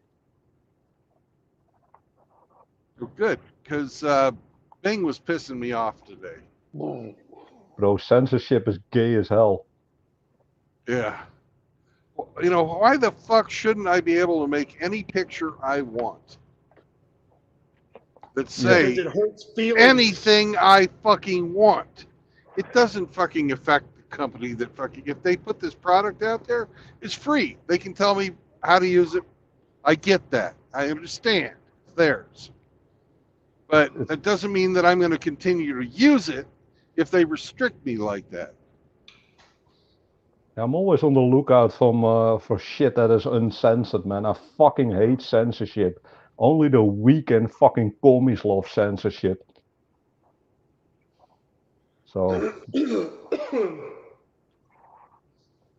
Excuse me. and I'm actually surprised about how much of the fucking AI shit is fucking censored to hell and back. Same with the chatbots. Most of the chatbots are censored as well. Well, as soon as Chat GPT came out, everybody knew it was fucking censored. You know, Yep.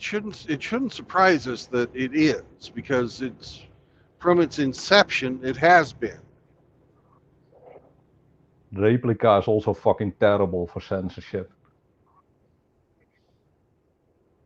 Well, Tim, you know just as well as any of us, man, that the whole censorship thing, that's selective. That's selective persecution with the censorship. Yeah. Yeah, it is. But that doesn't mean I have to fucking lay down and take it. I believe in No, fucking absolutely not. I believe in fucking freedom, and I want the freedom to create whatever the fuck I want.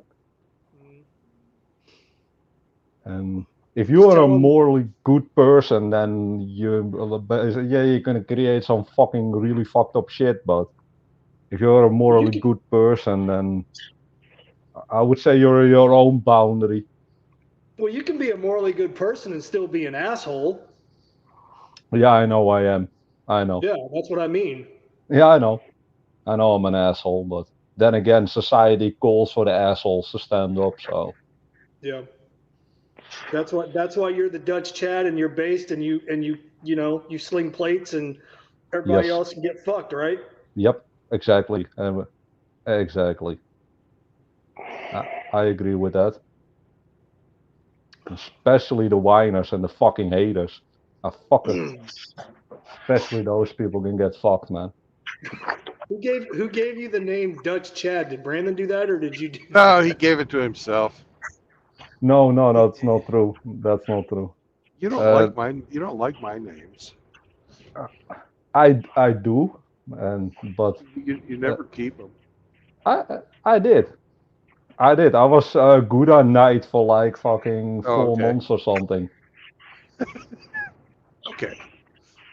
But no, I have to think back. It was either Malatopia or Cultus Maximus who called me this.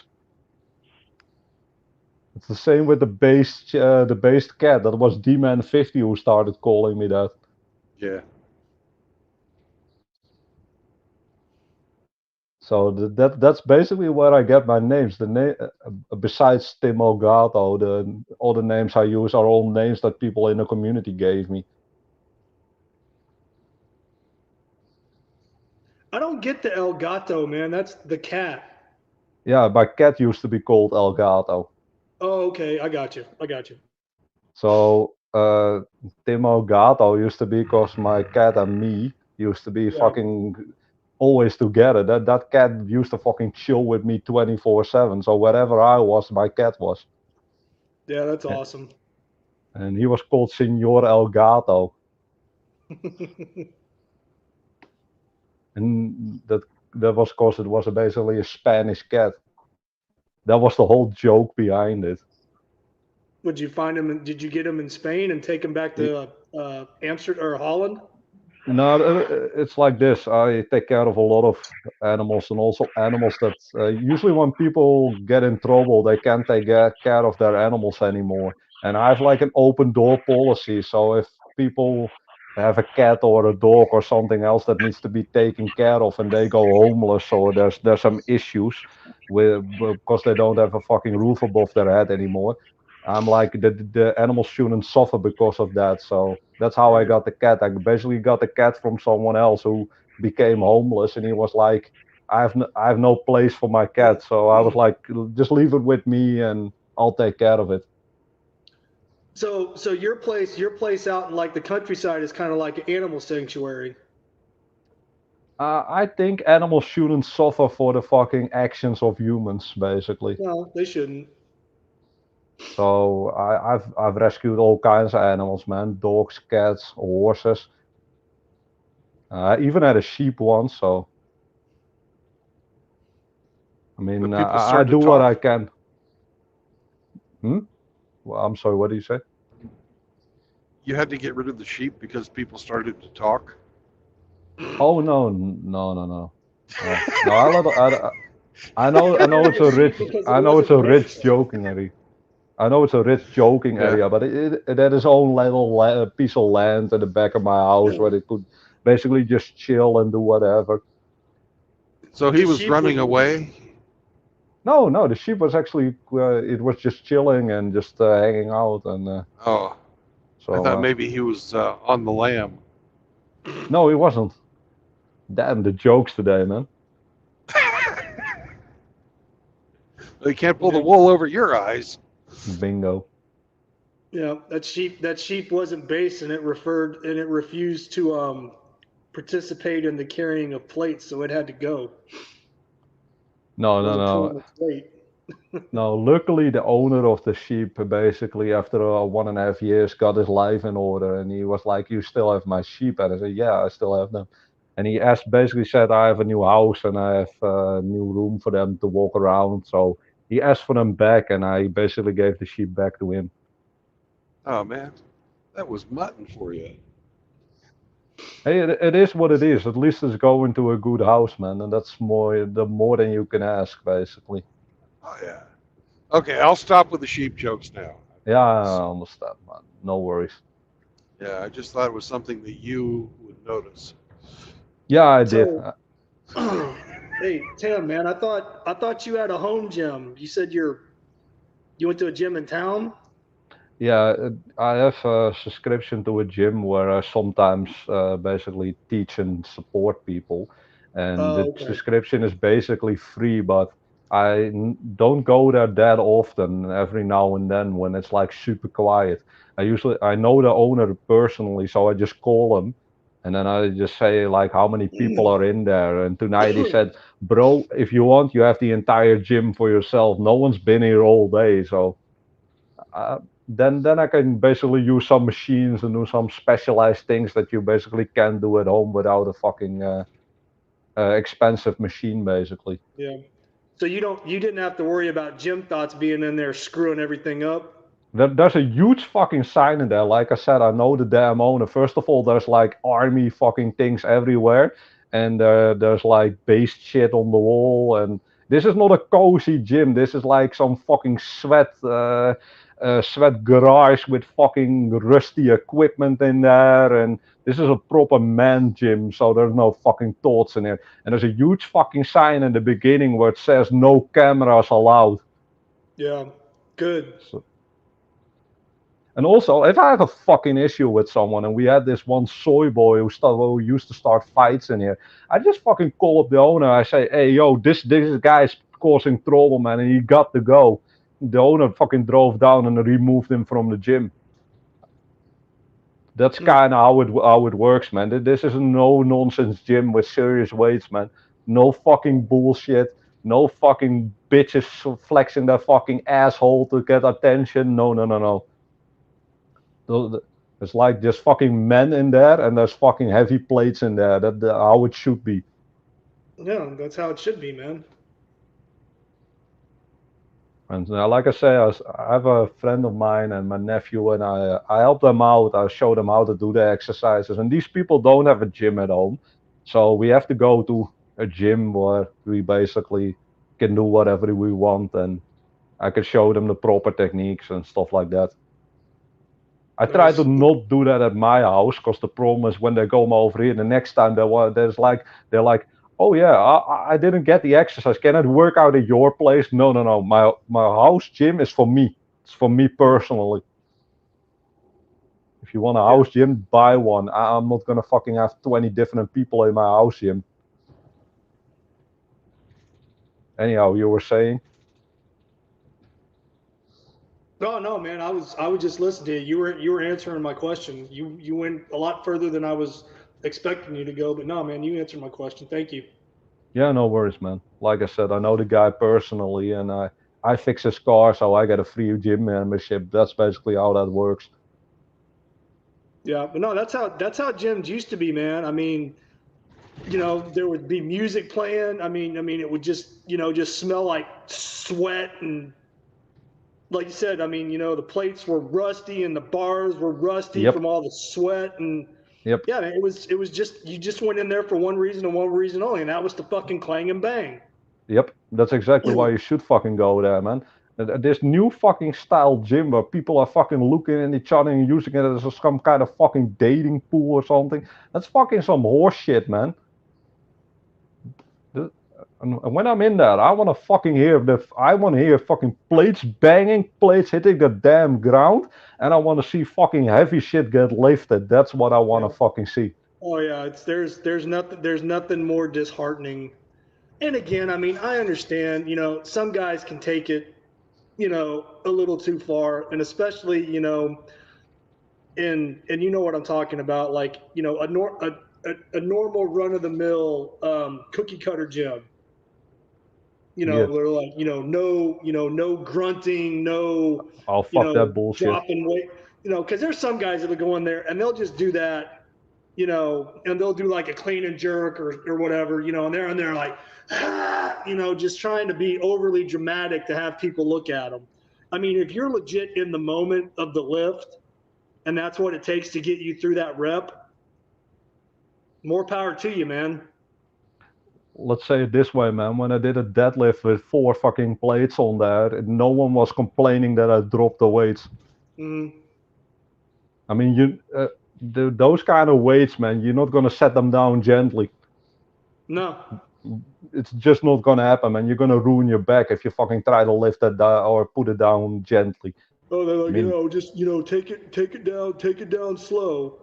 No, man. No, if I've fuck already it. got it up there, Yep. fuck that. Fuck that noise. Just drop that shit. Exactly, man. And that's how I like to work out, man. Just no fucking bullshit. Just fucking no people recording other people. No fucking thoughts in tight pants and shit. And this gym is actually, yeah, like I said, it's kind of rugged. So girls don't like to go there because it smells. It's dark. It's you know all the stuff that discourages the fucking women. Yeah. Oh, they probably wouldn't feel safe anyway. So. Not my fucking problem. So. Yeah, no, not your problem. They'd be like, "Ew, rust. I don't want to get tetanus." Good. Bro, I work with rust all day, man. I work, bro. We're below sea level, and they sold the damn roads over here. How do you think all the cars look? Mm-hmm. So I work with rust on my fucking job, and I work with rust when I'm slinging plates. Who the fuck cares? Oh man. At least I don't care. Let's keep it that way. But yeah.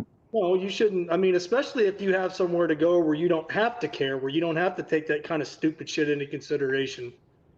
You can just go there and do what you came there to do. And if you've got the entire gym to yourself, I mean, hell, that's a fucking blessing right there, man. Just go for it. Yeah.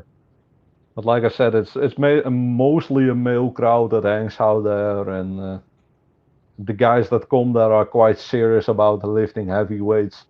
Mm-hmm. And yeah, I've seen like the normal gyms around here. Let's just do it. I know you can't see me, so I'll fucking say this normal in air quote, like the NPC dipshit gyms. And you see like it's like 99% women try to fucking pick up Chad and shit. Yeah. And last time we had this one woman who was on a trial membership, because every time there's a new year, there's a trial membership thing. It was so fucking hilarious. Me and my nephew Mike were in there, and Mike was actually working with a little bit of the smaller weights, so there were only like super heavy big weights, and she couldn't lift any of those. It was pretty funny. She was like gone in 2 days. Well, that's what those kind of gyms are banking on, is when the new year comes around. That's when their new membership spikes, and that's what they're counting on. And if they can lock you in for a year, And it doesn't matter how many times a fucking week or how many times a month or how many times a year you show up. They've already got you locked in. So they don't care whether you show up or not. They've already got your money because you're under a contract. Yeah, but I'm glad, but still, I love to work out at home, man. So you can basically pick your own music. I can put up like the fucking stream or something. 9 times out of 10, I have the stream playing in the background. Yeah. I mean, that. Well, what time is it in Holland right now? 8:45 at night. Oh, okay. Brandon, you were saying? I said, good. Well, I've had a bunch of people write me and say they just turn off the sound and watch the road. Yeah, I heard that. Yeah, well, you were talking about it. Hey, at least they're enjoying the stream, so. Yeah. I mean, I understand. I've got my fucking. Oh, go ahead. I understand that what we talk about, that some people don't want to hear that they can't handle that. I mean, you need to have your eyes open, and you need to have a will to accept information or see the truth for what it is. And most people enjoy living in fucking fairy tale land. Well, what they say is they just find it relaxing. They want to relax. They don't want to fucking get spun up about anything. They just want to relax and see something different. See, we have a sort of a question in the chat from Sodenar. He says, I love to see the Netherlands. It sounds like a nice place. Sodenar, the fucking Netherlands is a nice place, but stay the fuck away from the big cities. Don't go to Amsterdam. Amsterdam is a lefty shithole. Don't go to the red light district, Sotenor. We'll never hear from you again. The red light district is everywhere, man. Even the small towns here have that. So I thought that was only in Amsterdam where they got the chicks sitting in the windows. No. Nearby me, there's what you call a normal city, so around 2,000-3,000 men, and it got the red light district as well. So, and we got a fuck ton of coffee shops everywhere, and let's just say it this way: you're not going there to get a cup of coffee. Right. Smoking hashish. Yes. When you were living over in Europe, did you ever make it into Holland? Me? Yeah. I made it into the airport in Amsterdam. Yeah. But I had zero desire to go to Amsterdam. I don't know what, maybe if I was like 25, I'd fucking think it was a good time, but.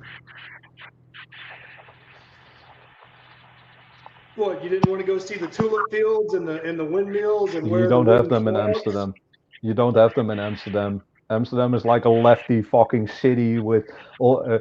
Let's say as soon as you fucking go into Amsterdam, you see fucking faggot flags everywhere. That's all you need to know. Oh wow. I knew people that had been there, and they said, "Don't go in the summer because it stinks." Yes. And don't go in the winter because it fucking's too cold. Yep. In the summer, it's just a lovely smell of shit and piss. Amsterdam smells like shit and piss. Doesn't matter where the fuck you are. Everywhere it smells like shit and piss. And indeed, the fucking winter is cold as fuck. Is that because they don't have good sanitation or what? It's canals. Oh, the canals, yeah. Yeah, in the olden times, the canals used to be an open sewer, but then again, it's also because fucking people just piss on buildings and shit. But anyhow, if you want a good experience, basically pick out any small town, just not the major cities, and you'll have an amazing experience with people who are pretty based. Well, how far from a major? And again, I'm not trying to have you out yourself. We're just talking. From a major city, and you're not to say which city, but like how far out in the country are you? Far. Then keep in mind the Netherlands is like only 3 hours to drive from one point to the other point, and I'm at least 1.5 hours away from a major city.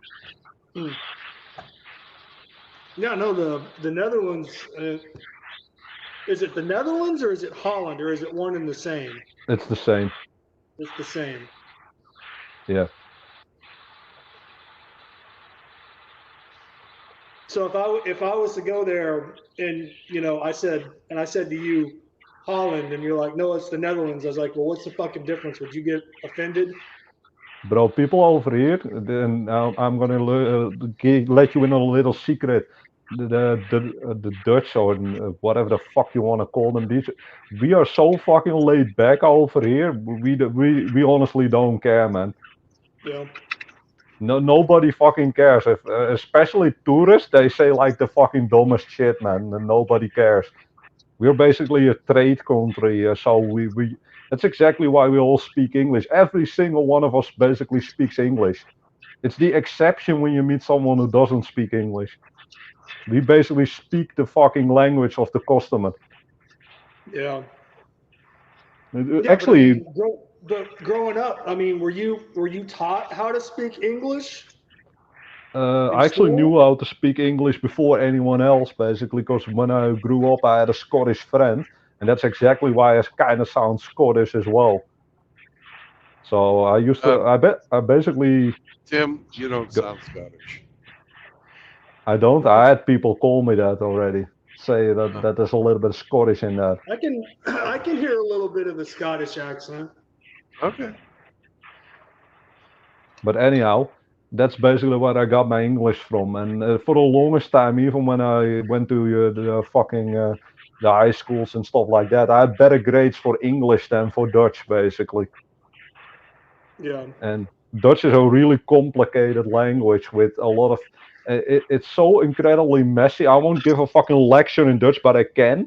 But there's like words that you think that they end in a D, but they actually end in a T. And there's like a fucking rule where the D becomes a T and shit like that.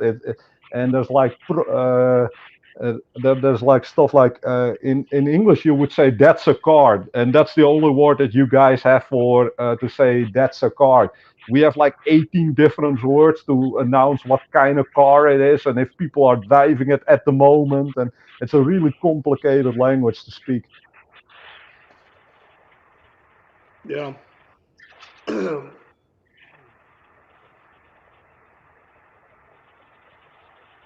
So you can speak Dutch, but you prefer to speak English.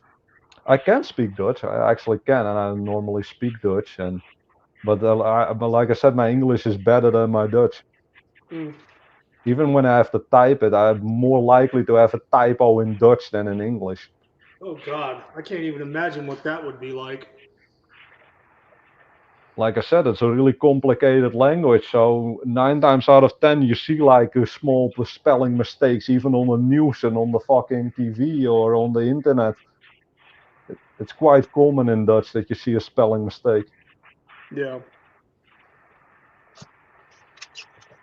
Now, besides you, my only other interaction with a Dutch person that I know of, like I said, I told you about that neighbor when I was in North Carolina. Yeah. Lived across the hall from me in the apartment building.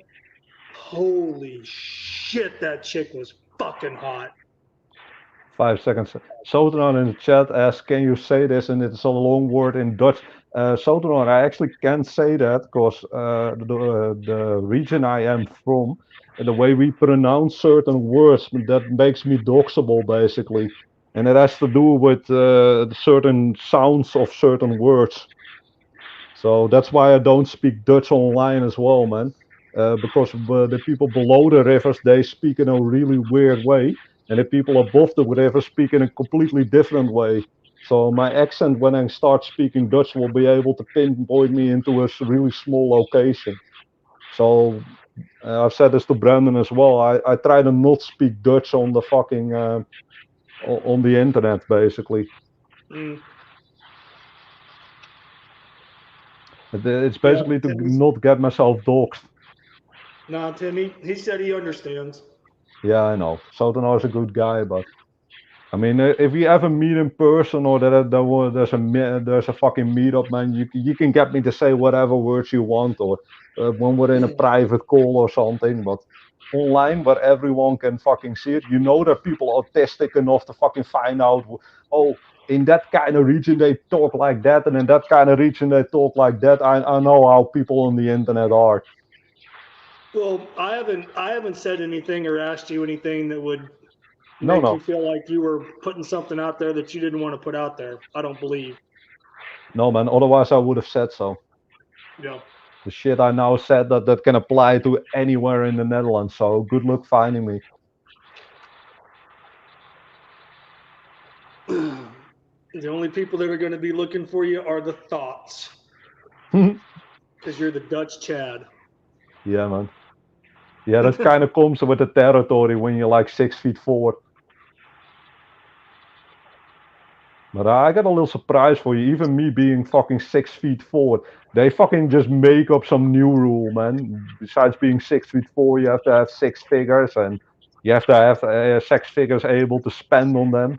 It's not enough to not have that, like me, or own your own business, like me. No. You need to have six figures to spend on them at any fucking second, and you need to have perfect charisma. No, they can, you know, and I'm sure you've heard this. This is an American term, but I'm sure you know what I mean when I say this. You know, they can move the goalposts however much or however little they want, depending on who they're interacting with. So they can just make shit up. Yeah, Like, I know.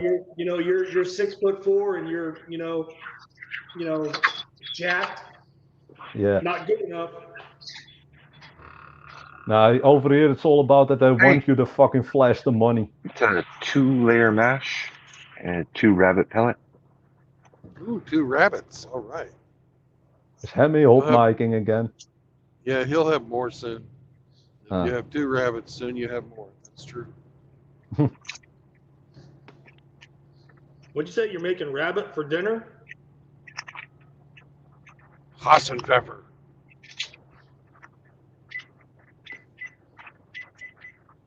No, he's at the store somewhere.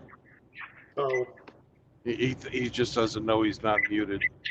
Yeah, he's hot micing. Hassenpfeffer. Yeah. Yeah, that's right, Hassenpfeffer. No, I just remember that Bugs Bunny cartoon. Yeah, it's actually it's a real fucking dish. Yeah. German rabbit fucking stew. What's I guess. Hassenpfeffer? Brandon. Hass means hair in German, or rabbit. What's pfeffer? I don't know. I need to see how you write that. I don't. But actually, that's German. Yeah. Hass means that means rabbit. I think it means rabbit stew. Yeah. Like rabbit. Yeah, could be. Could be. Again, German is also one of the mandatory things that we have to speak in the Netherlands.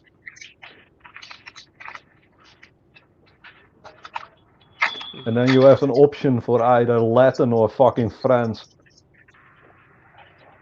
But I basically said fuck French, because why would I need that? Latin. Do you know did you ever learn how to speak Pig Latin? No, I didn't. I did fucking look into it a little bit, but Well, you take the first letter of the word, and like if it's a consonant, you put A on the end, but you take that first letter and move it to the end of the word. Like for fuck, it turns into ukfe. I just know enough to look at what's on like the religious buildings and stuff like. Yeah, but Pig Latin is just it's different. Like fuck you is ukfe ui. 2 rabbit. Was it 2? Yeah. Thanks. Hey, Hemi, man, you're not muted. Yeah, and you sound gay. Thanks. All right. I think you too. I think Brad and I are gonna go and have a mani pedi. Well, I'm meaning to sound gay because I gave the guy at the counter my name is Brandon. Didn't you hear me? Oh, okay. Well, that explains it. So I got to keep up. I got to keep up the act. Right, Hey, right. be careful, man. If you say gay 3 times, they will come. Like Beetlejuice. Yeah, you know who. Speaking of gay, did you see that fucking homoerotic fucking story that he who shall not be made about Frost? Yeah, I saw that. About it. I didn't watch it. That was pretty gay. That was pretty gay, man. Oh, fuck me. We have blockage by Uranus. Oh no. We need a laxative. Yep. There's a lot of cars in Uranus. Yeah, because right here, this is Uranus. See the sign? Yeah. And here's the fucking everybody's stopped. So Uranus is all stopped up today. They need to eat more fiber in Uranus.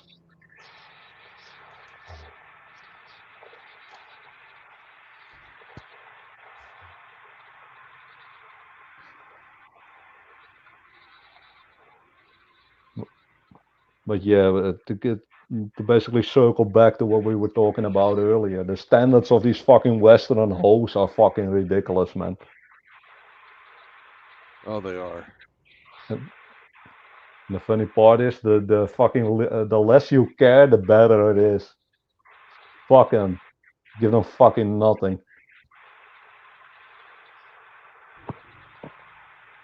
You know, I've seen the hypocrisy for myself, man. I work on some pretty high-end cars for my business, and I had last time I had quite an expensive car, and I needed to go for a test drive. And if you see these fucking females fucking drooling on that shit, man, you're like, fucking, how superficial are you, bitches, man? As soon as you flash some damn money and you're above fucking 6 feet, you can do whatever the fuck you want.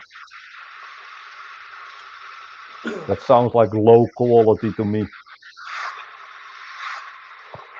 Hey, Tim. Yeah.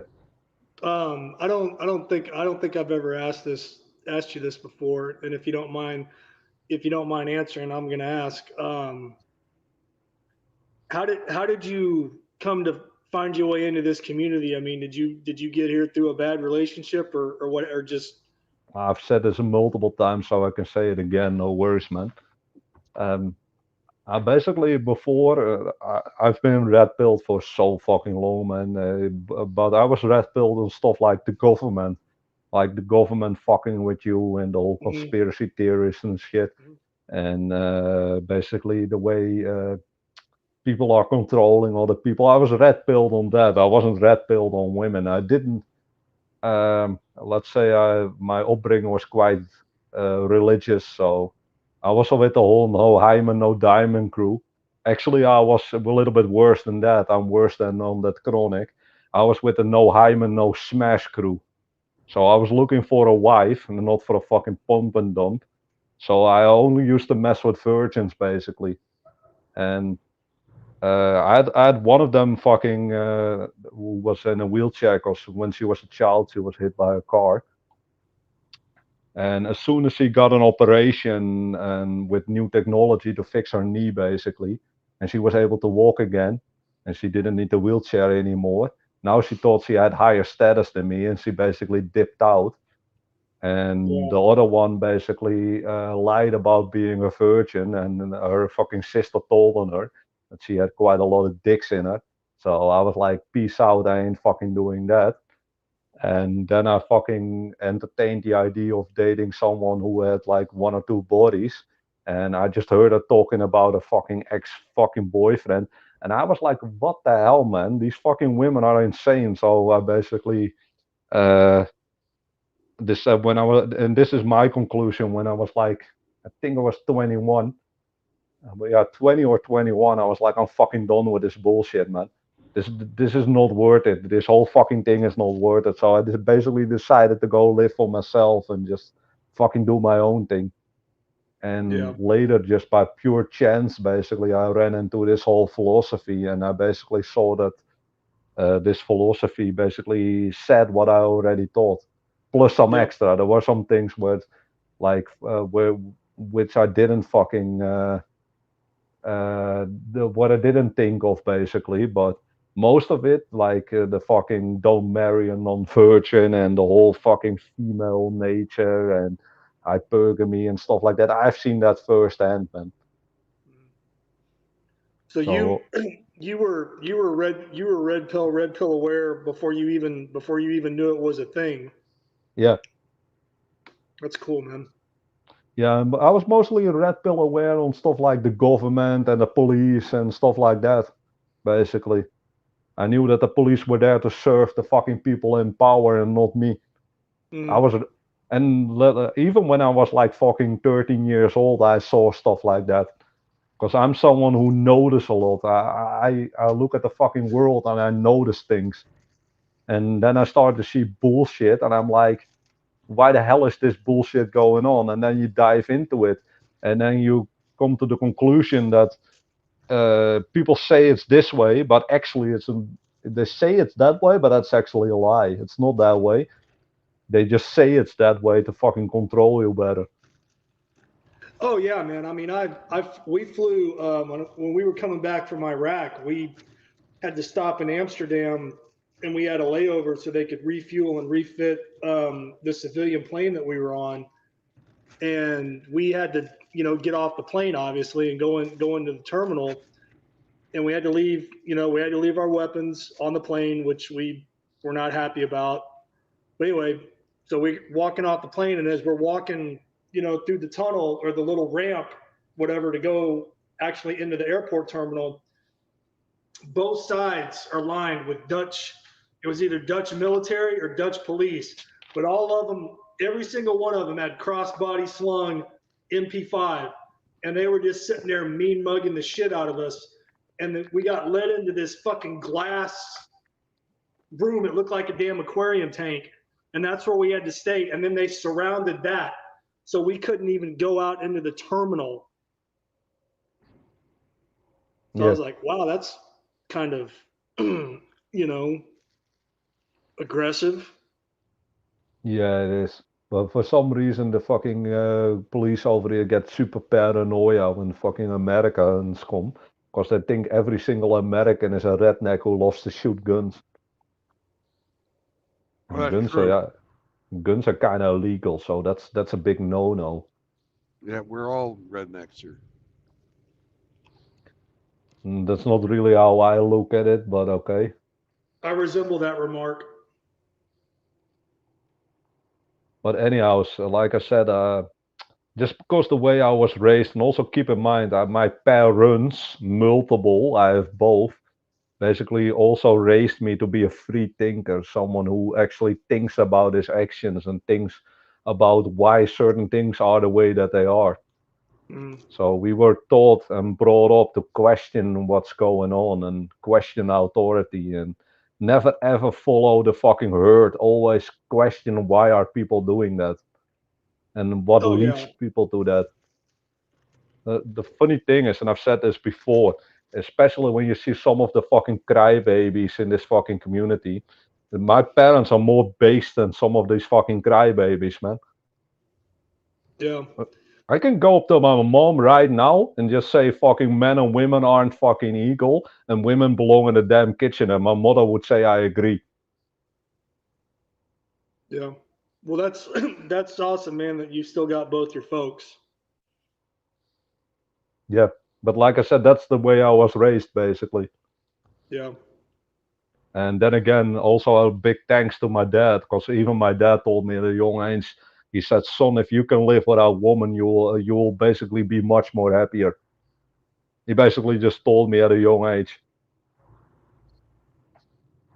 and it all Yeah. So started to you're click, man. It all yeah. started So to click. So your father never tried to force that on you. That's good. No, he gave it as an option. But he said like it's your choice what do you do with your life, and I've also explained to them with evidence that fucking modern dating is fucking garbage when I was like 21 years old. And I basically told them like I ain't gonna do that. I ain't gonna put my fucking ass on the line, and for what?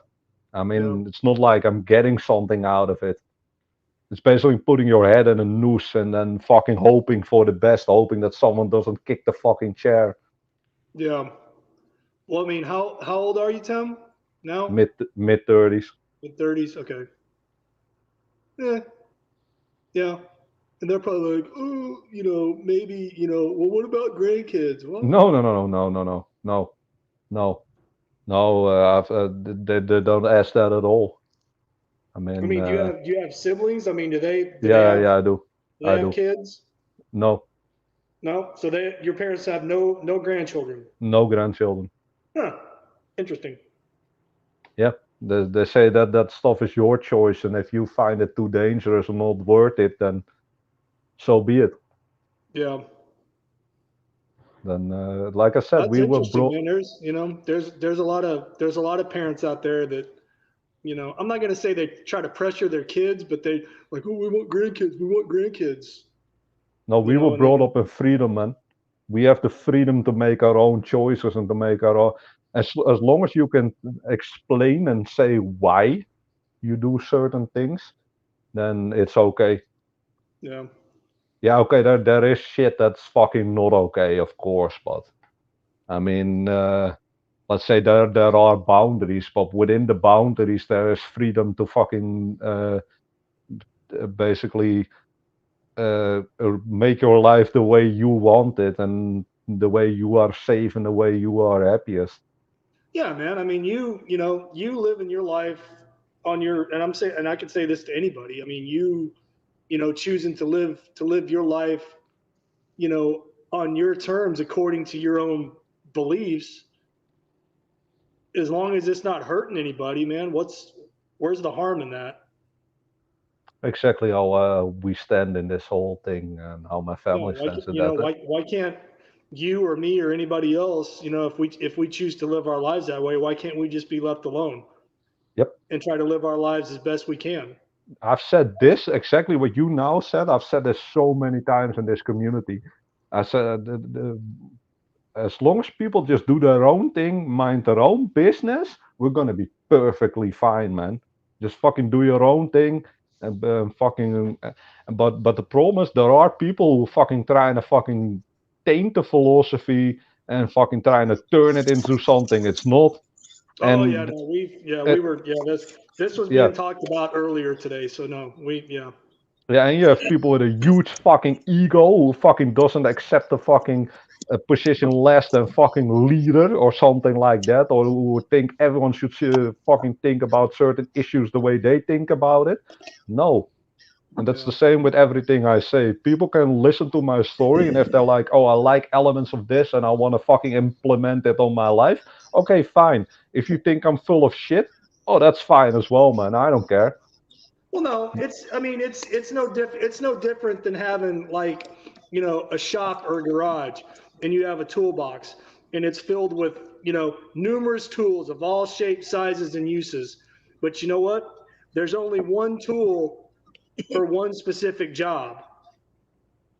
And you use that tool and then you put it back. And then when the next job comes along that requires a different tool, then you use that tool too. So it's just, you pick and choose, what works for you, and you can leave the rest to the side if you want. But that doesn't mean you have to go and try and reinvent the wheel. Yep. Does that make sense? Yeah, that makes sense. Yeah, I agree with that. Here, Surapum in the chat says most of us just want to be left alone. Yeah, that's exactly how I am, man. I leave people the freedom to do whatever the hell they want, but the only problem is when people start to fucking infringe on my freedom. Then we're gonna have a fucking problem. Exactly. I will not let people fucking dictate what I can and cannot do. And I will fucking not let people co-opt the whole bullshit and turn it in some fucking faggot party. No, man, I've been saying that. I've been saying that since I got out of the military in 2013, man, is I just want to be left alone. And I'm not asking for special treatment or consideration because I'm a veteran. That's not it. I just want to be left alone. Exactly. Yeah, I just want the freedom to do whatever the hell I please, basically. As long as And I'm not breaking the law and hurting anybody, and bingo, I'm meeting, my financial obligations, whatever those might be, bingo. and I'm obeying the law and I'm in good standing, leave me alone. I think the law is wrong on certain things, but for the most part, I agree with it. I mean, you just have to have good morals, ethics, and values. Just don't be a fucking piece of shit. Don't steal from people. Don't do stuff that fucking negatively affects other people. But if I want to be fucking, let's say I'll take a fucking extreme example. Let's say I want to be awake 24 hours because I want to work out for 24 hours. Who the fuck am I hurting with that? I want to have the freedom to do that, and not some fucking guy going, that's toxic masculinity. You Well, can't I mean, sling those plates. you could potentially hurt yourself, and you know that. But I mean, whose That's my choice. place is it to try to stop you or lecture you on that if that's what you want to do? That is my choice. That is my choice to make. That's my risk to take. It's my body. But then again, I'm not negatively impacting someone else with that. No. How would you? Now there are people who see that as toxic masculinity. But Tim, we're talking about a normal person's brain and train of thought. How in that thought process are you hurting anybody other than yourself potentially? You need a little correction on that, brother. Normal, there is no such thing as normal. You're talking about the perspective of a guy who's red pill or sort of based or believes in freedom. The fucking NPCs think that they have a fucking reason to interfere with what you are doing. No, when I said normal, I meant you. Normal, yeah. A normal thinking, rational man. Yeah, you're right, man. You're right. But keep in mind, the NPCs are not normal. They're not rational. They think in a hive mind. That's where the whole NPC meme comes from. Hey, Tim. Hey, man. What's up? Oh, well, anytime I happen to have the honor of catching you on here, I always like talking with you. You don't come on enough, man. Yeah, Rusty, it is what it is, brother. But I like to say thank you, brother. I think it's a big deal that you consider it an honor to talk to me. I'm just a normal guy. I wouldn't say I'm anything special, but... Well, I just got notified that I just had a son of a gun threaten me on here. And when I looked it up, I saw that you saw it. You left a comment under it. That son of a bitch Lazarus. You read what he said? Yeah, I saw it. Saw it. What an idiot. I told him, I said, dude, I said, let's just get this over with. Just bring it on. Take your best shot. What did he write this time? He said that if he hears one more peep out of me, that he's going to do to me basically what he did to Angler. There's I'm next. Second one of those fucking clowns that are using that whole Angler situation as threats. Yes. Yeah, he said, I'm next. I told him, I said, well, fuck it. I said, let's just get this over with. Bring it on. I gotta be honest with you, man. That guy went off the fucking deep end, and I still stand by what I said earlier. Fuck Lazarus, man. I still stand by that. This is no fucking way to act. Even on the fucking internet, this is no way to act, man.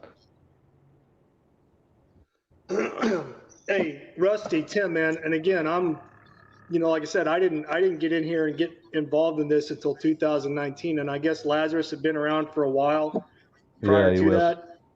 I mean, how was he a MGTOW? And again, I'm just using this as a loose term, as a MGTOW shot caller. How did he fall and wind up where he's at in the state he's in now? Nobody knows. Well, let me tell you something right at the beginning.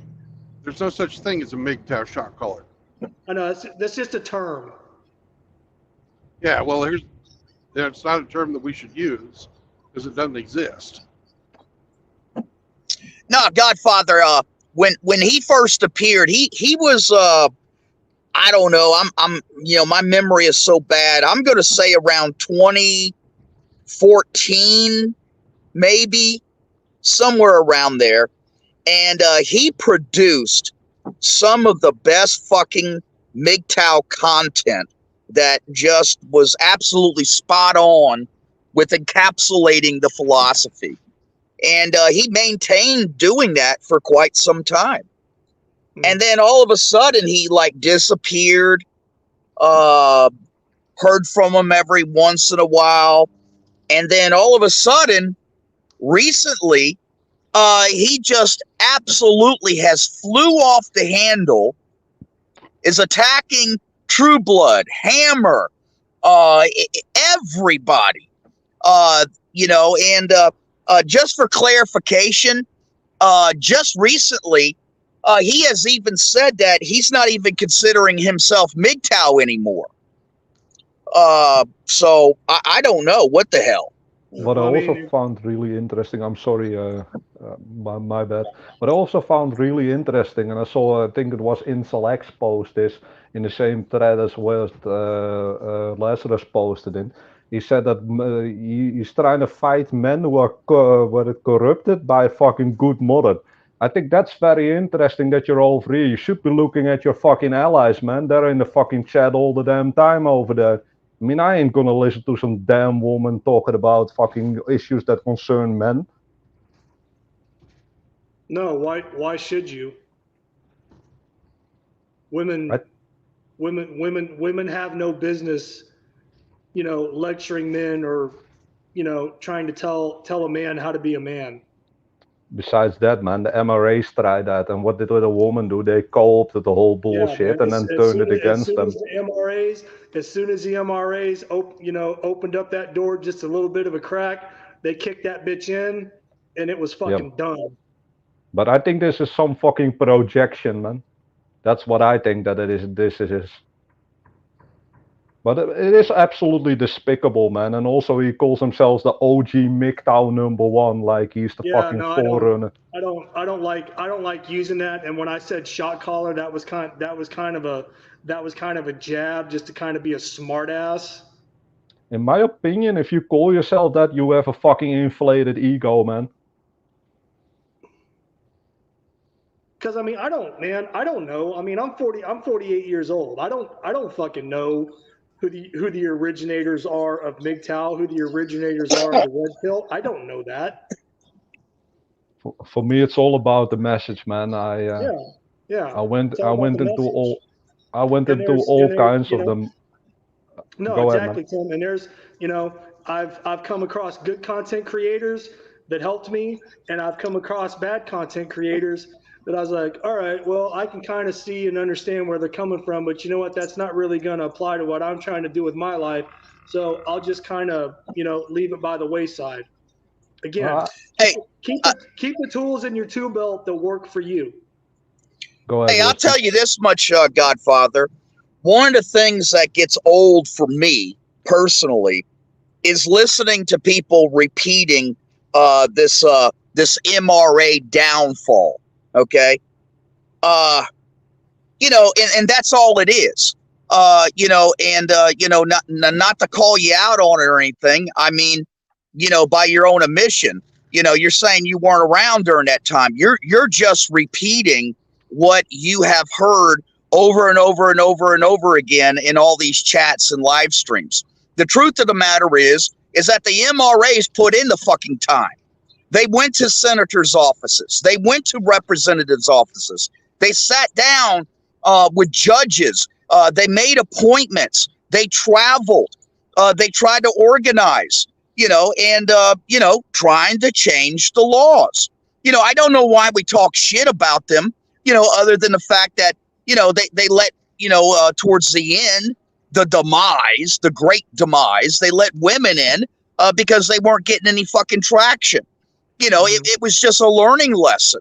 I don't know why we talk shit about them all the time. And these guys try to do something. They put their money where their mouth was. No, Rusty. I think you might have misunderstood what I said. I wasn't talking shit or putting them down. All I was saying was once they opened the door and they let women come into the equation, that's when it all went to shit. Not I don't know, you know, was it working before then? Were they making any headway? I don't know, but I know once they introduced women into that space, that's when it all went to shit. Yeah. Well, let me just say this. Is there any one of us that did not celebrate when Roe versus Wade got overturned legally by the Supreme Court? Is there any one of us that did not celebrate when Tennessee just recently passed a mandatory paternity law? No, all of us MGTOW guys celebrated. And that's the same thing the fucking NRAs were trying to do. Mm-hmm. So yeah, we do share a commonality. It's just that the MGTOW guys just, developed, out of that basically and just said, fuck it. We can't get anything done. We're just going to walk away. In fact, we're going to go our own way. Don't get me wrong, Rusty. The only reason I brought it up, the whole fucking MRA thing, is as a warning, as in, don't let the women into your group or into your philosophy because you know what will happen. That's why I brought it up. Yes, and you're 100% right, Tim, but there's also a greater lesson, I believe, that's in it as well, too. This is a normal man space, okay? And the very minute that you let anybody that doesn't qualify as a normal man in, it's all going to go to shit. Not just women. I have to say this, man, and I thought the last time I heard you say this, and this was absolutely brilliant. But as soon as we started saying normal men, all fucking hell broke loose. Yeah, Hammer agrees with that too. I was on a stream with him, and I reminded him. I said, when all this shit fucking hit the fan, and he said, "Yeah, I sure do." It's when we started saying the phrase "normal men," and I was like, "God damn right." Yep. And I'm going to be honest, man. This is one of the main reasons I found this philosophy really attractive. Because I saw normal men, and it was all about the fucking dynamic between men and women. And if that doesn't work, whatever the hell you're going to do with your life next. Nobody is interested in what a fucking homosexual is going to do with his fucking life, man. Nope. Well, recently I got into some debates with some folks, and the analogies that I was using is I said, look, if there's a Corvette community, one of the prerequisites to join it is you got to own a fucking Corvette. If there is a deer hunting community, one of the prerequisites before you enter is that you got to fucking deer hunt. Well, the MGTOW sphere is a community, and one of the prerequisites is you got to be a fucking normal man first. And also, I've said this before. If let's say that some guy is fucking homosexual, why the fuck would you need MGTOW? It's men going their own way from women. I mean, if you're fucking LGBTQ, you have 50-50 custody and stuff like that. You don't need fucking MGTOW. The only reason you want this philosophy is because there's other men that you can turn into whatever the hell you are. Well, Tim, we were having this conversation the other night, and I said something to the effect like this. Why would some person who's part of a group that is the most, protected, pedestalized, in the Western hemisphere of the planet right now in the current society, why would they want to associate themselves with our group who is labeled as misogynist, I know too, anti-woman, Nazi, blah blah blah, blah you know, blah blah. Nazi is You know, bullshit. I can sit here and rattle off shit all day long, you know, about all the negative crap that's been said about us. Why would those people want to be a part of us? I know. My answer is because we said you fucking can't. That's part of the answer. The older Yeah. answer is that these people are used as a wedge to divide people and to infiltrate communities and turn them into whatever the hell they are. And when these people are in power, they can control those communities. And these communities can basically all become about their rights and not the rights of normal men. Yeah, and let me add on to that, Tim, that as an example of what Godfather was just asking, on an individual level, when they come in to a college, to a business, any type of structural organization, they try to impose their pronouns to be recognized and therefore normalized. And so that is the same thing that is happening right now with the trans trying to come in here. They are trying to force us to recognize and normalize them, and we won't do it. Of course not. Fuck off with that bullshit, man. It has no place in here. They're also being used, Rusty and Tim. And again, they probably don't even realize that this is happening to them. They're being used as useful idiots because they think, oh, we're gonna put them in there and try to drive a wedge and break all this crap up, and it's not working. Of course these people are used. Only the problem is I don't want them in here and fucking co-opting the philosophy. Well, they don't care. They don't care about corrupting the philosophy. They just care about getting in here and breaking us up from the inside. That's all they care about. They most certainly do care about corrupting the philosophy.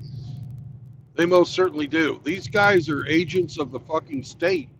They are fucking supported every fucking, every which way you can think of by the state. They want to fucking Bullets has made fucking videos about fucking what the true tenets of MGTOW are. Bullets has made, and Kush has talked about this shit too. Whenever anybody goes in, fucking raises hell with any of these trannies on their fucking streams, these guys come out and fucking white knight for it, try and fucking shame people into fucking being different than who they are. They most certainly do want to fucking control us. They want to fucking pervert this fucking philosophy into something that it's not. They want it to be about them. They don't want it to be about normal men anymore. Right. No. You're right. No, when you say it like that, no, you're right, man. That's what I meant was initially I don't think their intent was to change or disrupt the philosophy. I think they just wanted to get in here, shake things up, try to bust things up from the inside out and cause, division and hate and discontent. Yeah, and Godfather, the other thing too that I truly believe is that this is really a political type of movement. And the reason why I truly believe that is that, look at everything that they represent, okay?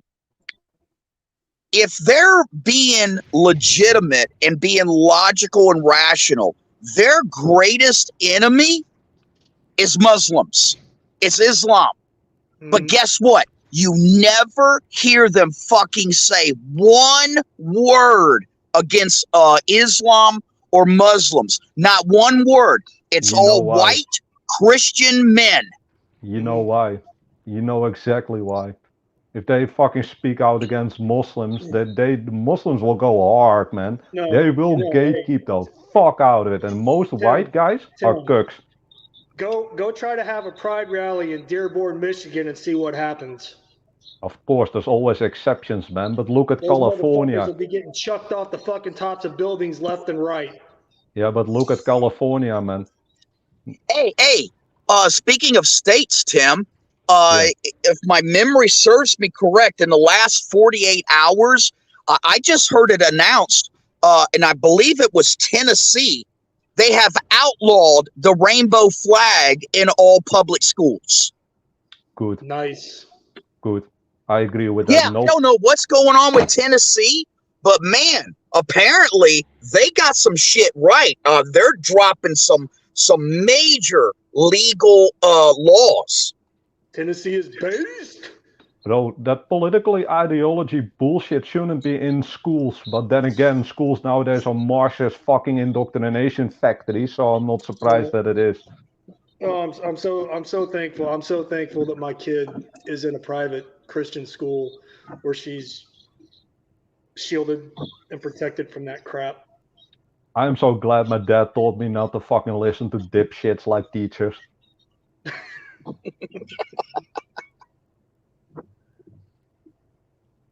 That's the other way Tim's around, like, man. look, little Tim Elgato looked up at his teacher and he's like, "Fuck you! I can outlift you." You know, the worst thing about it is it's probably true as well, man. Every single one of those teachers were fat as hell. Like, how much you bench? How much you squat? Weak. I always been an athlete, man, my entire life, so. But no, Rusty, man, I wasn't trying to cause friction or beef.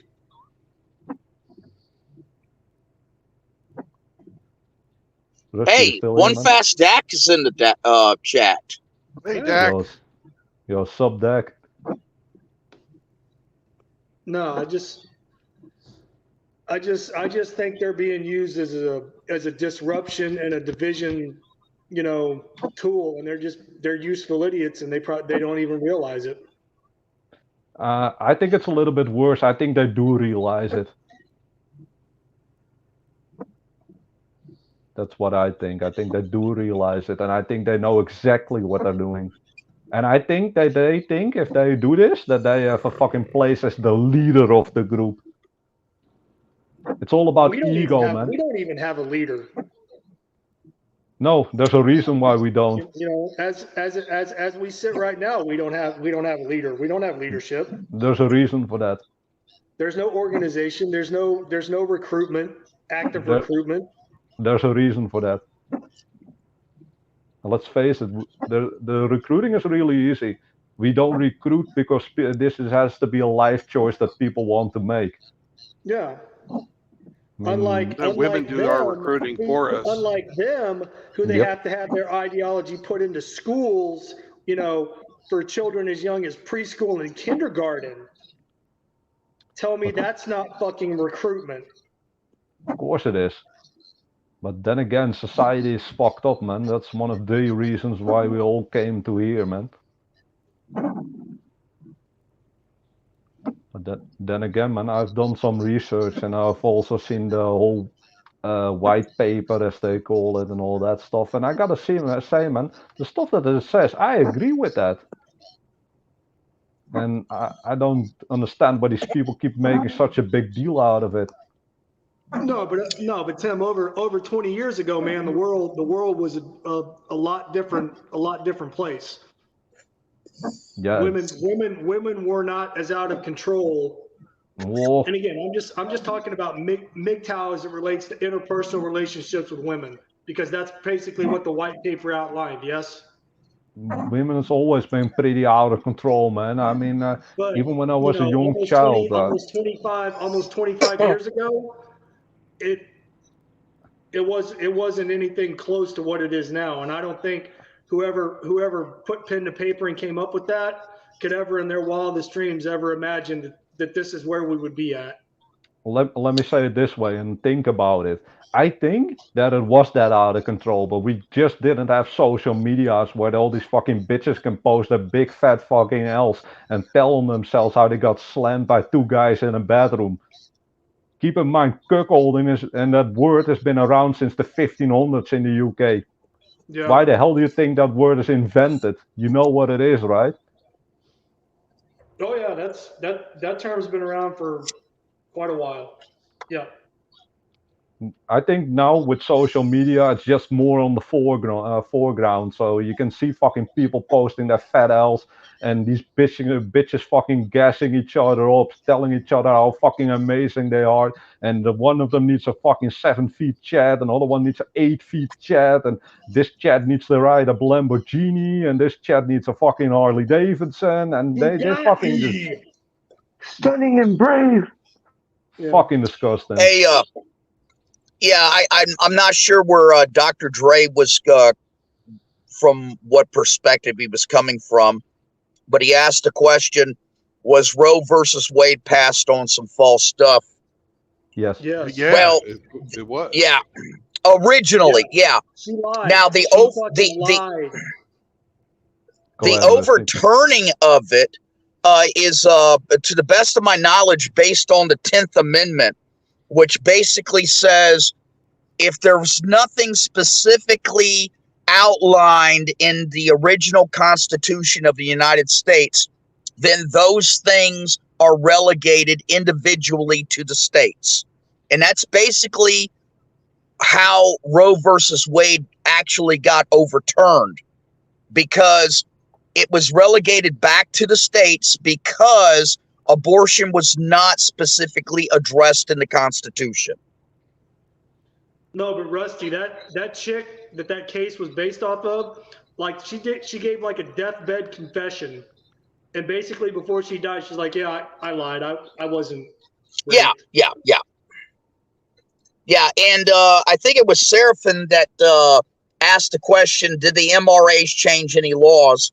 And my answer to him, as short as I can make it, is that like Ulysses S. Grant, when he was in Mississippi, right before the Battle of Vicksburg, he set his engineers to dig to try to move the path of the Mississippi River so it wouldn't swing by.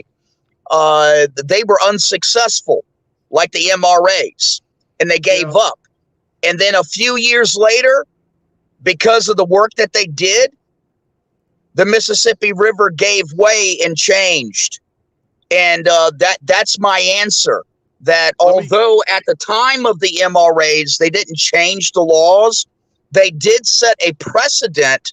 And, it's something that probably cannot be measured today, but it definitely had an influence on what was to come and the things that are happening now.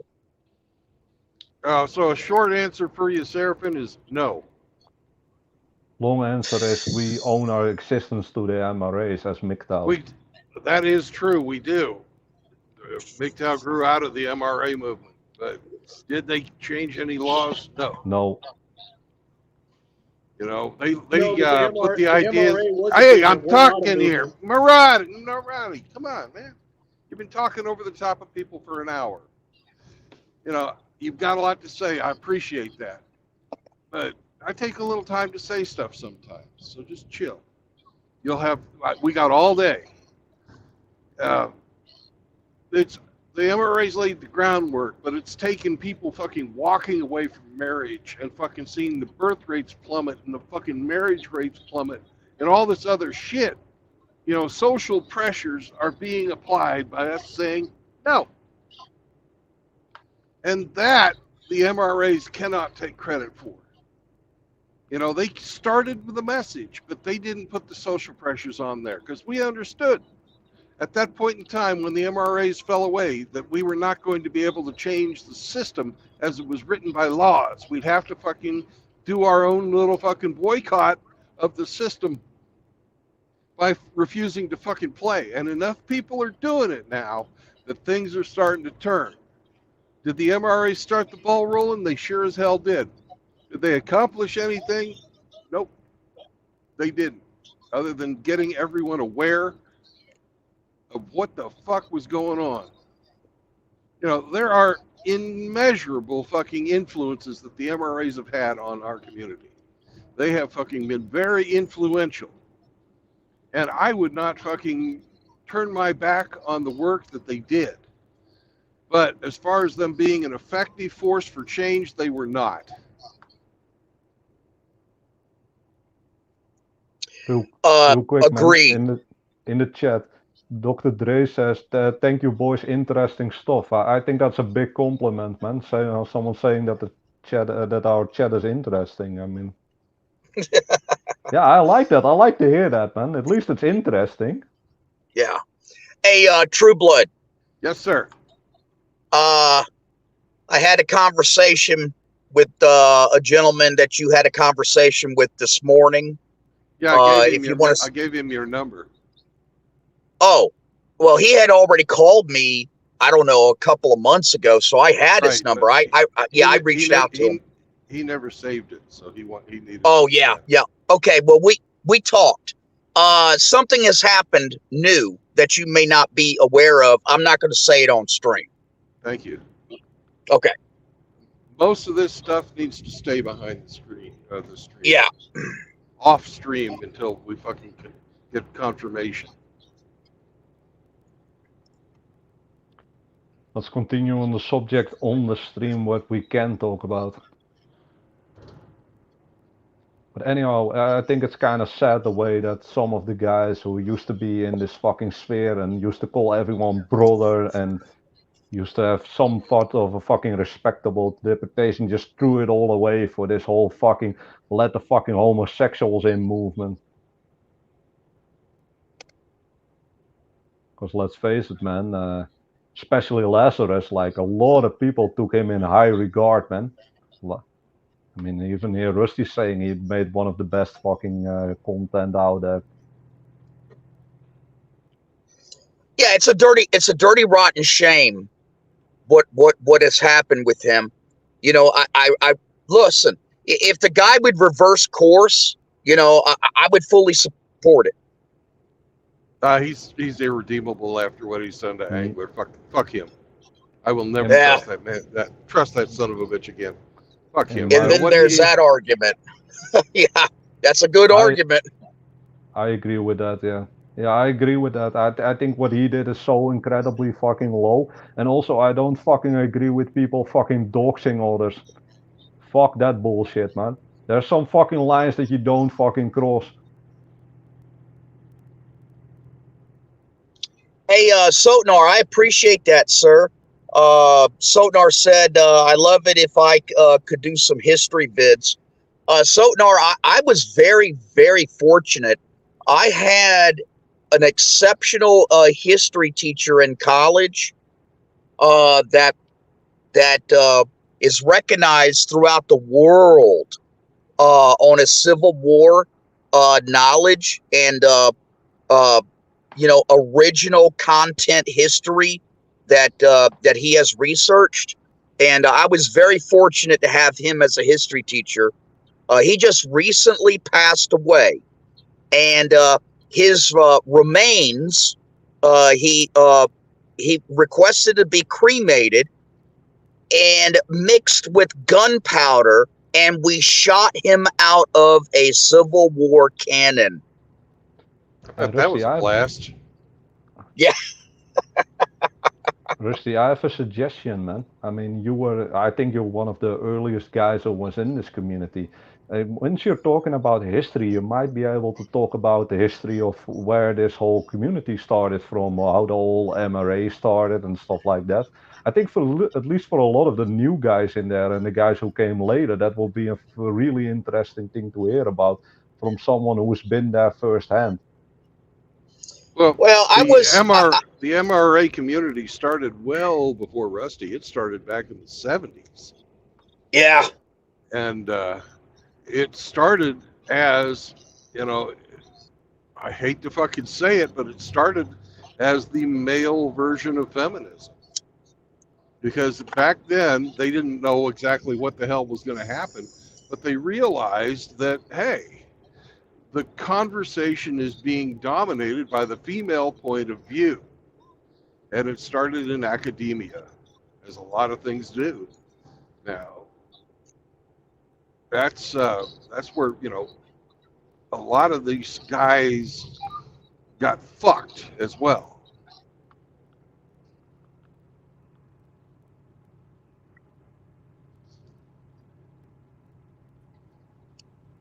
Howdy, hamster. Sounds like a good cluster up in here today. Hamster, what's up, man? Oh, hey, what's going on? What's up, man? Rusty, there's a question in the chat for you, man. Oh, Yeah, I'm actually, sorry. Actually, Frost, True Blood should be credited with saying that. He was like one of the first persons that I ever heard say that. And once I heard him say that the original manifesto was like first wave MGTOW, I have to agree. Oh, that didn't come from me. That came from TFM. Yeah, well, I heard you say it. I didn't hear TFM said it, but if TFM said it before you, then yeah, that's fine. Yeah, I agree. And you know, I have always said that the manifesto, the original manifesto, was kind of a framework. Okay. And then on the frame, you start adding different materials and other ideas and stuff. And, you know, that's where the no cohabitation, you know, no marriage and no more kids comes into play. And if you want to, you know, even extend it further, you know, we are not your ATMs, we are not your protectors, and we are not your sex objects. You know, all these things, you know, developed, you know, after the fact. Well, Rusty, in the manifesto, in one of the sub points, it has something in there that says eliminate chivalry. Yeah. Okay, AKA so no that's simping. yeah, exactly. It's like we aren't going to fucking put up with this shit anymore, and we're not going to subject ourselves to usury, because we're not going to be defined by rules that were not made for us, when the other side isn't going to be playing by the rules that were made for them. Yeah.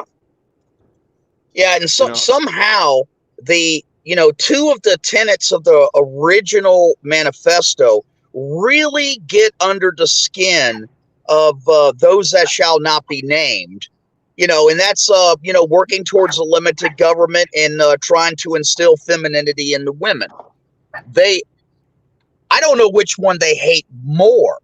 You know, they've made videos, whole entire videos about working towards a limited government and laughing at us. You know, it's almost like it's almost like they exposed themselves as fucking communist. Probably the women one, Rusty, because they don't even know what a woman is. Yeah, they can't even define it. Anyhow, question in the chat. Someone in the chat wanted an everybody get down. Do it now. Do it now. Yeah. Rusty. Yeah. How can we be like, you know, kind of what Tim was just saying? How can we be expected to, in this day and age, in this current iteration of society, how can we as men be expected to, you know, instill femininity in women when there's no feminine women left? By giving them nothing. Do it by standing up for your rights and not letting them fucking challenge you as a man. When they fucking want to challenge you as a man, you don't fucking put up with it. That's just me telling you to go fuck, not you, Brandon, telling women to go fuck themselves and not play the game. It does have everything to do with femininity, because when they realize that they're being expected to play hardball, they always fucking turn on the fucking pussy charm. They will not fucking, you know, unless they're fucking stupid or drunk or something, fucking get physical with you. They will revert to their feminine nature. Yeah. Godfather, to answer your question, I think there's three answers. That's my own opinion. The first answer is exactly what True Blood just said. The second answer is that men need to be masculine. Okay?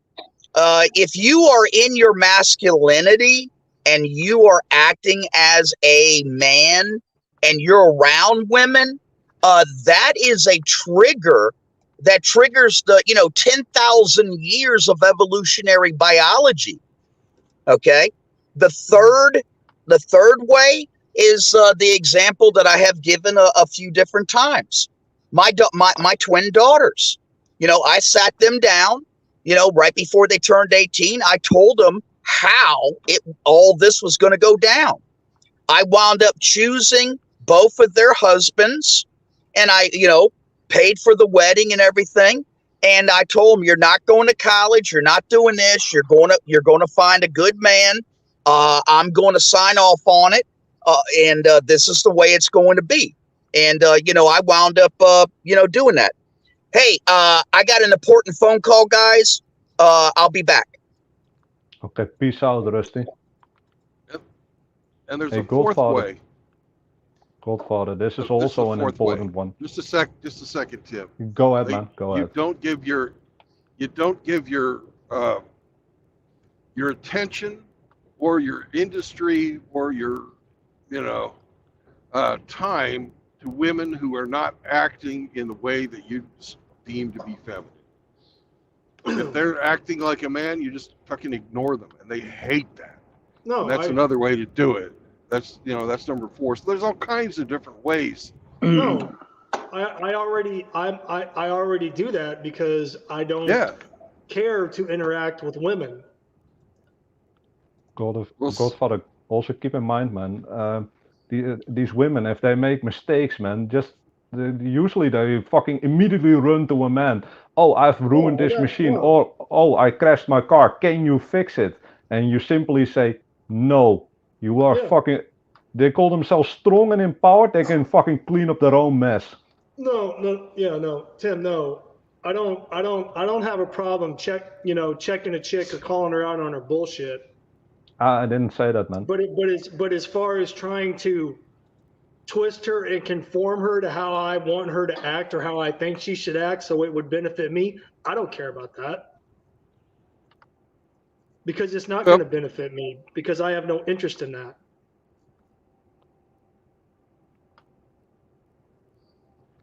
Well, it's not what your interest is. If they are not going to behave like you think they should, then you don't have to fucking play any game. You don't have to interact with them. And if enough people stop withholding their attention, time, and money, then they have to change. They have to change. There's no law going to be written about it. We have to fucking do this. It's either going to work or it's not. As TFM says, women are as terrible as men allow them to be. Okay. Maybe I wasn't looking at it across those lines. I was kind of taking it literally, like, hey, I'm gonna change this woman. I'm gonna bring her around. But no, man, you're absolutely right.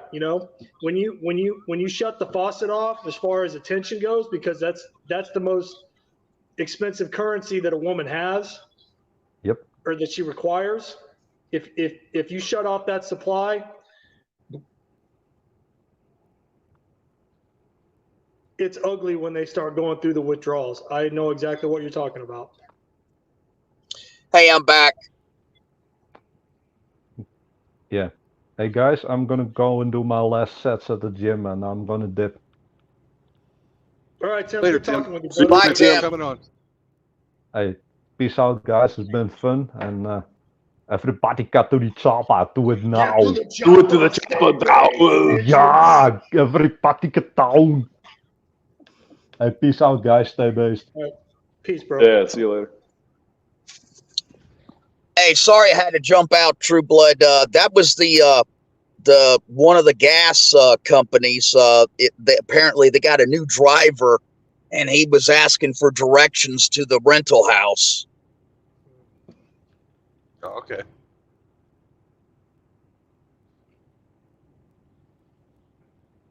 Rusty, so you out and about collecting rent and whatnot? I just got back. I'm parked right now, and I haven't gotten out of the truck because it's raining. But yeah, I was out and about, getting ready to have to contend with these little puppies again. Yeah, the MGTOW. Are you driving, or is somebody else driving you around? Actually I'm driving. Believe it or not, it's been a while. That's awesome.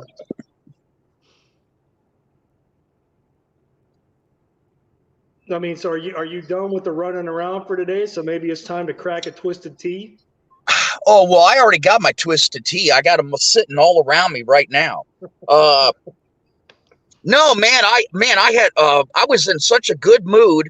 Right before I got on the stream, I just paid for my my boat insurance, and the reason I'm in a good mood is to see once a year when I contact them, I always think they're going to give me bad news, like they're going to cancel me or something.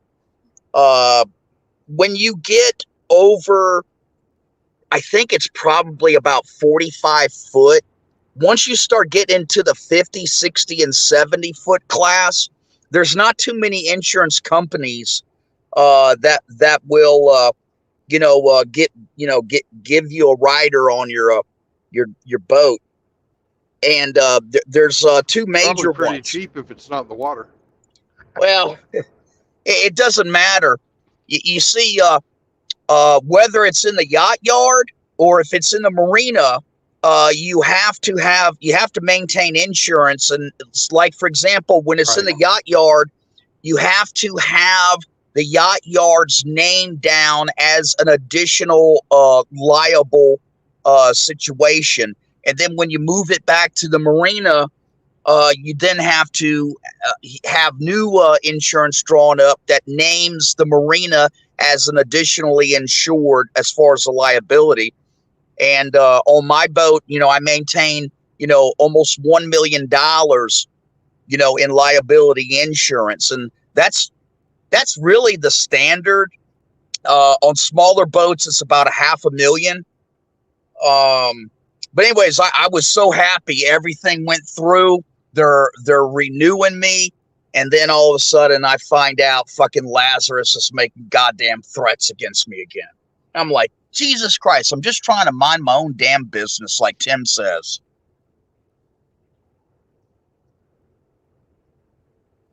I think we're all trying to do that, brother. Well, Hamster, what's up, brother? Nothing. Just wondering what the schedule's looking like here. Well, I am, let's see, where the fuck am I? I'm in mile marker 214 on 44. I'm past Cuba, but before the place that has the 2 water towers. One says hot and cold. The other says cold.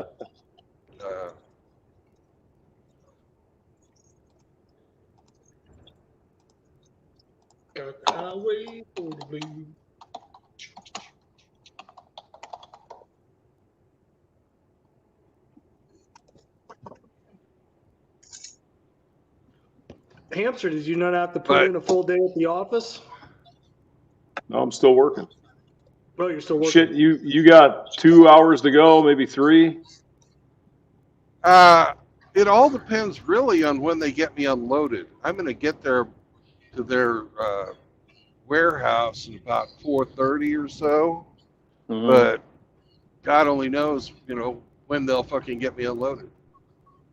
So what's the deal in the morning? You don't know when you're taking off, or you do? That's correct. I don't know. I don't have my next job yet. All right. Well, if you had a next job, when would it be? Better.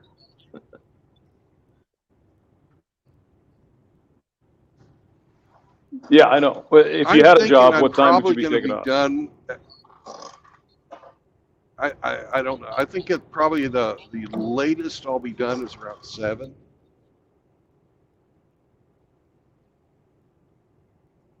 And then what? And if you want to get together tonight, sometime after 7, or is that too late for you? It's getting too late.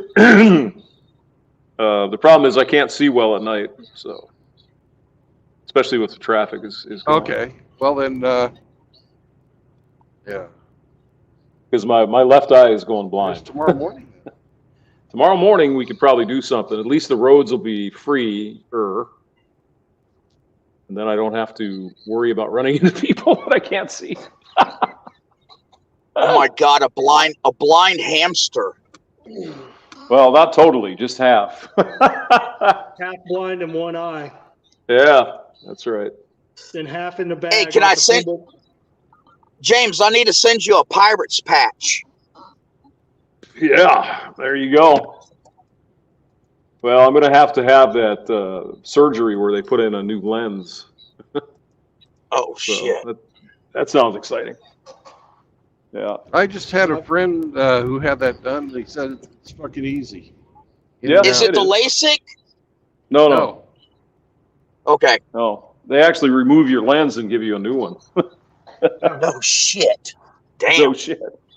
Do you have cataracts, James? I don't know what I have. I haven't been to the doctor, so I'm not sure. But Oh, my vision's fuzzy, so I assume it's something like that.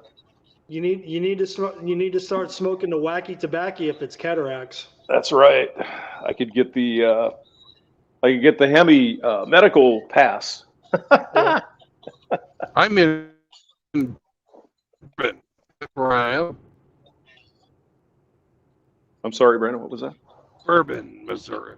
I'm in Bourbon, Missouri. Yeah, I know where you're at. I looked the map. Well, let me know what the hell. Tomorrow would probably be better. I got to keep working here for at least a little while.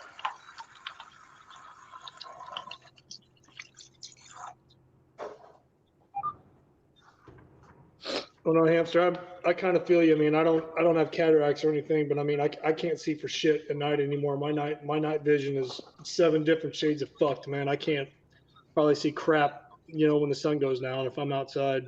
Yeah. Well, my eyes have been like that for a while, where the night was a little weird. But then I noticed on a trip to Florida, it was like I really couldn't see, and I started like, what the hell's going on? And so I closed my eye, right eye, and the left eye, I've got like, if you look at a light, you got like 6 lights, kind of thing. So yeah, it's pretty pretty crazy. So it's not just cloudy; the lens is getting fucked up too. So Yeah. I mean, do you have to wear glasses? oh yeah. Just, I mean, regular, everyday. Yeah, every day. And I should have known my eyes were getting weird because I got a new prescription and my eyes, I couldn't see out of those anymore after a while. And I went to my old prescription and I could see out of those. So it's weird. Something's up. The only thing I'm worried about is I want to get my damn driver's license so I don't have to worry about that. But we'll see. You have to renew it pretty soon? It's about to. No, Colorado, I have it. It's out till June of 26, I think. Yeah, since I don't live there anymore. No, I have a South Carolina driver's license that's good till like 2030. I got one of the real IDs. Yeah, I have a real ID as well, but it's only until 26. So, yeah, I don't know if I'm to get it now or get the eyes worked on first, or we'll see. I mean, on the license, does it say corrective lenses required or? Oh yeah. No. Oh yeah. Yeah. So yeah, I assume if I went to the eye doctor, they'd say, "Hey, your eye's fucked." It's like, yeah, thank you. Can I pay you money to tell me that? Right. Thank you very much, sir. Tell me something I didn't know, you dick. Hey now, well, you evil misogynist bastard. She could be a woman. Why do you say that? Oh my God. Oh my God, did I say sir? Did I misgender her? You did. You misgendered it. What's the matter with you? My bad.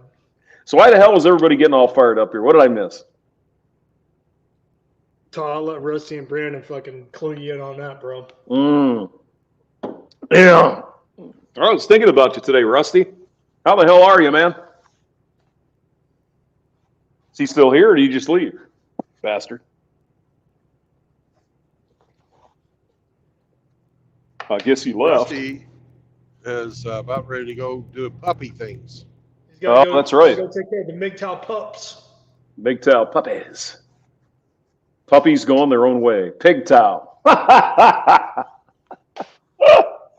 There you go. MGTOW. MGTOW's great. It is, yeah. I like it. So what are you hauling? Did we play the game yet? We did, and I'm hauling glass bottles to Budweiser, but they're green. So Green bottles. Yes, Okay. whatever Anheuser-Busch, Budweiser, whatever fucking the name of the parent company is. InBev. Yeah, InBev. Whatever product they have that's green, Mm-hmm. I'm bringing the bottles for that. Yeah. Hamster, True Blood was real quick to point out, it's not for Bud Light. It's not for Bud Light. Yeah. Well, somebody did a thing this morning on the Bud Light. They've lost like unbelievable amounts of market share. It's not even funny. Like 40%. So What the hell kind of beer, James, that Anheuser-Busch produces comes in green bottles? I'm trying to think. I don't know. I don't usually drink a lot of that, but it could be Rolling Rock. They're still green. I think most of their shit's in brown bottles. Let me look here. I've got the internet. I can probably figure it out. Let's see. Is Rolling Rock an Anheuser-Busch brand? Yep. Yeah, that makes sense if that's the case. Yeah. I've drank Rolling Rock before. Wasn't a fan, but I think Bud took them over. They used to be out of Latrobe, Pennsylvania, but I think they got bought by InBev. I think. Yeah, most Anheuser-Busch beers just fucking piss water anyway. So let's see. Discover our breweries. Okay, let's look. Well, it may not be brewed here, but it's whatever it is, it's bottled here. Right.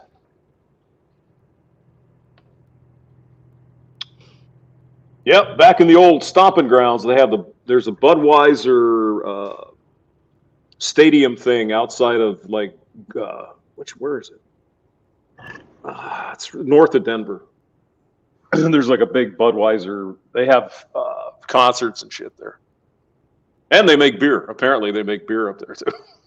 I didn't know that. in Colorado?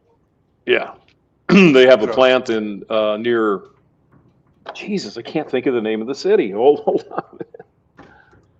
It's been a while. It's been a long week. I'm tired. Tired of being admired. Tired of being so uninspired. Hamster's just tired. Mm-hmm. What did you do when you got out the stream last night? How many more torpedoes did you have before you called it a night? Oh, I went to bed. I went to bed. I was tired. Straight to bed? Mm-hmm. Mm-hmm. I think I had some soup and then I went to bed. All right. Some soup. I like soup. No, man. From what you talk about, sounds like you can make some pretty good homemade soup. Different recipes. Yeah. It's reasonable. I'm sorry. He likes to put it between slices of bread too. What do you say? I don't know what you're saying, but whatever you said, I agree with it totally. It's the Budweiser place is by Windsor. It's like by Loveland up there. So, so they have a big stadium and a big brewery. And they have Clydesdales there too. Do they? Yes. High altitude Clydesdales. Ooh. I have toured that facility. It is fun. It is a lot of fun. Really? So if you're ever out there, it's a good tour. Out in Colorado or St. Louis? Colorado. Oh, okay. All right. I didn't know they even had a brewery. I mean, you know about Coors, right? But I didn't know about Budweiser. No, the only Anheuser-Busch facility I've ever toured was Busch Gardens in Florida. And I never did get to go to Busch Gardens. I lived down there. We never went. And I went there the summer before I started my senior year in high school, and my older brother was living down there, and he met us. And we did, the Busch Gardens thing, and then we did the tour and walked through and saw the horses and petted them, and and then we got to sample beer. Even though I was 17 years old, I still got served, which, whatever, man. That's not on me. That's on them. I mean, that's Florida, man. They have drive-through liquor stores. Come on, hey, land of the free, man. Land of the free. Oh no, man. I'm a fan of the brew-through, man. The convenience stores, the drive-through. Yeah, it's crazy. Got a T-shirt to prove it. All right, so they make Stella, so that's in a green bottle. Stella Artois. I didn't know that was an Anheuser-Busch brand. Yeah, apparently it is. Yeah. Well, it's an InBev, but InBev owns all of them at the same time.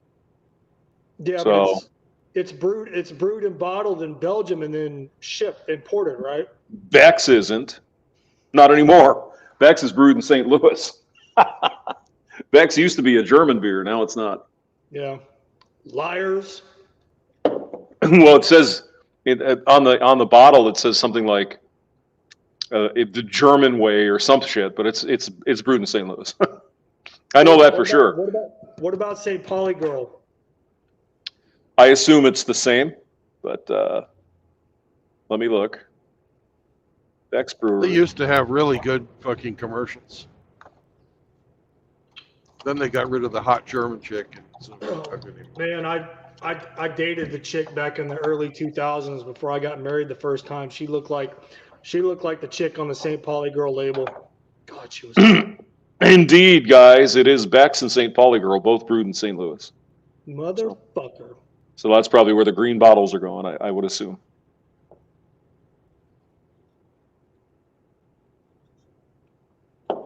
St. Pauli Girl, Beck's and St. Pauli used to be pretty good when they were from Germany. Yeah, when the now Beck's is shit. Yeah. It's garbage. I wouldn't drink it. There's no reason to.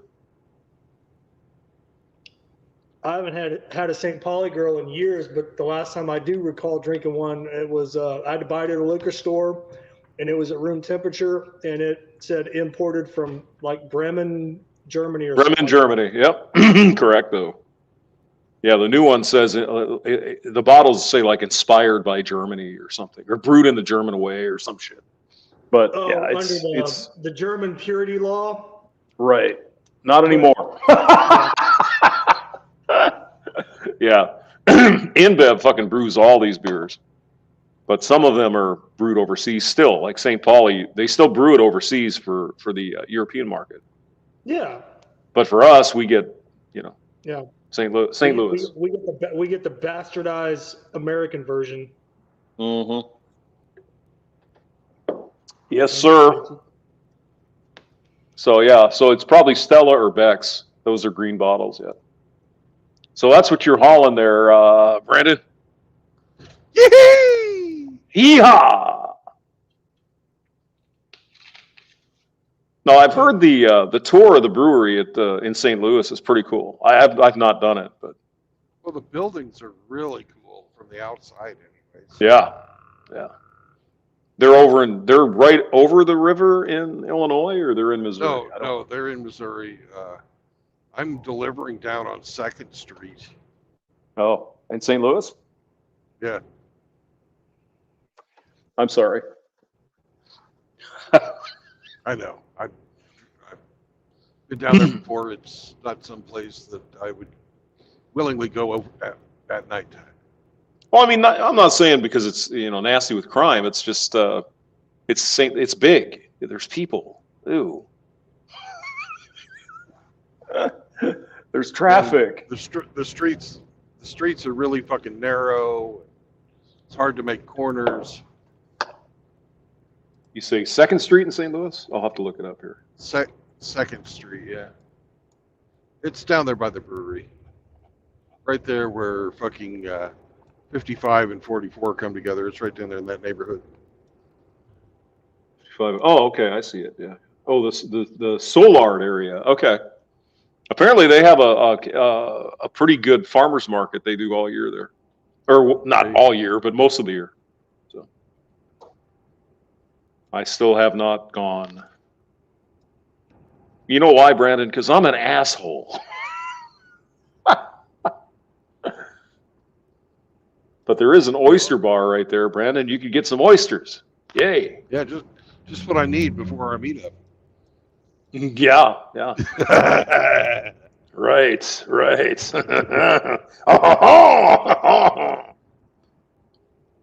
South What If Street? Oh, South Wharf Street. Okay, I see it. All right. So a truckload of glass. Who got that? Was it Hemi that picked that one out, or who won the game? That would have been Tim Elgato won. Tim Elgato. The dude. Oh, I've got to correct myself. I'm going to be on 3rd Street, not 2nd Street. Okay. Anheuser. Bush. 1520. I'm going to 1520 South 3rd Street. 1520 South 3rd Street. Okay, I see it. Yep, there they are. Yeah. South 3rd Street.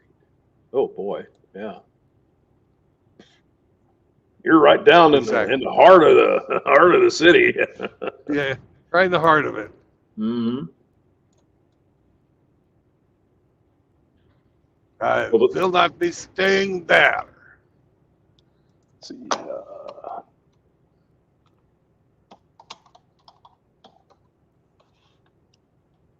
Let's see. Brewery tour. Yeah, it's right downtown. Okay, I see it. Yeah, I wouldn't. I just don't go downtown. I haven't been there yet. No reason to. I mean, Denver, I went downtown once to take the train to the airport, but Choo-choo. Never went downtown. Just no reason to. Hamster, if you are out and you don't know where to go, you can always go downtown. Wah, ba, ba, ba, ba, ba, ba. Yes. Do you remember that Saturday Night Live skit with fucking Jane somebody and Gilda Radner when they sang that song? I don't remember it, but it sounds funny. It was Gilda Radner hilarious. was fucking hilarious. She was really funny. I liked her. Oh, Gilbert Godfrey and Jane, not Jane Seymour.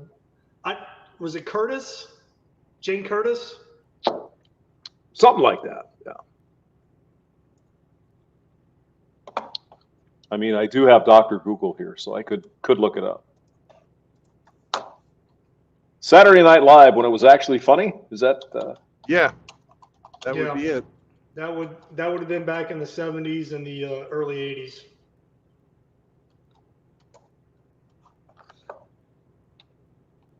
Who was on? I think it was Jane Curtin is the right name. Yeah. Did I say Curtin or Curtis? Curtin. You said Curtis. I think Jane Curtin was her name. She was one of the Coneheads. Yes. Let me look her up. Curtin. Oh yeah, she's fucking funny. She was good. I mean, they had some really good casts back in the day. I don't know who the fuck is on there now. I don't watch it. It doesn't make sense to me, right? Let's see here. She was in Third Rock from the Sun, apparently. Yep. Original cast member. She was an original cast member on Saturday Night Live. She was one of the OGs. That's the one that Dan Aykroyd said, "Jane, you are a stupid bitch," or something. You know, when they were doing that news broadcast. Yeah. That was Chevy Chase. Chevy Chase. Yeah. I thought it was Dan Aykroyd, but I guess that's what I get for thinking. Well, here Chevy Chase did the news.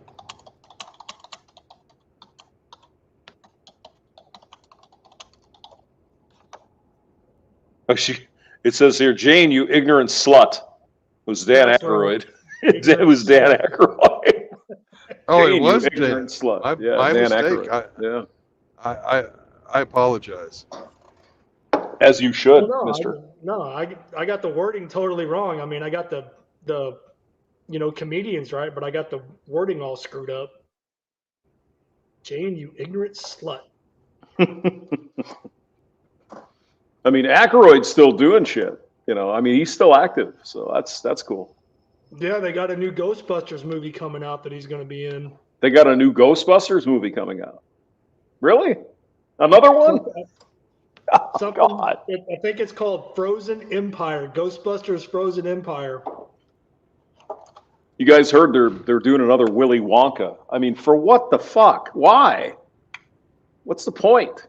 The first one was perfect. The second one It was was garbage. perfect. Yeah. Yeah.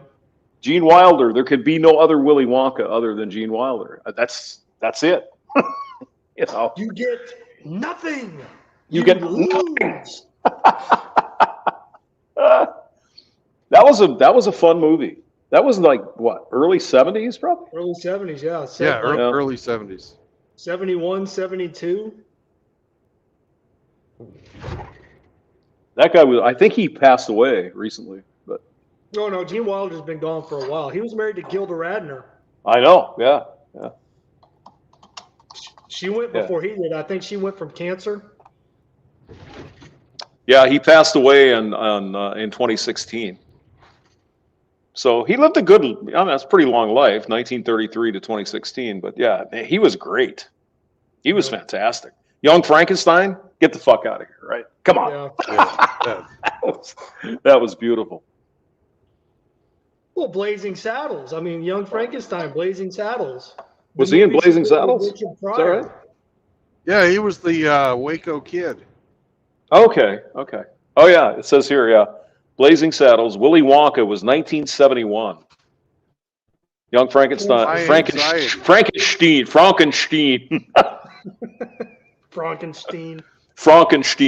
1974. Hamster, you don't Nice remember knockers. Blazing Saddles? Thank you, Doctor. Of course I remember Blazing Saddles. Yeah. Hey, where are the women? That was fucking hilarious. They probably couldn't make that movie today, honestly. No. Mel Brooks is, what a fucking talent that guy is. Wow. Madeline Kahn, too, was kind of a, adjacent ginger. Hello. Half it up. Is Mel Brooks still alive, or has he passed away? I think he's still with us. God, he's got to be what, 100? He's 97 years old. Holy shit. He's born in 1926. Do you know what Mel Brooks did in the Battle of the Bulge? He probably took out some Nazis, I would guess. Probably kicked some ass. Well, he did, but they set up a loudspeaker and they were playing fucking Jewish music to the fucking Germans. That's beautiful. Yeah. Dropping dreidels on them. Here you go, boys. Here's some matzo ball soup. Come on now. L'chaim. Here's some gefilte fish. Yeah. Here's some menorahs, you bastards from hell. That would be funny. Been one of the Inglorious Bastards. He could be, yes. Yeah, he was. He did Springtime for Hitler too, didn't he? Or whatever that movie. The producers. Yeah. The producers. Yeah, he did that producers, too. Yeah. He was married to Anne Bancroft. Holy shit! Did you know that? I did not. I heard that. She was a pretty fucking smoking hottie in her day. She was Mrs. Robinson. Yes, she was. Ooh. How do you know so much stuff? Cuckoo, cuckoo. Yeah. And Bancroft was pretty hot. Was the original producers funnier than the remake? I don't know. In your all's opinion?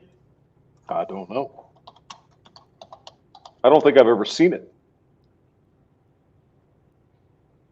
Oh, there was a new one in 20. It'd have to be the original. Come on.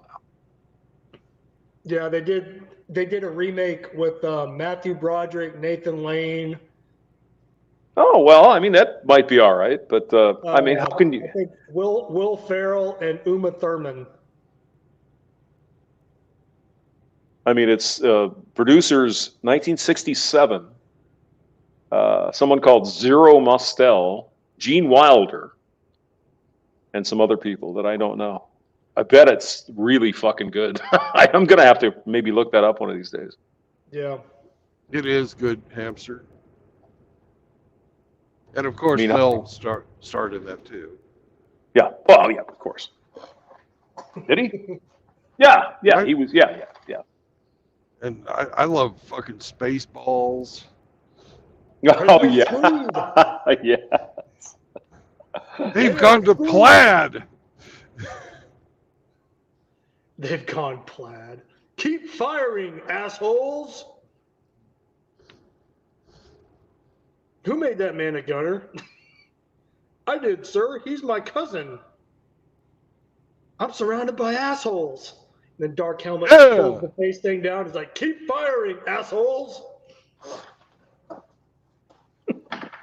I see your Schwartz is as big as mine. My Schwartz is bigger than yours. I hate it when I get my Schwartz tangled.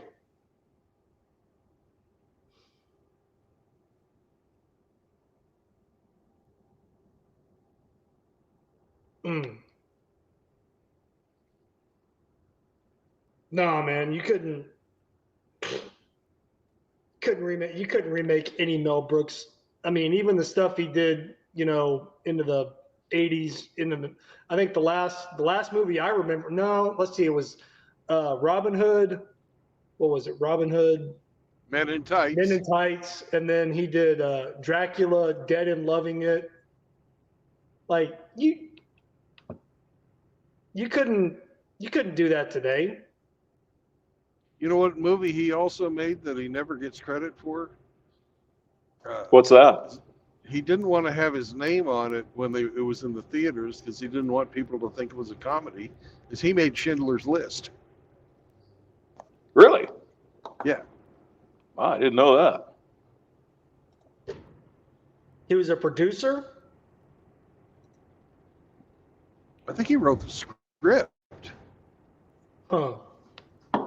Well, he would know. He was there. Well, he was an American serviceman in World War II. Yeah. But what I'm saying is he probably witnessed that shit firsthand with his own two eyes.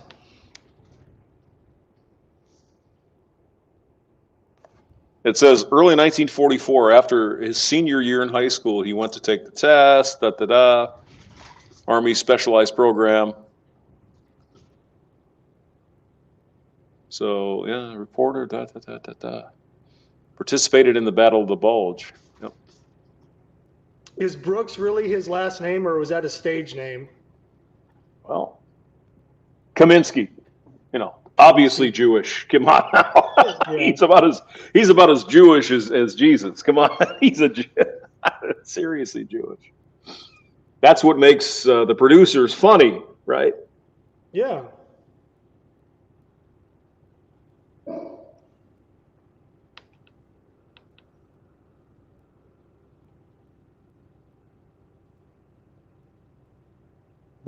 Excuse me.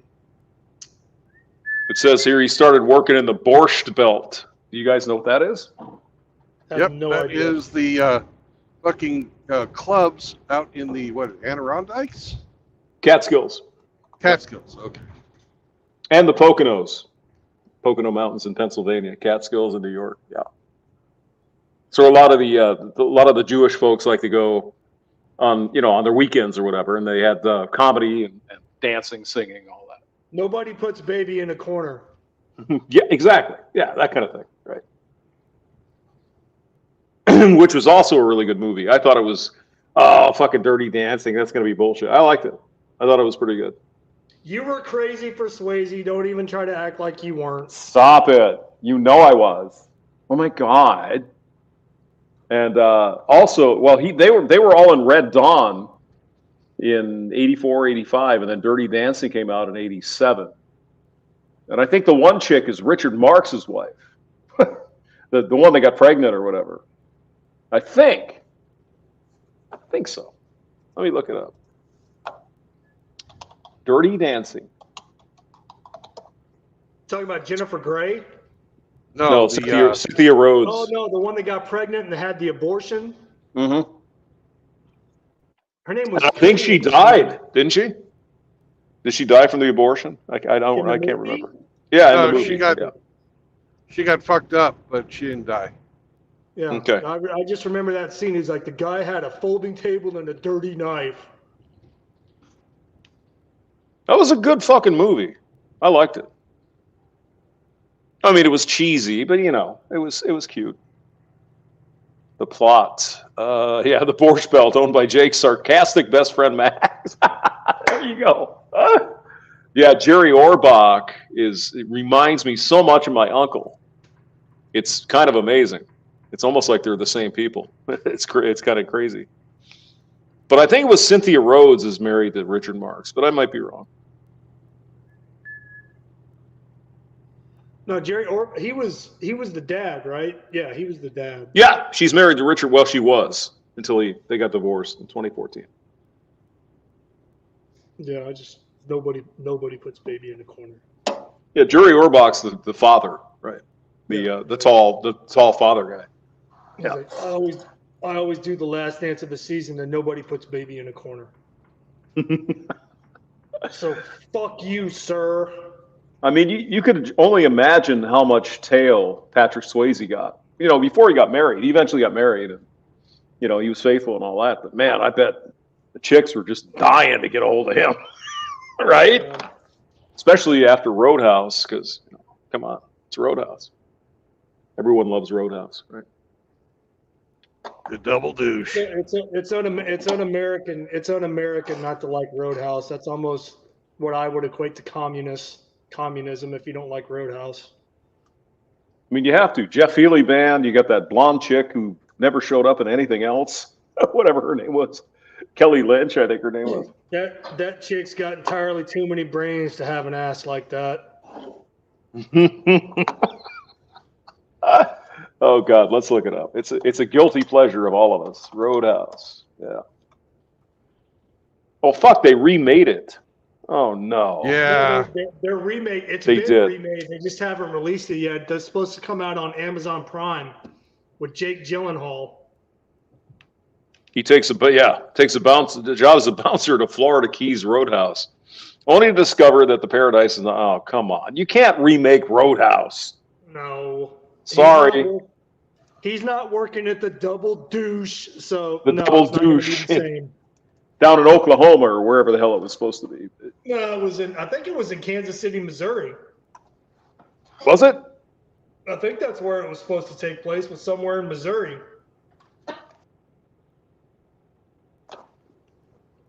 Now, Patrick Swayze should have banged the bar chick because she really liked him. Although the blonde-haired, I guess she liked him all right. Oh, you're talking about the chick when he was like, if you're going to have a pet, keep it on a leash? No, she brought him donuts in the morning. Remember that? She sang Mustang Sally or something. The bartender, yeah. Mm-hmm. And she's like, apparently her name is Kathleen Wilhoit. Well, let's look at her. Yep. I remember her, Hamster. Do you remember, it was a movie, you may remember, you may not, Bruce Willis, The Color of Night. Oh, yeah. Yeah. Where he played the psychiatrist. In the very beginning of the opening scene, she was the one that's sitting there like smearing lipstick. She was a patient of his. She's sitting there smearing lipstick all over her face, and then she like throws herself out of a window of the high-rise building where his office is. Oh yeah, I remember. That's where he stopped being able to see the color red, because he looked out the window and he saw her splattered all over the sidewalk. Oh geez, yeah, I remember that scene. Yeah. And then it was Jane. What the hell was her name? Whatever her name is. Jane something. Jane that thought she was a Jane Marsh. Jane Marsh. Yeah, Jane Marsh. Who was also in another movie that some people might find interesting. What now? I can't think of it. What was it called? Hold on. Jane Marsh. She was in Well,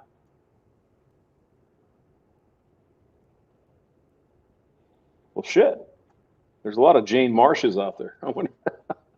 Was that her name? Was that her character's name in the movie, or that was the actress's name? I think it's the actress's name.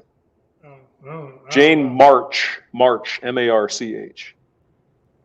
She was in a little movie called The Lover. Just saying. You could about imagine.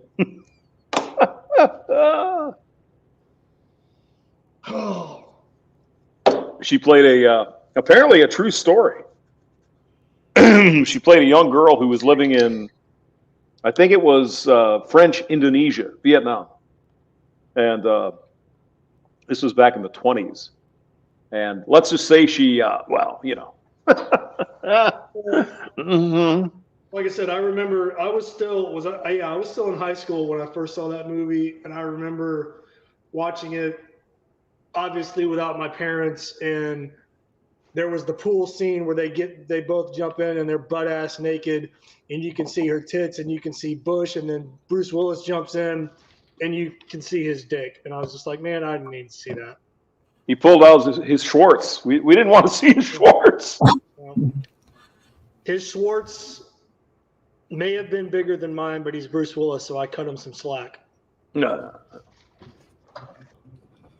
Bruce Willis back in the day, he could have had a mini penis, and chicks would still, oh yeah, it's the best I ever had. He's on the decline, bro. He's got mental dementia or something. Yeah. Alzheimer's, I think. But I mean, it's kind of heartwarming to hear, to see Demi Moore and after obviously had a divorce and all that, but she's kind of standing by his side. I mean, that's nice. His original family circling the wagons around him. That's awesome to see. Yeah, it is. Yeah. Because he seems like kind of an awesome guy. Maybe he's an asshole. I don't know him. I don't know. Who the hell knows? He seems nice. He seems cool. Whatever. I mean, I don't remember any. I don't recall hearing about any, domestic abuse allegations or anything like that. Just come to the coast, have a few laughs. Come out to the coast. We'll have a few laughs. We'll have have a few drinks. We'll have a few laughs. What up, gentlemen? Mr. Outlaw, my God, he's here finally. Holy shit. You decided to show back up and grace us with your presence. What in the hell have you been doing? I had to take Mom grocery shopping. Oh. Yeah? What'd you get? Oh, man. Got some chicken, some fish, some hamburgers, some spices. Man, I got all kinds of shit. I had to go to the the grocery store. I got a bunch of chickens. I got me some cheese. I got me some beans. And then I got me some chocolates because you never know what you're going to get. Oh, my God. Oh, man. I was totally out of food. Oh, I had to get some frozen dinners, too. It's like, I don't want to cook. Someone to fucking nuke something. You know what I mean? They were $2 for $5. I mean, how bad can it be? It's Boston Market. You're trying to put yourself in an early hole, hamster, by eating that processed shit. I'm just joking, man. I don't need processed. Well, once in a while, you just need something you can just nuke and eat, right? Hey, Boston Market's good. I also got a jar of peanut butter. They got a jar of jalapeno peppers. I got some green peppers and onions. I got some garlic. And then I got 17 bags of Doritos. Yay! And a 24-pack of Mountain Dew. Oh, yeah. You put jalapenos in your peanut butter? Oh, hell yeah. It's the best.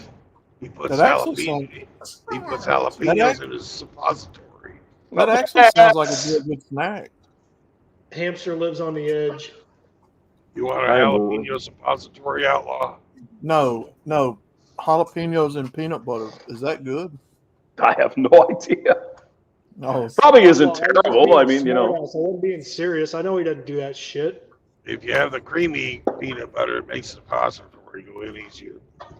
Roger, we get chunky in this house. if I absolutely have to eat something like what you're talking about to Whoa, nuke it, whoa. Time out. You Time eat out. suppositories? Back the bus No. up. Hamster, No. did you just say you eat chunky peanut butter? Roger that. Chunky only. Right. And I eat the healthy shit. You don't want to get the real peanut, regular peanut butter, Jiffy or whatever, because they put in Sugar! hydrogenated rapeseed oil. Who needs that? That almost sounds like you want to eat the chunky pieces out of Saunders' shark. No.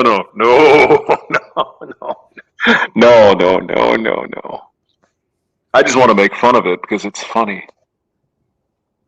no. But if I eat I'm kind anything of like making fun that, of it loosely through you because you said you eat chunky peanut butter. But I guess jokes could be made about creamy peanut butter, so I guess it's really irrelevant. Yeah, creamy peanut butter is more like baby shit. Chunky's Right. got some meat to it. It's like a manly shit if it looks Jack like peanut Murphy. butter.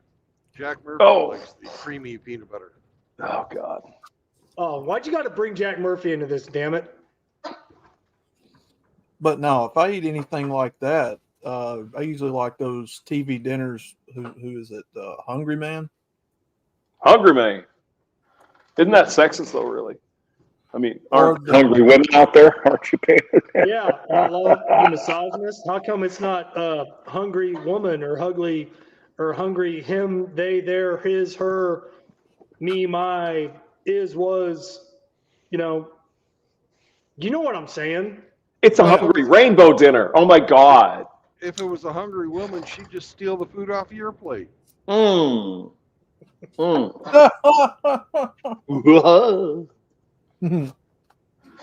or who's them people that makes the macaroni and cheese and the Kraft? no in the TV dinner trays? Oh, Banquet? Swanson? Is it Banquet? Banquet? There's another one you get in the frozen food in the like where the meat and all's at. Was it Bob Evans? No, Bob Evans, yeah, they have. Yeah, and Marie Callender's, they have it. I was going to get me some Marie Callender's turkey dinners, but these here Boston Market ones are on sale. You know what I mean? That Hey, Bob hamster. Evans making. Yeah. Hamster, how come lesbians can't lose weight? Brandon, why is it that lesbians can't lose weight? Tell me, Well, sir, please. It's because it's hard to eat Jenny Craig when Mary Kay's on your face. Oh, God. Although I might have to say that as a man, I do like to go down and have a little fun there. You know what I'm saying? Hamster, what kind of Boston Market meals did you buy? I don't know, turkey medallions and fucking toxic radiation. I don't know, something. Turkey medallions and toxic I don't know, radiation. but that Bob Evans mac and cheese is delicious. Yeah, Bob Evans, pretty good place. Not bad. No, Marie, no. I don't even know. Man, I went on a date with a chick when I was out in California. She took me to Marie to a Marie Toss it Callender's out of the fucking movement. That's it. Can't have people going on dates. What is this? I'm kidding. Man, I was in my early 20s. I'm fucking with you. Come on now. Come on now. No, but she took me to Marie Callender's. Ooh. And That's a I don't even know restaurant? if that's a restaurant chain anymore, but pretty good. I mean, and their frozen meals aren't half bad either. Yeah, no, I like Marie Callender's meals, but you gotta amend them a little bit. You gotta throw some extra butter on there, maybe some cheese, some salt. Which one is it that makes the pot pies? Is that Banquet? I always, whenever I would buy the frozen pot pies, they were Stouffer's. Stouffer's. Marie Callender's makes a pot pie too. Marie Callender makes it's pretty awesome good, actually. pot pies. Yeah. That might be who I'm thinking of, Marie Callender's. So everybody want to know what I have here. It's the Boston Market home style meal. Turkey breast medallions with steamed vegetables and signature home style mashed potatoes with gravy. All right, there you go. Mac what and I got. cheese is bad. That's it. Got Hey, four of them. That's all you bought was just one of the same meal. 4 of them. Yeah. radical. Radical. I like those taters. You put some butter on there, and it's like, that works. I know you Yeah. didn't just tell me Well, mac and cheese is trash. You can always improve your. You can always church up your TV dinner, man. I mean, that's up to the individual's taste. I'm just saying. That's just this was on sale. I know you didn't just say mac and cheese is trash. Who the fuck said that? Who's saying mac and cheese is trash? Oh my God! Ban him. Wrenches, ban him. He said bad outlaw. Oh no. Mac and cheese is delicious. It's absolutely delicious. Like Mac and cheese can be a meal unto itself if prepared correctly. Mac and cheese is a meal unto itself. Mac and cheese, yeah. That's about as American as you can get, even though it really isn't from here, but we'll take it. But you got to build it right. When you cook it, you got to make it hell right. yeah. Hell yeah. You don't just put anything in it. Kaiser strudel. No, not Kaiser Kaisenstrudel. Yeah. It's Kaiser Spaten or Spatzel or something like that. Kaiser Spatzen. Yeah. Because Kaiser's cheese or Kaiser is cheese and Spatzel is noodles, mac and cheese. That sounds good. Yeah. I thought Kaiser was king or leader. Well, that's Kaiser, which is their version of Caesar, and but Kaiser is cheese. Oh, okay. I hear you. Yeah, I mean, you guys aren't wrong. It is unhealthy, but it's so good too. Outlaw, you don't got to listen to that negativity. Fuck that. Billy and Radical have teamed up to tell me that mac and cheese is unhealthy for me. Well, you tell them to go piss up a rope and go fuck themselves because you don't need that kind of negativity in your life. You got to have, when you build macaroni and cheese, you got to have a lot of cheese. Oh, yeah. And a lot of it. You can't do. Hey, excuse me. You got to have an Irishman named Mac, too. Oh, yeah. You got to have. My name is Peter the Mac and Cheese. You got to have. You got to have that elbow macaroni, or you can make it with shells. Shells, either way. I like the big shells, like the large shells. I like the spirals. Spirals, yeah, they're pretty good. Shells hold the cheese better. Yeah, well, they do. Yeah. I mean, you could get the really big shells, and that gets the whole lot of cheese. Oh yeah. If you bite into a shell macaroni that's filled with just it's a cheese explosion in your mouth. And I know that sounds gay. Gay. You gotta have. It's so gay. Oh my God. You gotta have cheddar cheese. Okay. You gotta have sharp cheddar cheese in it. You gotta have some. Oh my God, pork cheeses. Now, here's the deal, though, sir. May I weigh in? You can't use, sir. You can't use shredded cheese, man. You got to shred it yourself, man. No, sir. No, not shredded cheese. No. Mm-mm. Get out of here with that. No, we don't. Now, do you know why that is, Mr. Outlaw? Not right offhand, but go ahead, brother. Let me help you. Put that. Oh, go ahead, Hapster. No, yeah, I think you're onto it. You're onto it, Brandon. Go ahead. They put this fucking chemical on there that to keep it from fucking sticking together, from clumping. Originally they used cornstarch, but they stopped using cornstarch, and now they put some fucking chemical on there. Yep. That is correct. And so your cheese won't melt with this shit on there. It's an insulator or something. Well, I mean, if you give it enough heat, it'll melt. But normally, it's not like just regular cheese. Yeah, but then if you overheat it, you overcook it, then you burn the macaroni and cheese, so it's fucked. Oh, it depends now. Bro, no. You I like a gotta little have burn. the fucking, Yeah, absolutely. yeah. Mm-hmm. That's like Flavor Town. Traditionally, people down here. Now I'm getting hungry. Traditionally, people use Velveeta down here. They used to use government cheese. God, that is so nasty. It is, but I'm saying that's used to.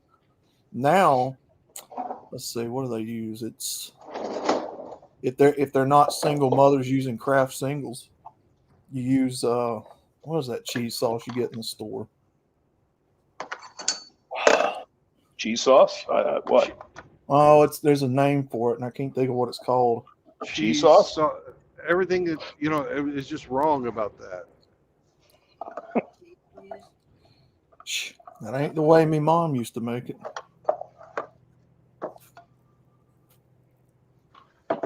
What kind of cheese sauce? What do you mean, like easy cheese in the can? What are you talking about? No. Like you use like queso or like queso dip or something? Yeah, I've seen people use that, like the kind you use for fondue. Oh, okay. Well, I've seen it. You don't use cheese sauce for fondue either. No. Outlaw, I think I'm picking up on what you're saying. Yeah, it's that fucking like Tony's or Tomies or something fucking. I'm saying I've seen people do it that way, but cooked macaroni macaroni noodles boiled in a pot and then heated up Velveeta cheese sauce out of a glass jar and then dumped over it and stirred together. Yes. Well, you use milk. Trying to think of the other ingredients. Butter. Real butter. You gotta have butter. I mean, that's a given. What are you talking about? Real butter, not margarine. And cream. Gotta have cream. Yes, sir. Kind of, sort of macaroni and cheese, but not.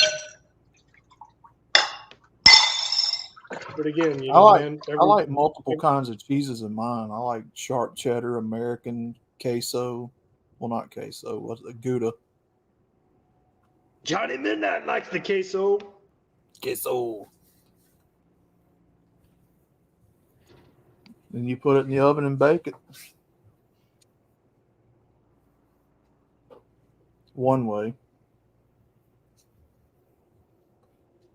I'm telling you, man, you go to these church functions, find you a good old Southern Baptist church and find the ladies that are cooking after Sunday service and go up in there and blend in, stay for a plate or two, and they'll hook you up. Hey, Outlaw, man, I hate to burst the bubble of what you were saying about the fellowship at church and the meal. But Riggs Jr. says, and I'm quoting, Outlaw loves mac and cheese made from Gordlock's from Munda cheese. What the hell, Riggs? What the hell, Riggs? You just made me lose my appetite for a whole month, Riggs. I don't know. I'm thinking about that fucking lovely, crispy brown fucking cheese skin on the top of the fucking baked mac and cheese with a little bit of bacon in there. Oh my God! Yeah, you can. Yeah, that's bacon bits. Bacon bits. Yeah. No, not bacon. Not bacon bits. Crumbled bacon. Real bacon. Yeah. Real like bacon. Real crispy. Bacon. When my grandma used to make macaroni and cheese, and she would make baked macaroni and cheese, but the way she made it, the cheese was only baked on the top. Yes, sir. Mm-hmm. Well, you got to find underneath the cheese was just cooked plain no flavored macaroni noodles. That's what I'm saying. My grandpa was my grandpa, he was the man's man. He would peel the whole entire fucking thing off of cheese and sit there and eat it, and everybody else just had to eat plain noodles. Oh yeah. Yep. That sounds like my granddad. I mean, you guys remember when your mom or your grandma made that like Jello pudding, like the brown pudding stuff? Yeah. And they had that thick layer of shit on top after it cooled off. Pudding skin. No, look, you gotta mix the you gotta mix the cheese all up no. in the noodles and stuff, man. You're like you. No. Yeah, you put your It's that milk, special butter. treat, man. It's a special treat. Yeah. You gotta make it stringy, man. You like. But no, hamster. My grandfather was the only one that got to eat the cheese off the top of the macaroni. The rest of it just got noodles. Damn it! That sounds just like misogyny. That's what I'm saying. My granddad was like that about cornbread. He wanted the outer crust. Everybody else got the inside. Exactly. Yeah. Said, it's just like you make lasagna. You get those brown around the edges, man. That's Flavor Town. That's what I'm talking about. He used to say, y'all better get that inside. You better not touch my crust. Grandpa was a diabetic who had to take like 5 insulin injections a day. So, we cut him some slack and let him have the damn cheese. Oh, man. Sounds like someone's in the main vein. Well, I mean, back then, y'all probably had like real farm, cheese. Not the store-bought shit. Stuff when I was a kid, we had the government cheese because we used Poe. That was pretty good, actually. Wasn't bad. I found a block of that last month at the meat market. Yeah. That stuff's pretty good. The government cheese, huh? That stuff's pretty doggone good. That makes really good grilled cheese. Oh, son, that grilled cheese was delicious. I got in here and made one the other night out of I'm bougie, so I use hamburger buns sometimes instead of bread. So I use that. Fancy. That is not bougie. I'm sorry. Your definition of bougie does not compute. Well, let me use hamburger buns in place of sandwich bread. Not bougie, brother. I put garlic butter on it. You guys know how I like my garlic. Okay, that makes it all the more better. Okay, you're right. Continue. Yeah. And then I put 2 big old hunks of that government cheese on there because I'm fat. I'm a fatten, and so you're saying they were big old hunks then? Big old hunks. Cut me a big old hunk of big old hunk of. Oh yeah. I thought you were a slice or roll or chunk. A cheesy chunk, a hanker for a hunk of cheese. Yes. And then what I did was I took me some of that sex with Irish. it? No. I took me some of that Irish. I took me some of that Amish butter, and got it around the pan, got it nice and buttery. Got my pan nice and hot, and I threw it on there. Let it cook for a few minutes, and then did it sizzle? Did it sizzle in your presence? Yeah. Oh It yeah. did a little sizzly. Oh, yeah. You're talking about making a grilled cheese sandwich, aren't you? You dumb son. You some bitch. Outlaw. Outlaw. Do you know how to improve that? What's that? Take a fucking slice of onion. Put the onion in there when you fucking do her up, man. Oh my god. What kind of onion? Red onion or just regular onion? Or as the Ukrainians would say, an angry onion. The stronger the stronger fucking flavor you. Yeah, any onion will do. White, red, yellow. I like them all. He's trying to church up talking about making a damn grilled cheese sandwich with onions. Well, God was in it. God blessed my sandwich, and God allowed me to eat the sandwich. So the onion god came down and said, "Thou shalt," and there you go. All right. Good. Did a little prayer over my sandwich. Mm-hmm. What kind of prayer did you say, sir? What was it? Dear God, Jesus, I love you. Please, and I want you to make sure my sandwich is good for me because I'm a believer. I told him. I told him this. I said, good food, good meat, getting late. Let's eat, God. Amen. Amen. Amen, brother. And then Praise the Lord. Pass the Hey, Bibles. Let's go. Then I ate a sandwich. And I'm not making fun of the Lord, but you want to know what my favorite prayer is? My favorite blessing is before I eat? What's that? Rub-a-dub-dub. Amen for the grub. Yay, God. Perfect. I like it.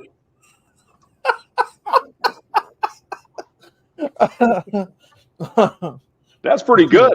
You're actually funny once in a while, Godfather. I know. I know. Billy And when asked we what say, kind of yay, cheese is God, government we cheese. raise the roof. We're like, yay, God.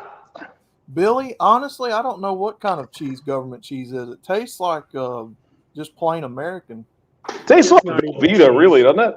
It's kind of like It's not even Yeah, cheese. yeah, like that. Are you really still trying to convince yourself that government cheese is real cheese? Oh, I'm sure it's It is not. real cheese. No, it's real cheese. It's just a different combination of cheese. I think that started with Ronald Reagan. They had to do the dairy subsidy buyback stuff. And so the government had to figure out what the fuck to do with all this milk. So they made cheese. Yeah, that's true. I don't know what kind of cheese it is, but it's good. But it's cheese. It's cheddar, and it's like Velveeta, but it's free from the government, so who cares? That's the way I look at it. Not even cheese. It's processed cheese Well, food, whatever the fuck that means. This I'll block of still cheese take it wasn't- though. It's free. It's a big Well, old block of cheese, you know. No, this block of cheese wasn't free from the government. It cost me $20. You spent $20 on a block of cheese? Yeah, but it was like the thing was about nearly 2 foot long. Let's look it up, shall we? About a foot long, 2 foot long block Was of it cheese. was it the kind of cheese that you bought from the deli counter where you had to cut the wax off of it? No, it came already in a cardboard box, like government. It was a cheese. cardboard box with aluminum foil, yeah, and it was Mark's government cheese or something. Yeah. You've never had government cheese there, Ramon? Never? Come on now. No, I haven't. Government cheese is soybean oil. Yeah, I don't doubt it. I wouldn't doubt it. Holy shit! Are you okay? Pretty good. Do you need a minute? I'm good. Step away and compose yourself. Jesus Christ!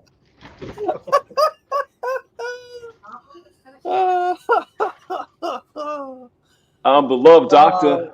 Oh yeah, Billy. The only way I can describe it is it's very Velveeta-like.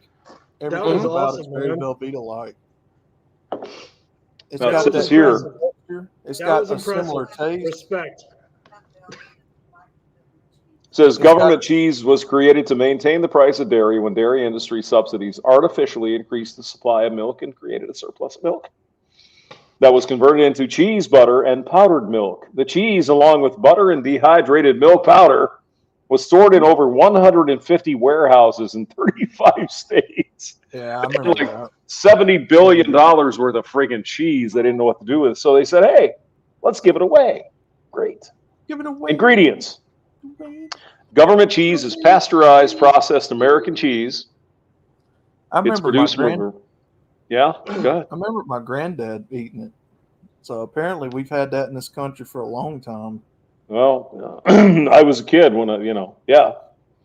It is produced from a variety of cheese: cheddar cheese, Colby cheese, cheese curd, or granular cheese, made meltable using emulsifiers and blended.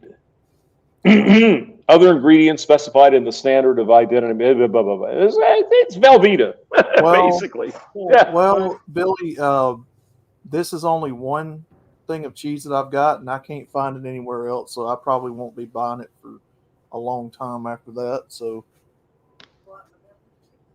you can't find it nowhere around here. That store that I bought it at, just happened to have it. So. No, when I was a kid, and I don't know where my grandmother got this from, because she was the one that obviously went shopping because she was a stay-at-home wife. But she would buy, it had to have been like 12 or 14 inch, cylinder of like Colby Jack cheese that was sealed up in red wax, and you had to cut the wax off, and my grandpa would cut, slices of cheese, and you had to remember to take the wax off before you ate the cheese. But I always assumed that was real cheese. I don't know if that was government cheese or not. I could be talking out of. I would consider it if you go to a farm and they make it right in front of you, or you can see the entire process of the cheese making. Well, again, I mean, I never went to the grocery store with my grandmother, so I don't know how the cheese was procured. I don't know. I just took it on good authority that it was cheese and it was safe to eat because my grandpa was eating it. So that's what I did. My other granddad used to buy, I don't know if you just said it, but he used to buy the cheese wheel with the red wax on the whole outer edge of it. Mm-hmm. And they'd eat that. That's how they used to buy cheese. Well, no, theirs came. I mean, it was shit. I got a When did thing of disinfectant wipes that's probably about the size of the cylinder of cheese that she would buy wherever she shopped, and it was just covered in red wax, and you just cut the wax off and eat it. Sliced cheese come out. Oh, sliced processed cheese. You can probably still get that from a deli if you shop at a store that actually has a deli. I guess. I don't know. Kraft Foods developed the first commercially available shelf-stable sliced processed cheese. It was introduced in 1950. You're talking about Kraft Singles, man. That's not even cheese. No. Sure it is. It's cheese. It's fine. It melts. It's nice. Put it on hamburgers. It's good. It's a cheese byproduct. But I mean, it's still cheese, kind of.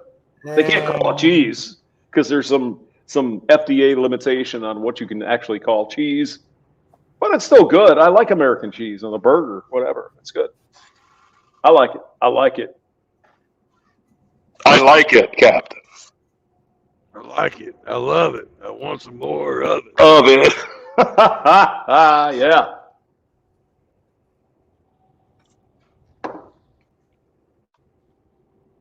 Billy Von Baum says cheese food. Yeah, well, as long as it's got milk and shit in there, I'm good. Whatever. Oh my God. It's not Gouda. It's not some Frenchy shit that grows in a basement for 40 years. Whatever. That's fine. Tastes damn good on a hamburger. That's all I know.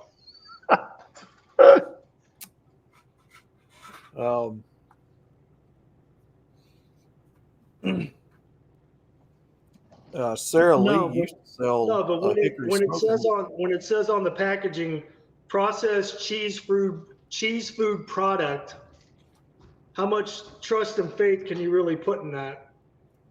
It's not real. It's just something edible that resembles cheese. I don't buy Kraft anyway. I don't care nothing about it. It don't taste good anyway. I like it on a burger. I like it when it melts on the burger and gets those crusty little edges. Oh my God! If I buy sliced cheese anytime now, it's Sara Lee. Then the red packs. I like getting the aged white cheddar or the Gouda or the. Hold on. They used to make a hickory smokehouse cheddar. I can't find it no more.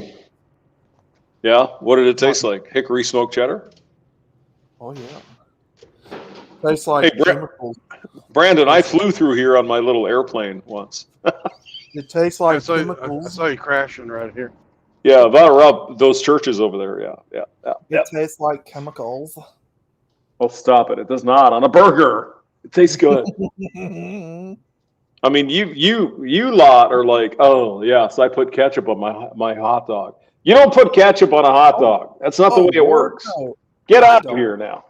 Come on. Brother, I don't. I put chili. Okay. I put cheese, shredded cheese. Put some cheese on that, some sauerkraut or some onions and stuff like Yeah. that. Mustard for sure. You don't put ketchup on a hot dog. I mean, come on now. What's the matter with you people? I'm sitting here sorry, I'm sitting here looking at two different. Go ahead, Outlaw. Sorry. Oh no, I didn't know you started. Go ahead, bro. No, I'm just saying because we're talking about cheese. I'm sitting here looking at two different brands of sliced cheese that I just pulled out of my refrigerator. One is a grocery store brand. One is Sargento. And the ingredients are, for the grocery store brand, pasteurized milk, cheese culture, salt, enzymes, and annatto vegetable color, and it says contains milk. The Sargento brand, pasteurized milk, cheese culture, salt, enzymes, annatto. So basically, it's the same shit in just a different fucking package.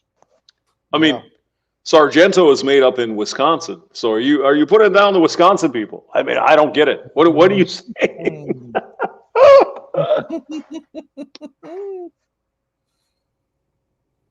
I don't like that cheese from Wisconsin because it's Wisconsin. Wisconsin. It's terrible. No.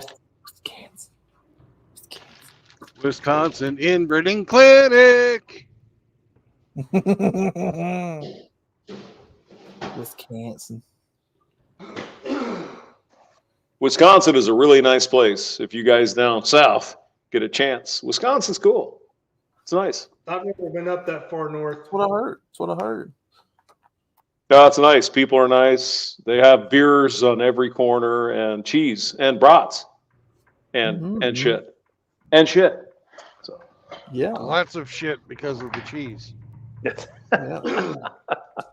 Well, Hamster, are you familiar with Coney Islander?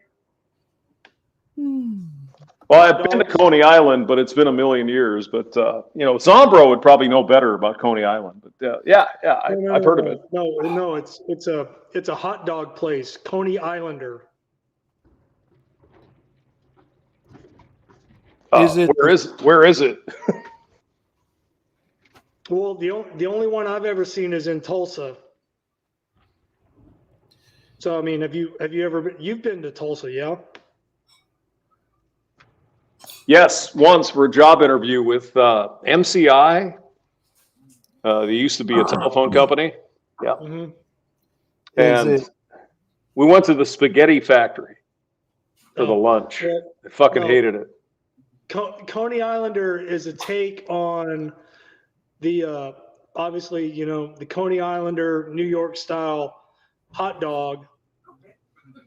But I mean the traditional Coney, the way they make it, and I guess this is going off of the New York recipe. It's you take the steam bun out, you take the hot dog out, you put it in, mustard, onions, and cheese. Yeah.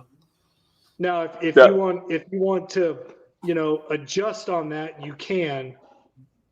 But that's the traditional New York style for a hot dog. Now, correct me if I'm wrong. Isn't Chicago dog? Isn't that with the peppers? It's got the pepper, sport pepper, the relish, the onion. Relish. Onion. Oh yeah, yeah. Oh yeah, yeah. Mm-hmm. Oh man, that's a good hot dog. Are you talking? Yeah, that's delicious. Got the little jalapenos on there. Ooh, yeah. Or chilies, whatever the hell they are. Yeah, Portillo's or Portillo's. If you ever get to Chicago, definitely stop by. Is it a pretzel bun or a sesame seed bun? It's just it's the cheapest ass bun they could find, and it's delicious. It's beautiful. Man. Now that's a hot dog. That's a good hot dog. That's like a Coney Islander. I don't know where they get their buns from, man, but they steam them. So, even if it's the cheapest piece of shit, day-old bread store hot dog buns that they bought off the rack, out the back of the store, they steam them and they taste amazing. Portillo's does a good job. It's a chain in Chicago, but it's really a good dog. It's a couple of bucks, like $3 maybe. It's really cheap. Man, it's really good. All I know, Cody, is I like a chili cheese dog with onions and a little bit of relish. It's a damn good dog. But you can't put mayo on a freaking dog, Cody. That's ridiculous. That's a sin. It's in the Bible. Can't do that. My father used to do that. He used to put mayonnaise on a hot dog. I was like, "Are you fucking insane?" No, my mom does that. There's some mental illness there. I don't know what the fuck's going. You mayonnaise on a hot dog? No. Yeah, she does that. My mom does. I mean, God bless her, bless her heart, man. No, you don't do that. No. A hot dog has got to have at least chili and cheese and onions. I mean, I can live with the mayonnaise as long as it's not ketchup. Ketchup does not belong in a hot dog. I don't know who started that. That must be like an American thing, like all over, because everybody I know does that. They I put blame ketchup the in the Heinz, hot dog. the Heinz family. Yeah, because You gotta go everybody potty, does Sam? that. Okay. Everybody that I know does that. Now, to me, the best hot dog itself, the weenie, is Nathan's hot dogs.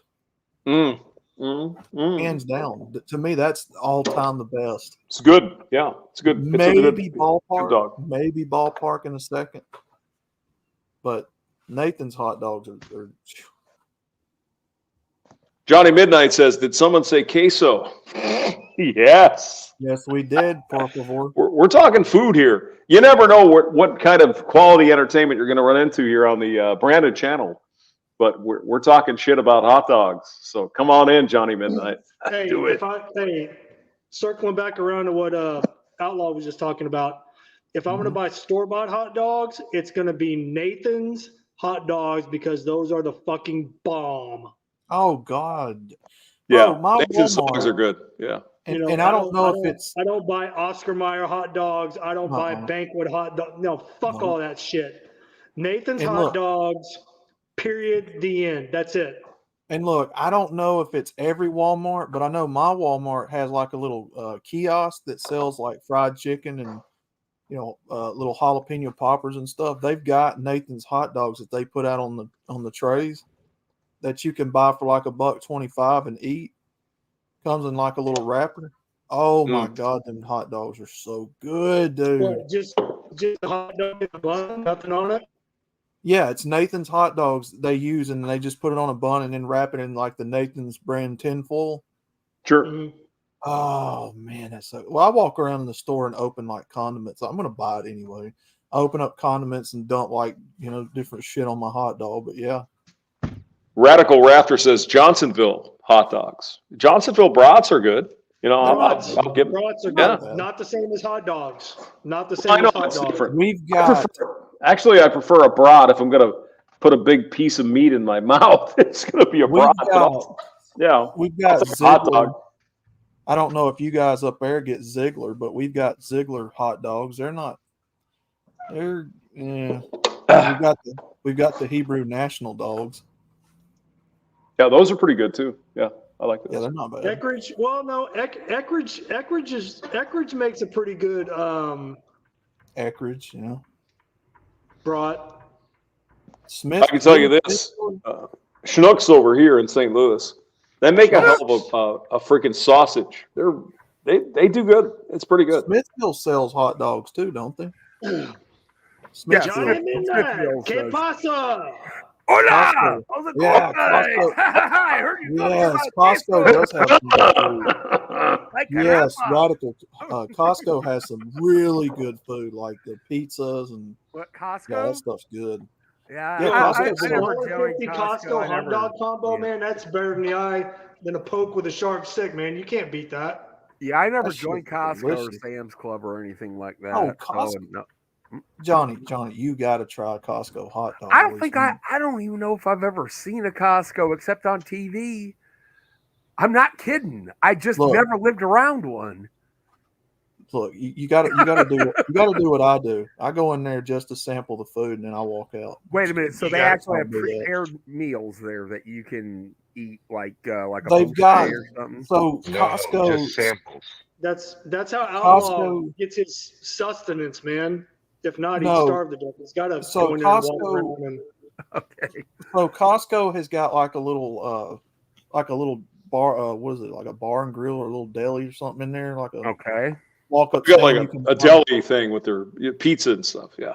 Yeah, wait, you can wait, walk up. whoa, hold up, Outlaw. How do you even get through the doors of Costco because you have to be a member?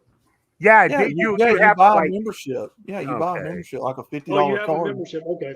Yeah, and then you walk in there and they've got like a little deli type thing set up in one of the corners where you can buy hot dogs and hamburgers and pizza. You Outlaw, don't let me need ask to you, be a member. is that You 50, don't need to be a member to buy their hot dogs. well, maybe not in Canada you don't, but what about in America? Like real America? Hey, What you was can. you What a gonna ask? booty! What a booty! Yeah. Yeah, eh? What was you gonna ask, Johnny? Is that 50 a year or 50 a month? Because if that's 50 a month, fuck that. It may For the year. Okay, for the year. Yeah, that I was sounds fixing to better. say it may have changed. I heard know. you could get pallets of fucking toilet paper. You can eat all the queso you want, never have to worry again. No. Well, what it is Costco and like Sam's Club. They're set up for like restaurants for like selling bulk quantity of items Oh, okay. for like businesses. I did not know that. Okay. Yeah, so like you get like giant jars of pickles or giant containers of gum or something like that. It's actually pretty good sometimes. Okay. But they're mostly set up to buy in bulk quantity, like for restaurants or other businesses. Okay, so they're kind of like Cisco, but it's open to the public. So if you have like a big family or you want to stock up.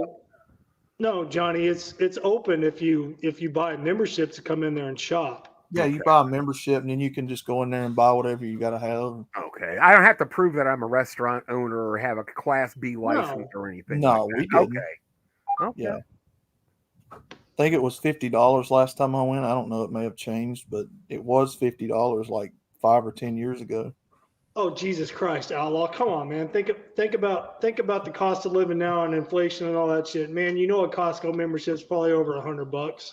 Oh, easy. I'd say probably 200 probably by now. Probably, yeah. I wouldn't doubt it. And then of course, except for him because he's up in Canada.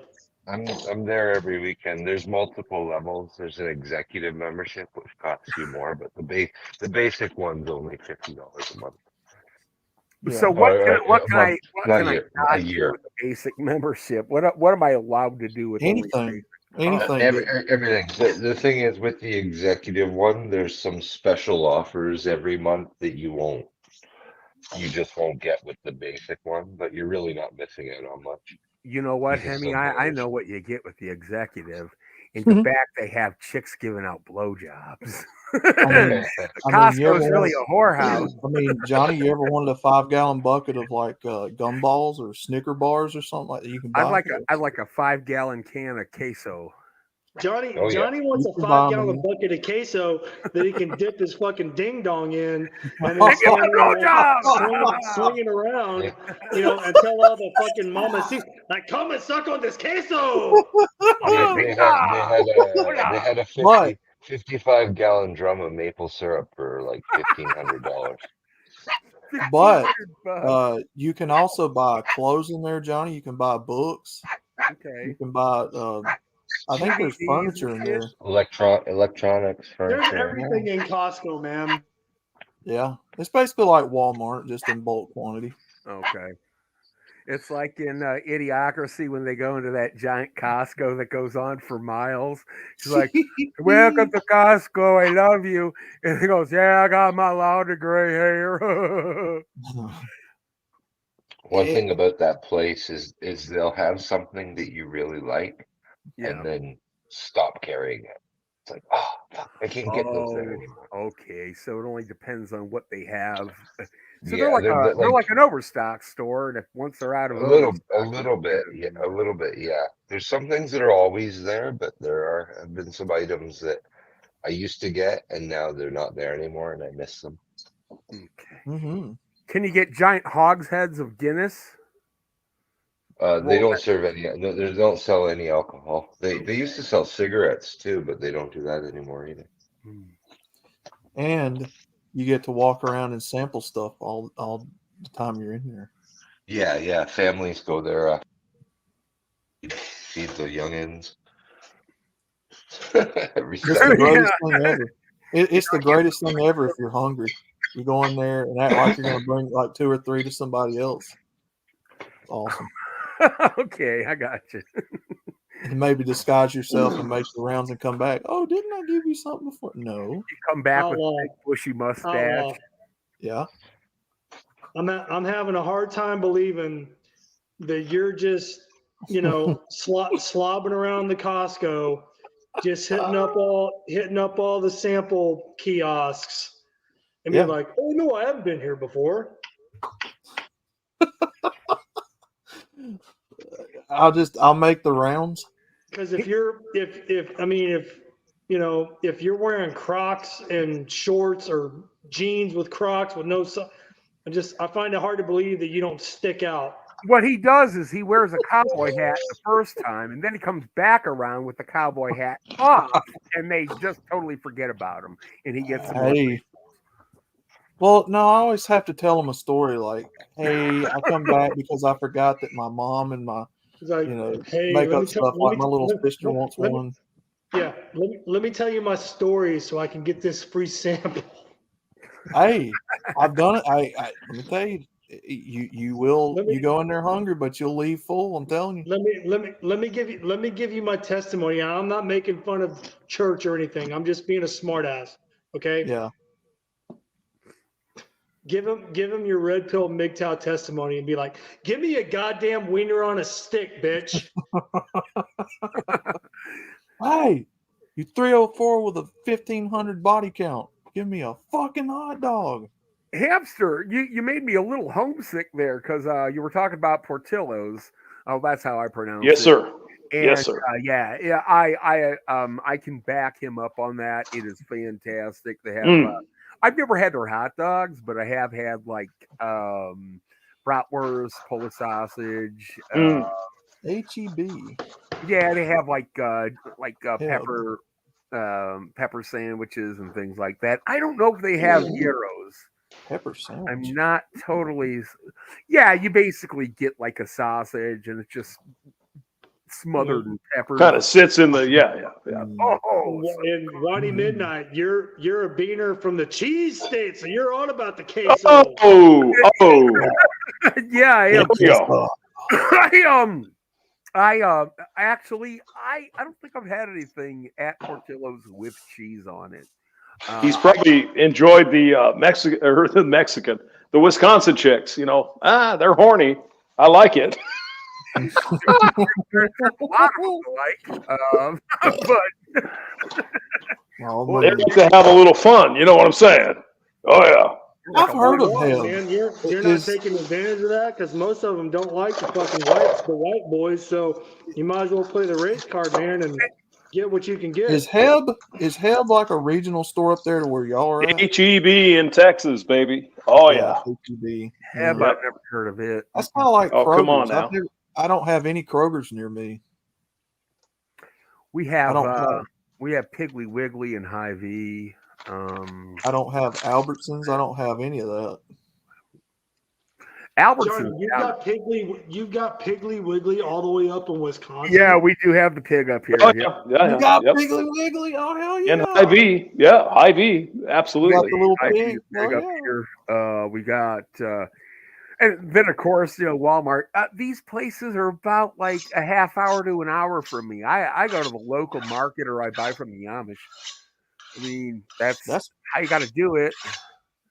That sounds like somebody's sharpening the knife. What the hell's going on? I'm trying to make some supper here. I'm trying to sharpen my titty.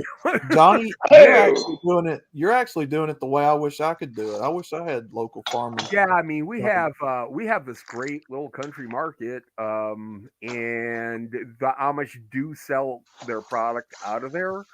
Well, some of it, like not the raw milk, but they do have their queso coming out of there. They do have different cuts of meat, cold cuts. They make the Amish cold cuts are so good, man. I mean, you're never ever gonna want to eat anything else like Oscar Mayer or any of that prepackaged shit. Never Yeah. again.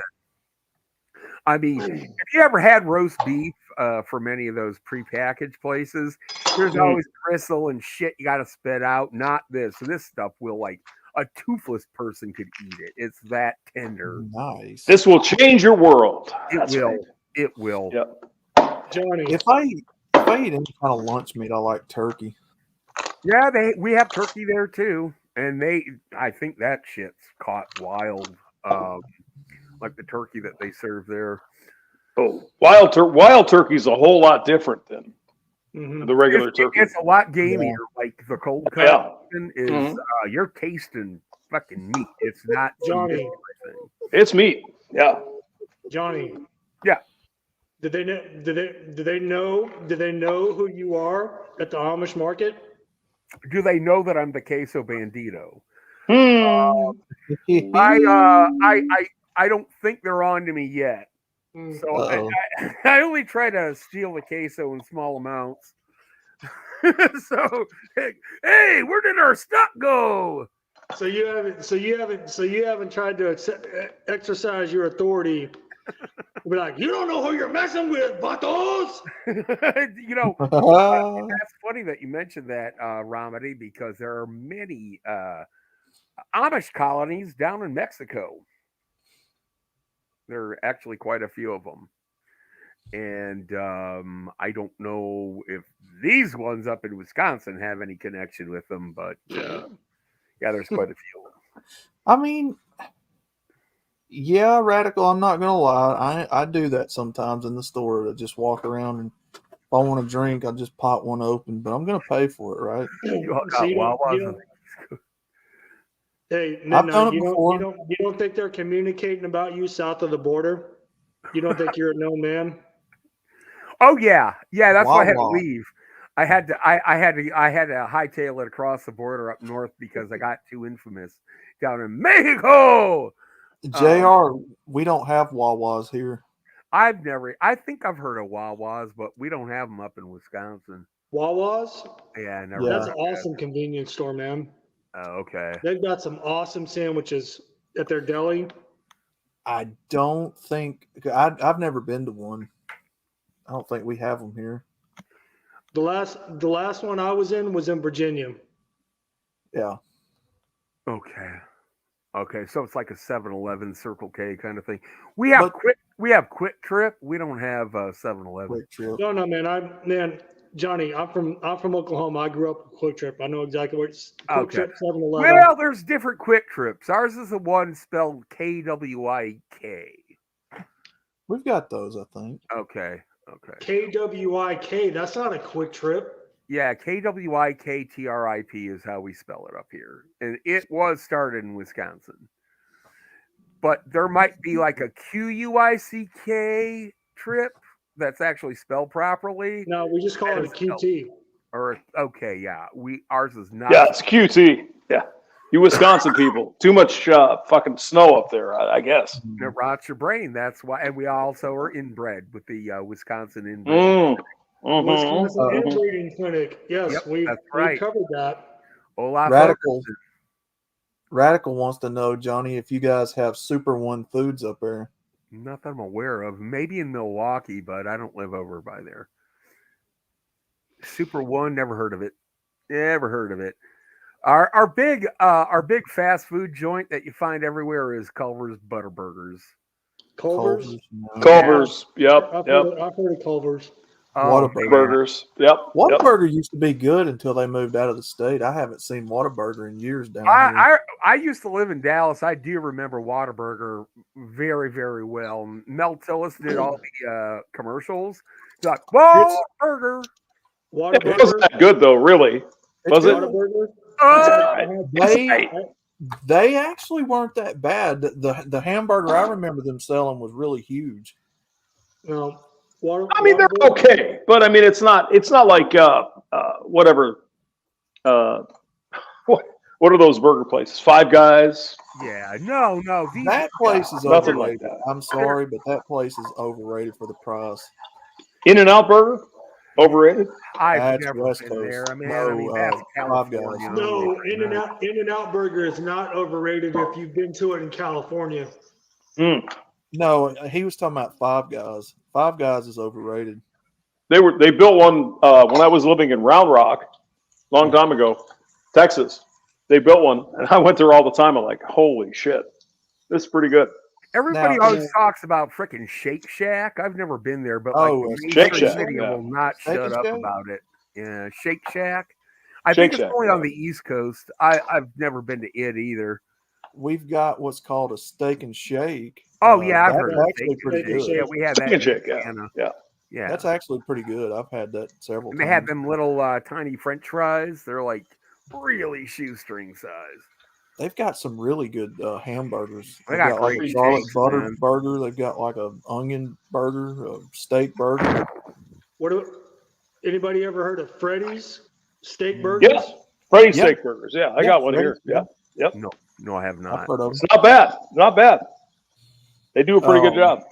Yeah, but no, Whataburger, that is my go-to guilty pleasure. I will order a patty melt and a triple Whataburger with cheese, Damn. and I will eat on that for 3 days. I haven't had a Whataburger since 1983. So I All right. know how much What? it's changed. He's so old. My God, he's terrible. One place I would really love to try is A&W. Oh, I got an A&W. You haven't had an A&W? Get the fuck. You got to go to Wisconsin. A&W is fucking Come on now. I've never been to a really good drive-in burger, man. A&W. No. No. You got to go to Wisconsin. They're all over the place up there. Yeah. I've got an A&W. That I do Y'all have. got Dog and Suds up there too, don't you? Oh yeah, Dog and Suds. I didn't know. I thought that was only a Northwest Indiana thing. I watch great. Johnny, I watch way too much abandoned places and stuff like that on the internet. I used to have Rack's roast beef. Rack's roast beef was good. Rack's, yep. Rack's, A&W is nothing to ride home about, Outlaw. It's not bad. It's not bad. I like it. It's like it's kind of like a Dairy Queen burger, but not as like gop. White Castle. Oh, Radical. And you get the root beer too, though. I mean, that's Radical. White Castle, brother. We get White Castles in the frozen foods here all the time. No, yeah, but you Not gotta the go. same. You gotta go. Not the same as going into Not an the actual same, White man. Castle. No, it's not the same as actually going into. Well, you guys got crystals though. Crystal. I was fixing to say Crystal, our version over here on the East Coast. Johnny, Crystal. I've had both. I've had Crystals and White Castle. I've I. experienced both live and in color. I know. If you get Crystals like a good location where it's fresh and the people actually care, it's really good. But most of the Crystals down here, most of them down here are ghetto-fied, if you know what I mean. And the store's falling apart, and it's just like in a bad area, but they don't really care. It's just a 9 to 5. But Cheesecake Factory, yes, we've got some down here. I have a special request from Mr. Douglas Edwards. He says, "Hey Johnny, can you do Jared from South Park?" All right, here we go. Hold on. Jared, looking pretty good. He's eating them sandwiches. His name is Jared, and he's eating all them sandwiches. His name is Jared. I'm looking good. Okay, is that good? They took our jeans. Oh my God. Took my gerb. I can't do any of those guys' voice. That was pretty good, man. I can't do that. I can't do it. Chaos can. Sounds like a clusterfuck to me, but what do I know? Doug, what's up, Doug? I'm only here to brighten Doug's day. Hey, we're all here to make Doug happy. Doug, hello. JR, he was talking about how women don't like Cheesecake Factory as a first date anymore. Well, fuck them. Then there ain't no first date. Cheesecake Factory's like what, $20 a person? What is Cheesecake Factory like? $15, $20 a person for a plate? Oh, it's a nice place. It's a good place. Man, Yeah, These like, women what are they just smoking? have too much. The fucking Cheesecake Factory's fun, man. It's good. Jesus H, tap dancing Christ. Where I come from, $20 is god dang, that's like Yeah. good money. That's good fucking money. Outlaw, you're Yeah. the one that brought up Cheesecake Factory, even though we know all women, don't want to be taken to Cheesecake Factory. So why the fuck did you even bring it up? Because you Unless want you're some gonna girl take at unless you're Cheesecake gonna take Factory? them to Cheesecake Factory and start reciting poetry. Oh my god! Oh my Cheesecake- god! MGTOW Outlaw. He's got a point. because the guys in the chat were bringing it up. He just can't wait to get some of that Cheesecake Factory chick. No, they T.R. Hamster, was they're giving me Howling. shit because I used to write poetry in high school. Blame it on the boys in the chat. Don't take no You used to personal write accountability. poetry. Wow. Yeah, I told them What the kind of story poetry? about a cheerleader that I was wooing with my poetry writing. Wooing. Can we hear it? Are you going to share it with us? I or- don't even remember what I wrote. That's Yeah, like you 20 do. I don't years want to ago. be wooed now. I don't want to be wooed, Hamster. Do I you? would like to hear it. I mean, is I it was really good? writing- or- I was don't wanna writing be some wooed poetry. either. I wanna laugh I at mean, yeah, the guys have been busting my ass about it ever since. I gave my love a cherry that had no stone. I don't even remember what I wrote, but It was roses man, are red. violets are he was a- blue. she was a blonde cheerleader. I mean, what are you gonna do? She was pretty hot. Okay, JR, I don't know if I could We've do heard the story. Towley. She was a cheerleader that friend zoned you. We get it. Well, she was already dating somebody, so Well, you But- should have done some reconnaissance before you wasted time writing a poem about it. You should have just been like, "Oh, she's got a boyfriend. Fuck that. yeah, it I'm was. gonna go play video games instead of write poetry." Yeah, it was. Outlaw it was had my- some spare time. It's not a big deal, Johnny. He did. Outlaw was dick thinking. Okay, he was a 16-year-old. He was dick thinking. He was blue pill. Okay. She was very hot. He was smitten. Outlaw, it's okay. I'm a recovering simp. It's okay. We all were at some point. Oh, God, man. sure. So Yeah, Then- all of us were the then same. she We're wound up- on the same boat, guys. Come on now. And then she wound up dying of an overdose. So I mean, damn. Get out of here. No way. Hey, From Outlaw. She actually died of an overdose of like drugs and shit, or an overdose of cock. no, she went on to die of an overdose a few years later. Jesus Okay. Christ. Well, do you mind me asking what it was? What she OD'd on? What was it? It was. That's fucking sad. Jesus. Well, the same thing happened to me. My ex-girlfriend did overdose on OxyContin. Jesus Damn. Christ. Yeah. Really? Yeah. I think God. it was. I think she took pills all the time. It's probably Oxy. So I'm thinking she overdosed on pills. 'Cause Jesus. she would pill pop a lot. Jesus Christ. No, Hamster, this was years after she and I were no longer together. I had found out about it through mutual friends on Facebook. I'm like, holy shit, she's dead. It's like, oh my God. It's just, But I mean, being the evil misogynist bastards that we are, we don't Right. really give a shit. Because right, fuck those women, right? right. We should Somebody can sit down and think about her and say, God damn, I wish you would have made better choices. No. it was yeah.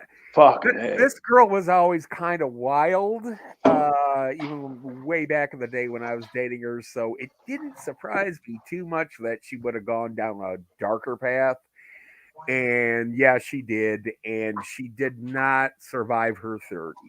So very young. The only thing Johnny got high on was queso. Yeah.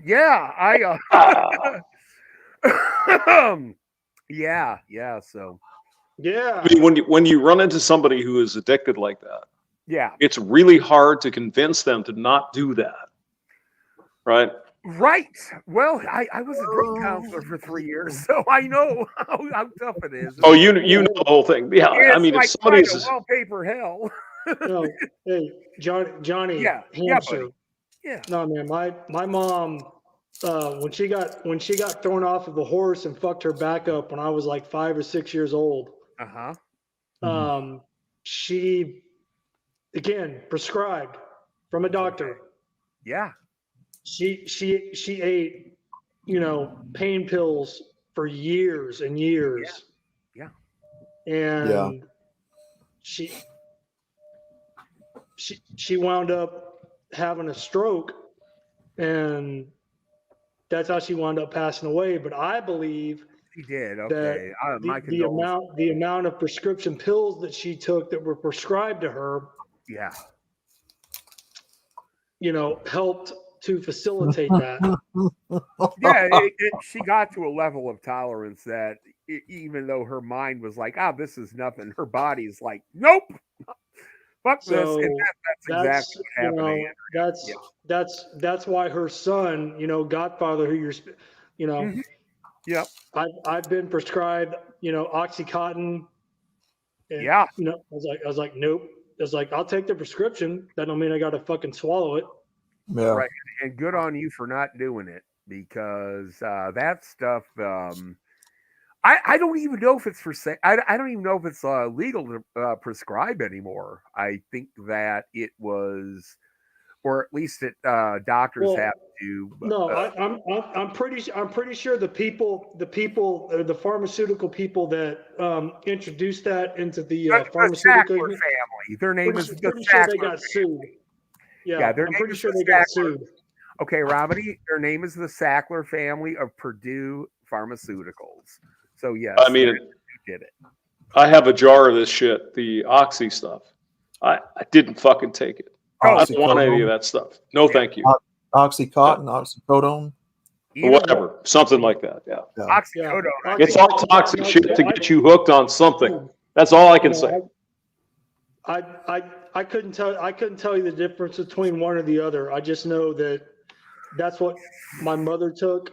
Yeah. And muscle relaxers and pain pills, class 1 narcotics, and I was just like, nah, man, fuck that. I ain't doing it. Actually, I think Oxy is class 2, but either way, it's bad. Well, it might be class 1 now. They might have moved it up to like, all right, medical field, you can't fucking use this anymore. And I believe after the lawsuit.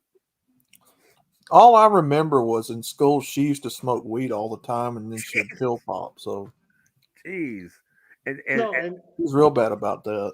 And she was a cheerleader and was still able to like do all that athletic stuff while being high and fucked up all the time. Hey, brothers, don't get me wrong, man. I'm not shitting on my mom for that, because she was just going off the doctor's advice. She didn't, Well, right. It always starts that way. Yeah. And then the doctor keeps up with the dose and up with the dose and up with the dose. Next thing you know, the body can't take it anymore. So yeah. No, she had at one point. She had her. I wasn't home for this. I was still in the military. I was gone.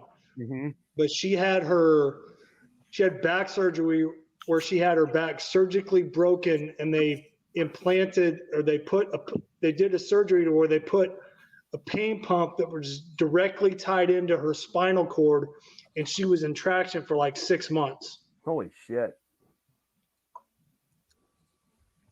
Damn. Yeah, she really went downhill in high school, Johnny. It was really sad. She wound up quit coming to school and everything. Okay, so she wasn't always like that. She just kind of like started going down. From what I could gather, she got in with the wrong people. Okay. And it wound up costing her. Yeah, well, you know what? My condolences. I definitely have as I'm sure Ramadi does, we have a personal vendetta against the overprescription of narcotic drugs. So. Well, I can say this about my mom. I mean, even though she was going through and dealing with that, my mom was always a good mom. Good to hear. You know, I mean, yeah. Yeah. I mean, it is what it is, Johnny. I can say that. Yeah. My mom was always a good mom. Yeah. Yeah. Yeah, people get hooked on this shit though, and I think it's pushed by the government. Well, Right. yeah, I mean they No, the advertise it government, the one way or the military other. hamster tried to push it on me. Mm-hmm. I I had believe it. I had a reconstructive knee surgery and I had a hernia surgery, and that's the first thing they tried to do was push, you know, a level 1 prescribed narcotic on it. They're like, take this, and I was like, no. And you know what? That's right, Romedy. The military can actually push drugs that they can't to regular civilians. I mean, I took it. I might have taken 1 or 2, you know, just kind of to take the edge off. But once I got used to the pain, I just white knuckled my way through it. I was like, I still got this no, bottle of man. shit here. Oxy something. There's no fucking way I'm going to take that. I'm going to burn it. Yeah. Don't Fuck that. don't I don't even need that. entertain the idea, hamster. Nope. I don't need it. I'll suffer through the pain, whatever the pain is. Why did you get that prescribed in the first place, if you don't mind my asking? Gout. Okay. Yeah. No, but you guys heard me. I mean, I took 1, maybe 2 to kind of try to take the edge off. And then I was like, all right, well, I'm going to be hurt no matter what. So I was like, fuck it. Right. I told my wife at the time, I was like, here, take this and put it somewhere where I can't find it. And she did. And I just, you know, laid in my room and I laid in the bed and I just white knuckled and suffered and gritted my teeth and just worked my way through it. Because pain's not going to kill me. Yeah. Pain is God's way of letting you know you're not dead yet. True.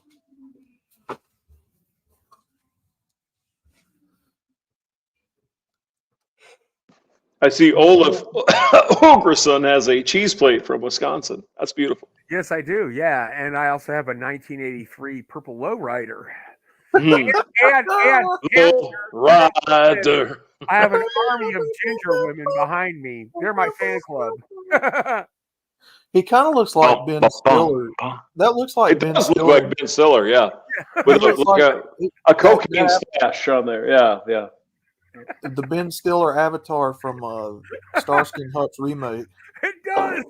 Do it. Just do it. Just do it. I actually have a poncho that looks kind of like that. I know it's sacrilegious in this community, but I had to shave my beard. You did? Oh my God, you evil man, you. I had to do what Hammerhand did, and I had to shave my beard. Mm. That's yeah. I don't know how I feel about that, outlaw. It'll grow back. My it'll grow facial back. hair grows back within like a week, so it'll be back. For no reason says, I knew a guy that fought in the Gulf War. He was given a lot of stuff and told to stop asking what the pills really were. Wow. He's really messed up. Yeah. Government is not your friend, guys. Government is not your friend. Whatever, you know what? I bet you No Raisin's friend was taking stuff that like we don't even fucking know about. You know, it's like, you know, the army, the military has stockpile that you've never even. Bless you, whoever sneezed. Sorry. Hey, thank you, hamster. Thank you. Hello, Brandon. Somebody cares. Gesundheit. No, God bless you.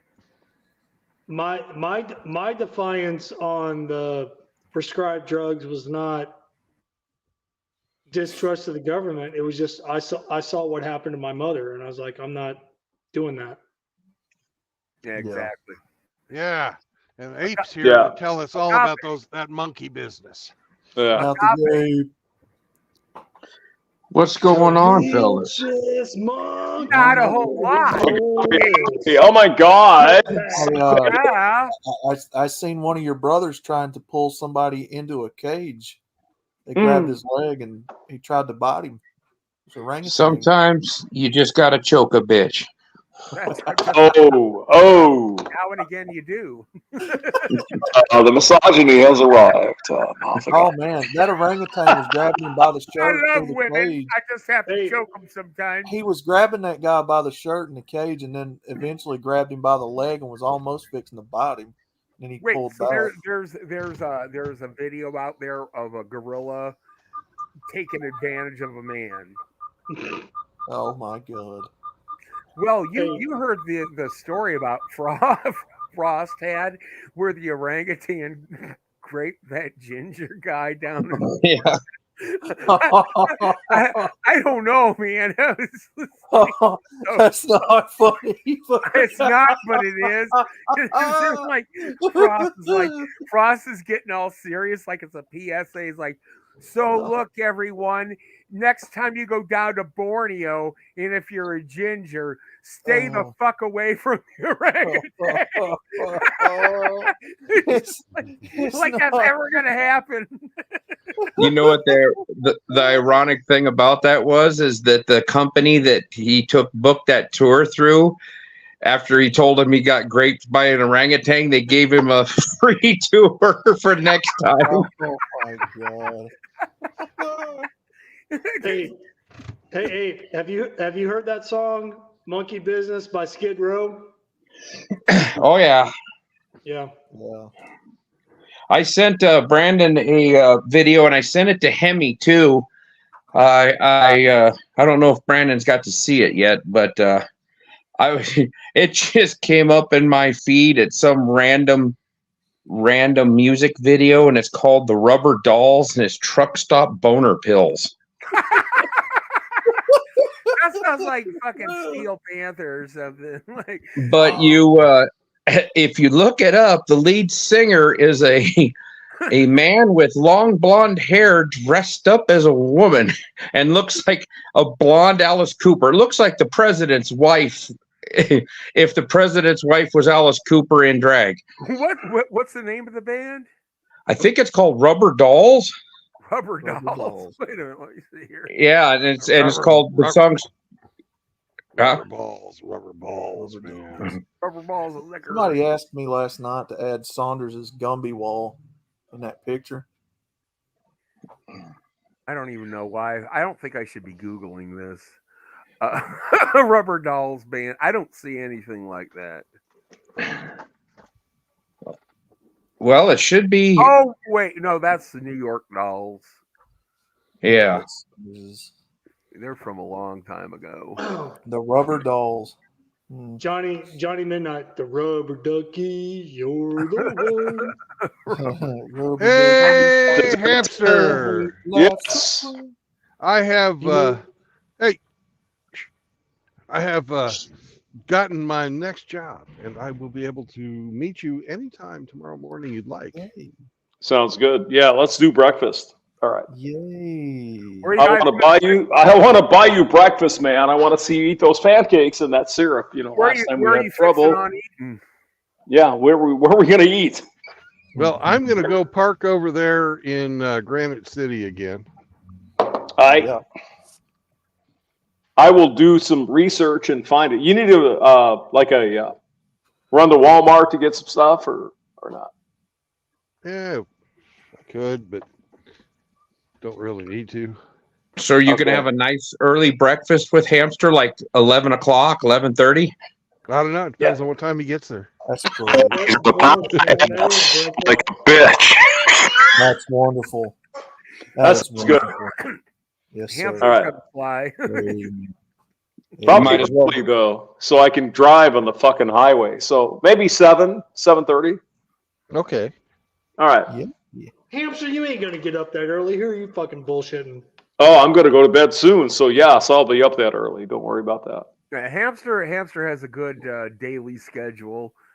You know, he gets up way before Outlaw. That's for sure. Well, I get up at like 4:30. So Outlaw gets up at like 11:30. Oh my God, half my day's gone.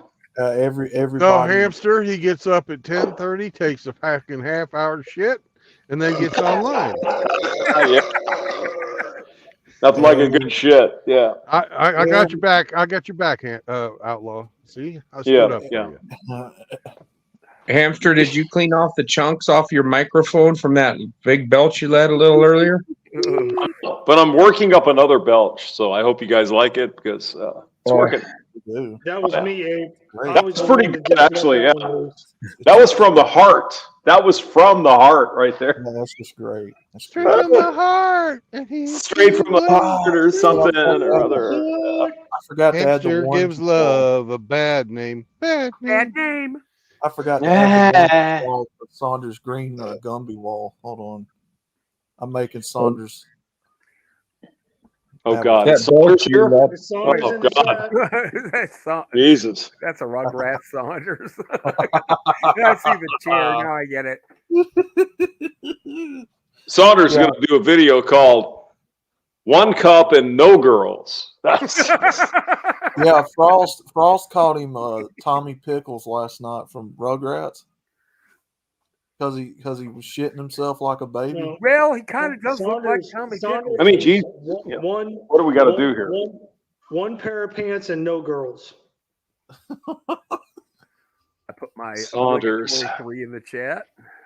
Isn't it give Saunders shit though? I mean, it's like a rite of passage at this point. Got to do that. A moist That's all I was butthole gonna and no say girls. about you and the chunky peanut butter hamster, because I was just like thinking about Saunders and the shark. Well, I mean, you know. I got to do a photo of a picture of OI. God damn it! Why you gotta do that? It's an It ass. is. Yep. Brown surprise. Is that Goku That's good underneath stuff. him? That's good He did stuff. that. He did that on a live stream that I was That a is good participant stuff. in. Love it. You're just traumatizing me further, man. That's just contributing to my fucking shit issues. Well, that's a one way to put it. Yes, the shit issue. Yeah, look at that. It's Jesus. Well, then you wouldn't have wanted to been around when I sharted in the shower here a few weeks back. Oh God! I mean, it happens. You know, what are you gonna do? Hey, it does. Hey. Well, I had I an upset tummy, and I thought I could squeak that out. Good thing I was in the shower. Yeah, Little like I farts. said, man, Little fart. you were in the shower. You were alone. You were insulated. Nobody saw. It's all good. No, but I made Yeah, the he mistake of telling Brandon, and he made a meme about it and hurt my feelings. Well, you made the mistake of doing that, so that's on you. That's right. I said I made the mistake of telling Brandon. But True Blood made the mistake of bending over and showing his ass to everybody and their fucking mother on the internet, and then it became a meme. That was not me. No, I didn't say that was you, True Blood. Yeah, you did. You just said True Blood made the mistake of bending over and showing No, I us said to eight. No, Saunders. Saunders. Yes, I have shown my ass on the internet though. And Hamster, he has. let's see, But then True Blood. Hamster, could you put the genuine, authentic ass crack picture up? Saunders Eve. Anybody? No. Hamster has a ass crack picture that. I will put it up right now. Hold on. Here we go. He's got the skills. Oh yeah, I got the skills somewhere. Let's see. Change. Never trust a fart, Seraphim. There we go. At my age, every fart's a gamble. You have to log in or sign up for. God damn it! Oh, don't worry about it.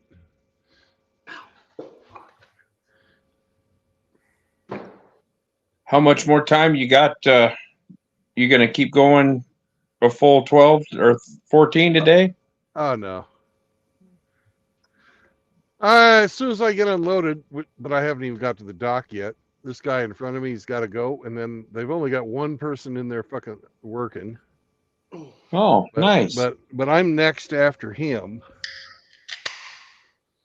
and then I'm gonna go and hang out in Illinois till tomorrow. I'm gonna get some laundry done though today. Nice. Yeah. I got to get some laundry done too. Of course, I'll have to walk it over in a backpack, but okay, whatever. I got to get some new wheels. I'll figure You it got out. to walk down to the creek and beat your underwear on a rock, or what? That's right. That's exactly how I'm going to do it. I'm going to be like, come on, boy, drop them britches. We're going to get clean.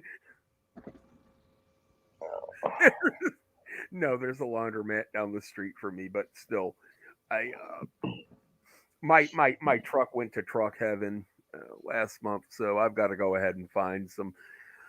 I just never drive, Ape. I don't really have to, on a daily basis. So I'm fucking lazy, and I just don't feel like looking for a car or a truck or anything. Well, Johnny I just went to Wally World, and it was a 123-mile round trip. Holy shit! Yeah, you live way out there. I thought I lived in the middle of nowhere, but you live way out. Johnny Midnight, man, I commend you and appreciate you on your honesty. Yeah. Like I said, sometimes, you know what? Just looking for a vehicle and buying one it's like, okay, yeah, I got a new vehicle, but like getting there is such a big fucking hassle. And it's so stressful that I'm too lazy for it. And cars are twice as expensive as they were 3 years ago. Well, I'm basically going to buy the,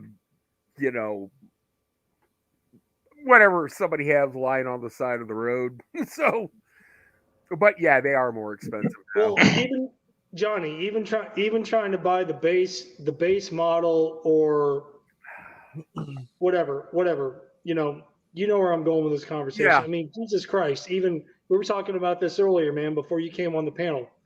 Even going on Facebook Marketplace, looking at used vehicles, there's people on there selling used vehicles, cars, trucks, whatever, 20 plus years old with over 200,000 miles, and they're asking ridiculous prices. Yeah, and that's why I'm actually going through like local channels of people that I know where I'm not gonna have to I'm worry just like, about. Yeah. The like minute if they're doing that online, I mean, what the fuck do you think you're going to come across going to a dealership trying to get a decent used car? I like I said, I've got my ways. I'll find something that's somewhat affordable. It ain't gonna be pretty, but he's trying to tell you that he's going to steal a car without telling you he's going to steal a car. Well, hey, in Minecraft, being mobile is being mobile. So however that comes across, okay. Exactly. Johnny's like, I will hot wire was the queso. I don't yeah, I've come across a few leads. Like I said, I just haven't been very active about it because I really don't have the need for it. And I don't mind walking a mile here, a mile there. It's exercise, man. Exactly. I'm actually feeling pretty good. So everything I need is either through mail order or it's up or down the street. So, hey, and walking a mile or a mile and a half, it helps you work off all that fucking queso, you fat fuck. Yeah, exactly. It does help work off the queso. Absolutely. But all right, gentlemen, I got to get the heck out of here. We will talk to you later. Have a good see you later, Agape. Hey, Ape, I will listen to that. I will listen to your music. Yeah, I put a little a message with it there too on who it reminded me of. Yeah, I saw it pop up. So yeah, I think you're quite correct about that. Yeah. So all right, we'll talk to you guys later. All right, brother. Bye. Government cheese. Government cheese. Queso del governmento. Government cheese. No, that would be queso federale, I think, would be the way you say that. Queso federale. Well, anyway, boys, I hope you have a good day. And don't work too hard, Brandon. Well, Olaf, you should wait for just a second. Why? Are we going to play the game? Did you guys hear that? Oh, no, he just Yeah, he went. No, that was my dog. Your That dog was the farted? MGTOW mutt. He didn't fart. He was just like. Oh. There you go. What do you want? Man, the first time I ever smelled a cat fart, brother, I was like What are you 12 years talking old. about, outlaw? Cat farts? Yeah, y'all brought up dog farts. I didn't bring up dog farts. Somebody did. Somebody did.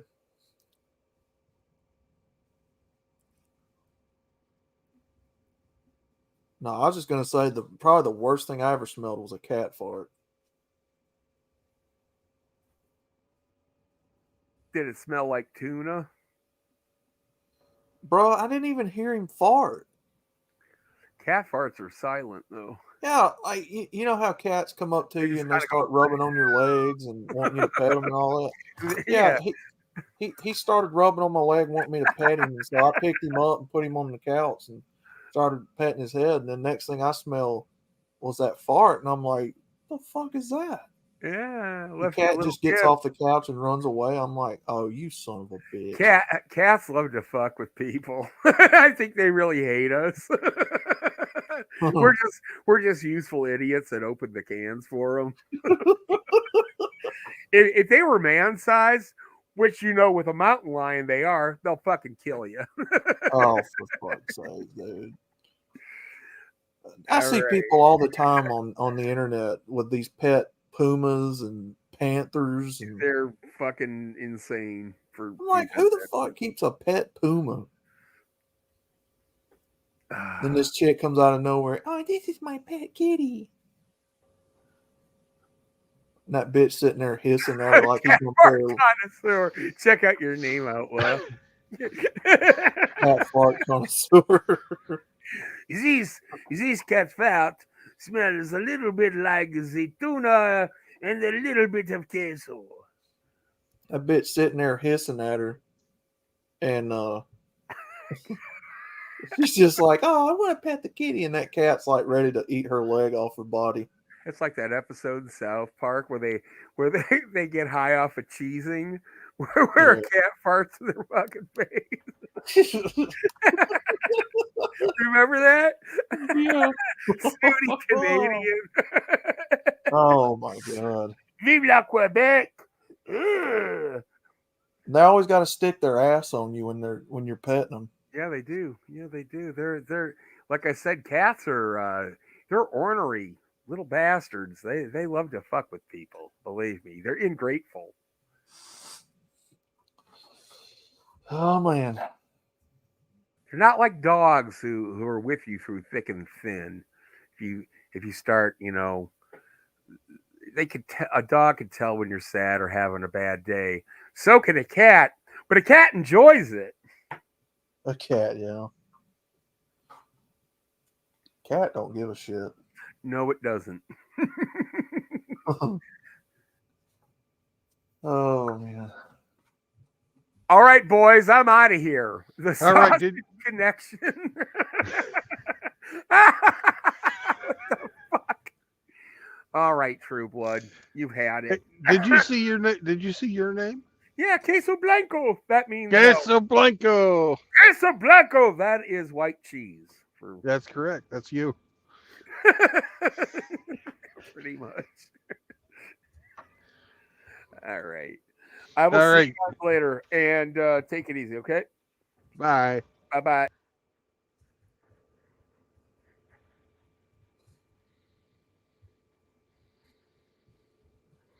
Well, Sam has gotten into a habit of getting up next to my chair and standing up on his hind legs and putting his paws on me, but he extends his claws. He like pushes them down. Yeah. That way I fucking notice him more. But if I go to pet him, he fucking goes back down on the floor out of reach. So I've gotten in a habit of doing the big bend and catching him and then picking him up and putting him on my lap and holding him like a baby, and he hates that. So I hope he will learn to understand that if he fucks with me, I can fuck back with him. Oh. And he will be baby Sammy, the Chihuahua baby. Let me see if I can turn this around without him going crazy. And your pussy made good.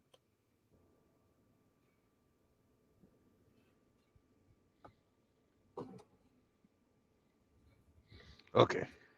And we go back and we put the dog back to the baby position. Oh, it's baby Sam. No, don't do that to me. I hate this. I hate it.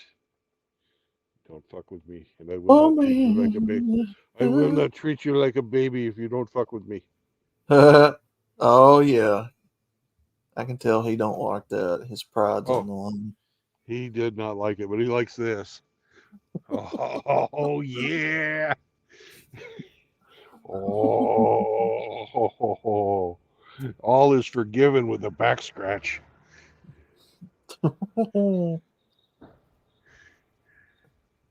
Yeah, tail. Muscular alligator, what's up, brother?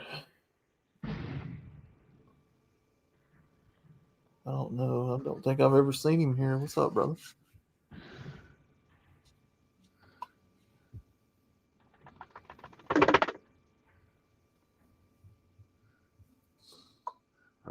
No Chihuahuas. Chihuahuas are great, man. Actually, it really just depends on the dog. It doesn't depend on the breed. Yeah. I've known Chihuahuas that are assholes and Chihuahuas that are cool. And well, Sam there, he's already alerted me to somebody trying to fucking steal fuel out of my truck. Oh, good dog. So good doggy. He saved us $500 already. Good scruffy. Mm-hmm.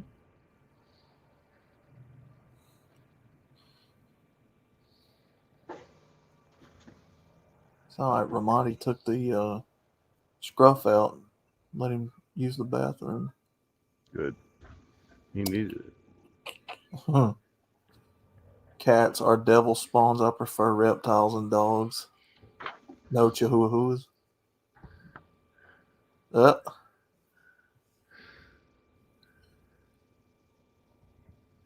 I like a dog that actually looks like it's going to be beneficial to like guarding your property, not something that I could pick up one-handed.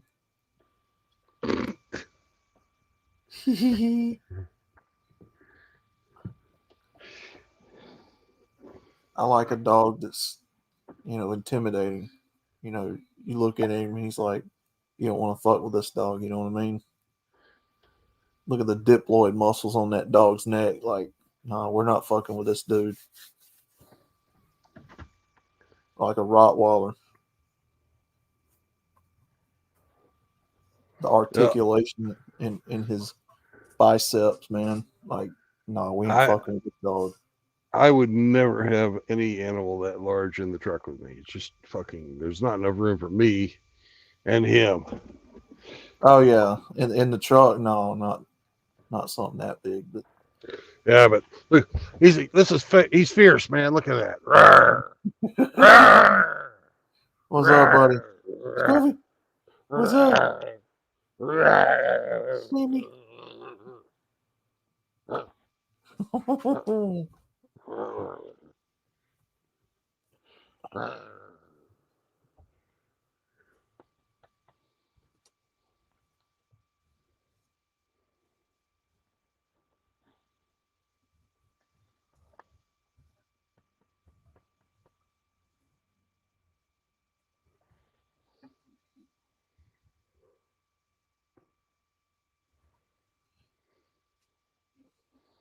Although when I get back out onto the homestead full time, I've got to get me a big one. Yeah. Got to have us a anti-coyote dog. Hell yeah, man. Somebody big enough to take on like 4 or 5 coyotes at once and kick their ass. You know, something like a mix of a fucking German Shepherd and something. A good Should have got it. A good herding dog.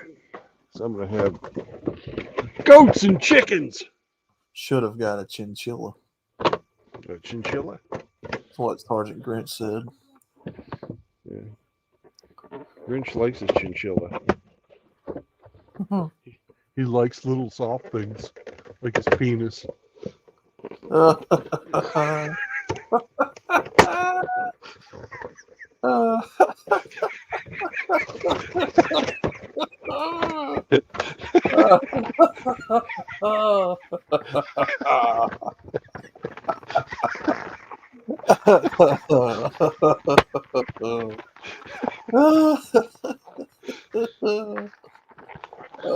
man.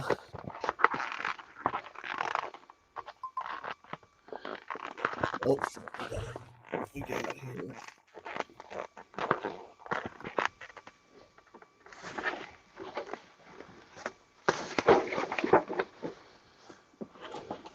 This morning, I got Sam a piece of venison sausage on a stick. And this stick is the most interesting thing in the world right now.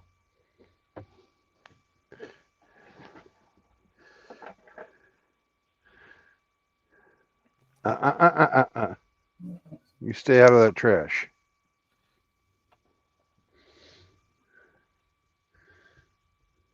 A dwarf caiman. It's a dwarf caiman. Motion sport caiman. Caiman's a fucking. They're kind of like alligators. Oh right? fuck. Yeah. They're like. I would love to see how that would go down. Oh fuck! Get that thing away from me!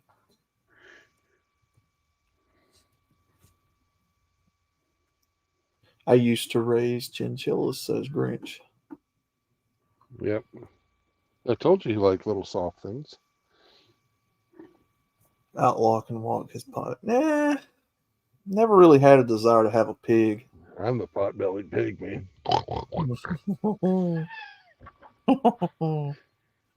Oh man. I've seen people carry German Shepherds up in Walmart. I've seen black labs. I ain't never seen no pig. I bet you it's out there. Walmart. Oh, yeah. Just Google Walmart pig on an image search. See if you can find one. Walmart. Yeah. Or pig in Walmart image search. Pig in Walmart. Mm-hmm.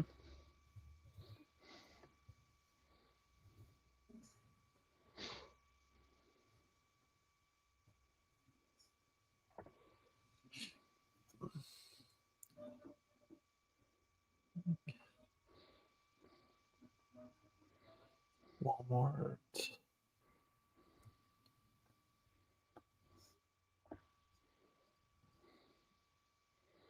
Oh, welcome back, Hemi. Yo.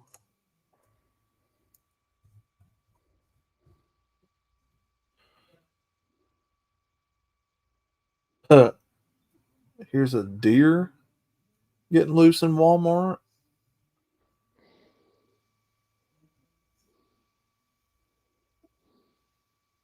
There's somebody bringing a beaver in Walmart. Why the fuck would you bring a beaver in Walmart? I've seen some camel toes in Walmart. There's somebody bringing a kangaroo in Walmart.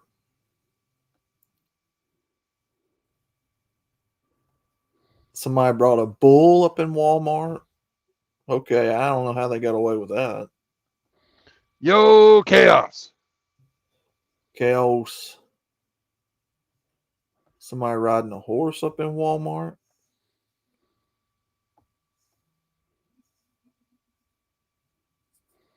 Hey, Outlaw. Yeah, Outlaw, the chat is very interested to know what color your new walking shoes are. I have not went and got them yet. Should we could get you some walking shoes. Do you need walking shoes? Well, there's some people in Frost chat that's real adamant about wanting to help me out with the walks that I go on, Mm-hmm. because I don't have the adequate shoes to walk in. So they've been wanting me to get some shoes to walk in, but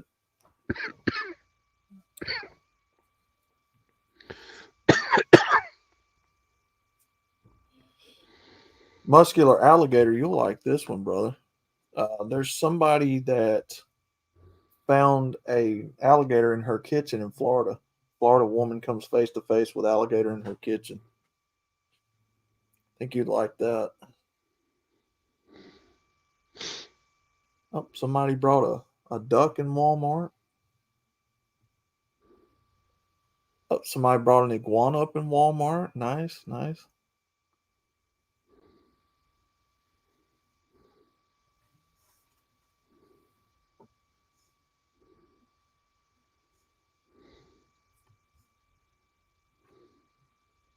Somebody brought a raccoon up in Walmart. Nice.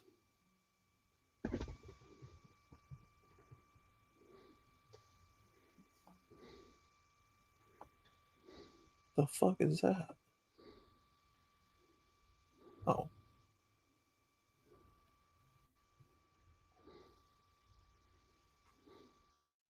Scrappy.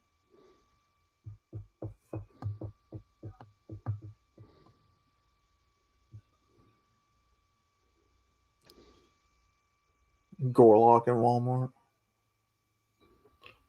Yeah, I don't know, brother.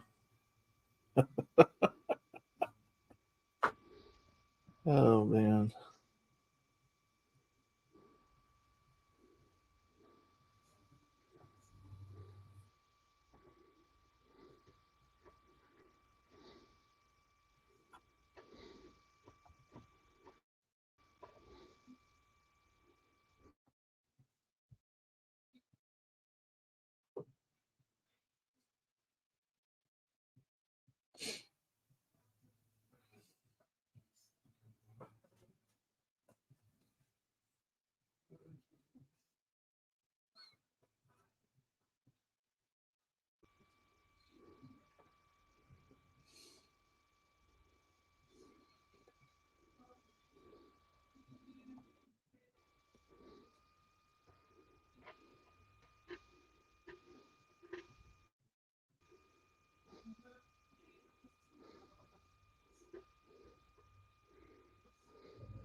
Oh fuck, that didn't come out very well. What Ignore happened? that. I found you some shoes on Temu, man. Oh, shit.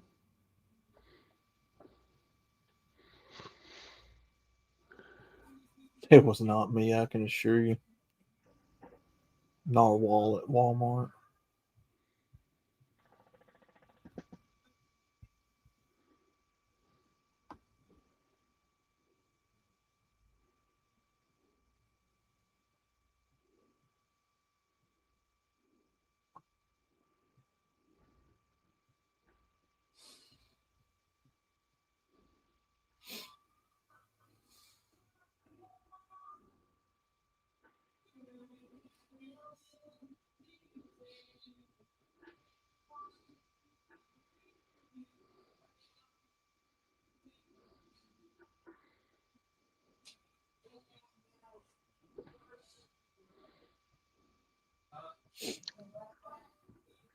I'm not glitching. I just fucking copied and pasted what I thought was a small little link, but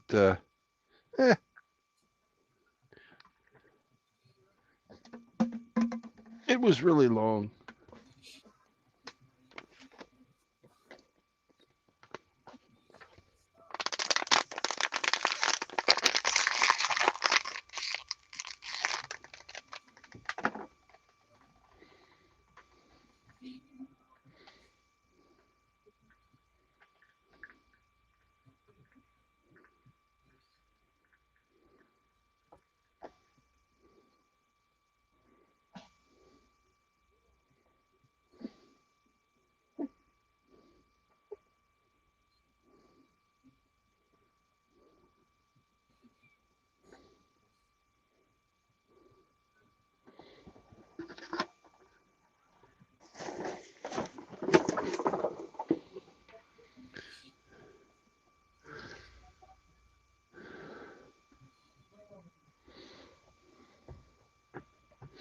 Well, gentlemen, I don't know how fucking long I'm going to be sitting here before this comes, and the exciting part of the drive is over.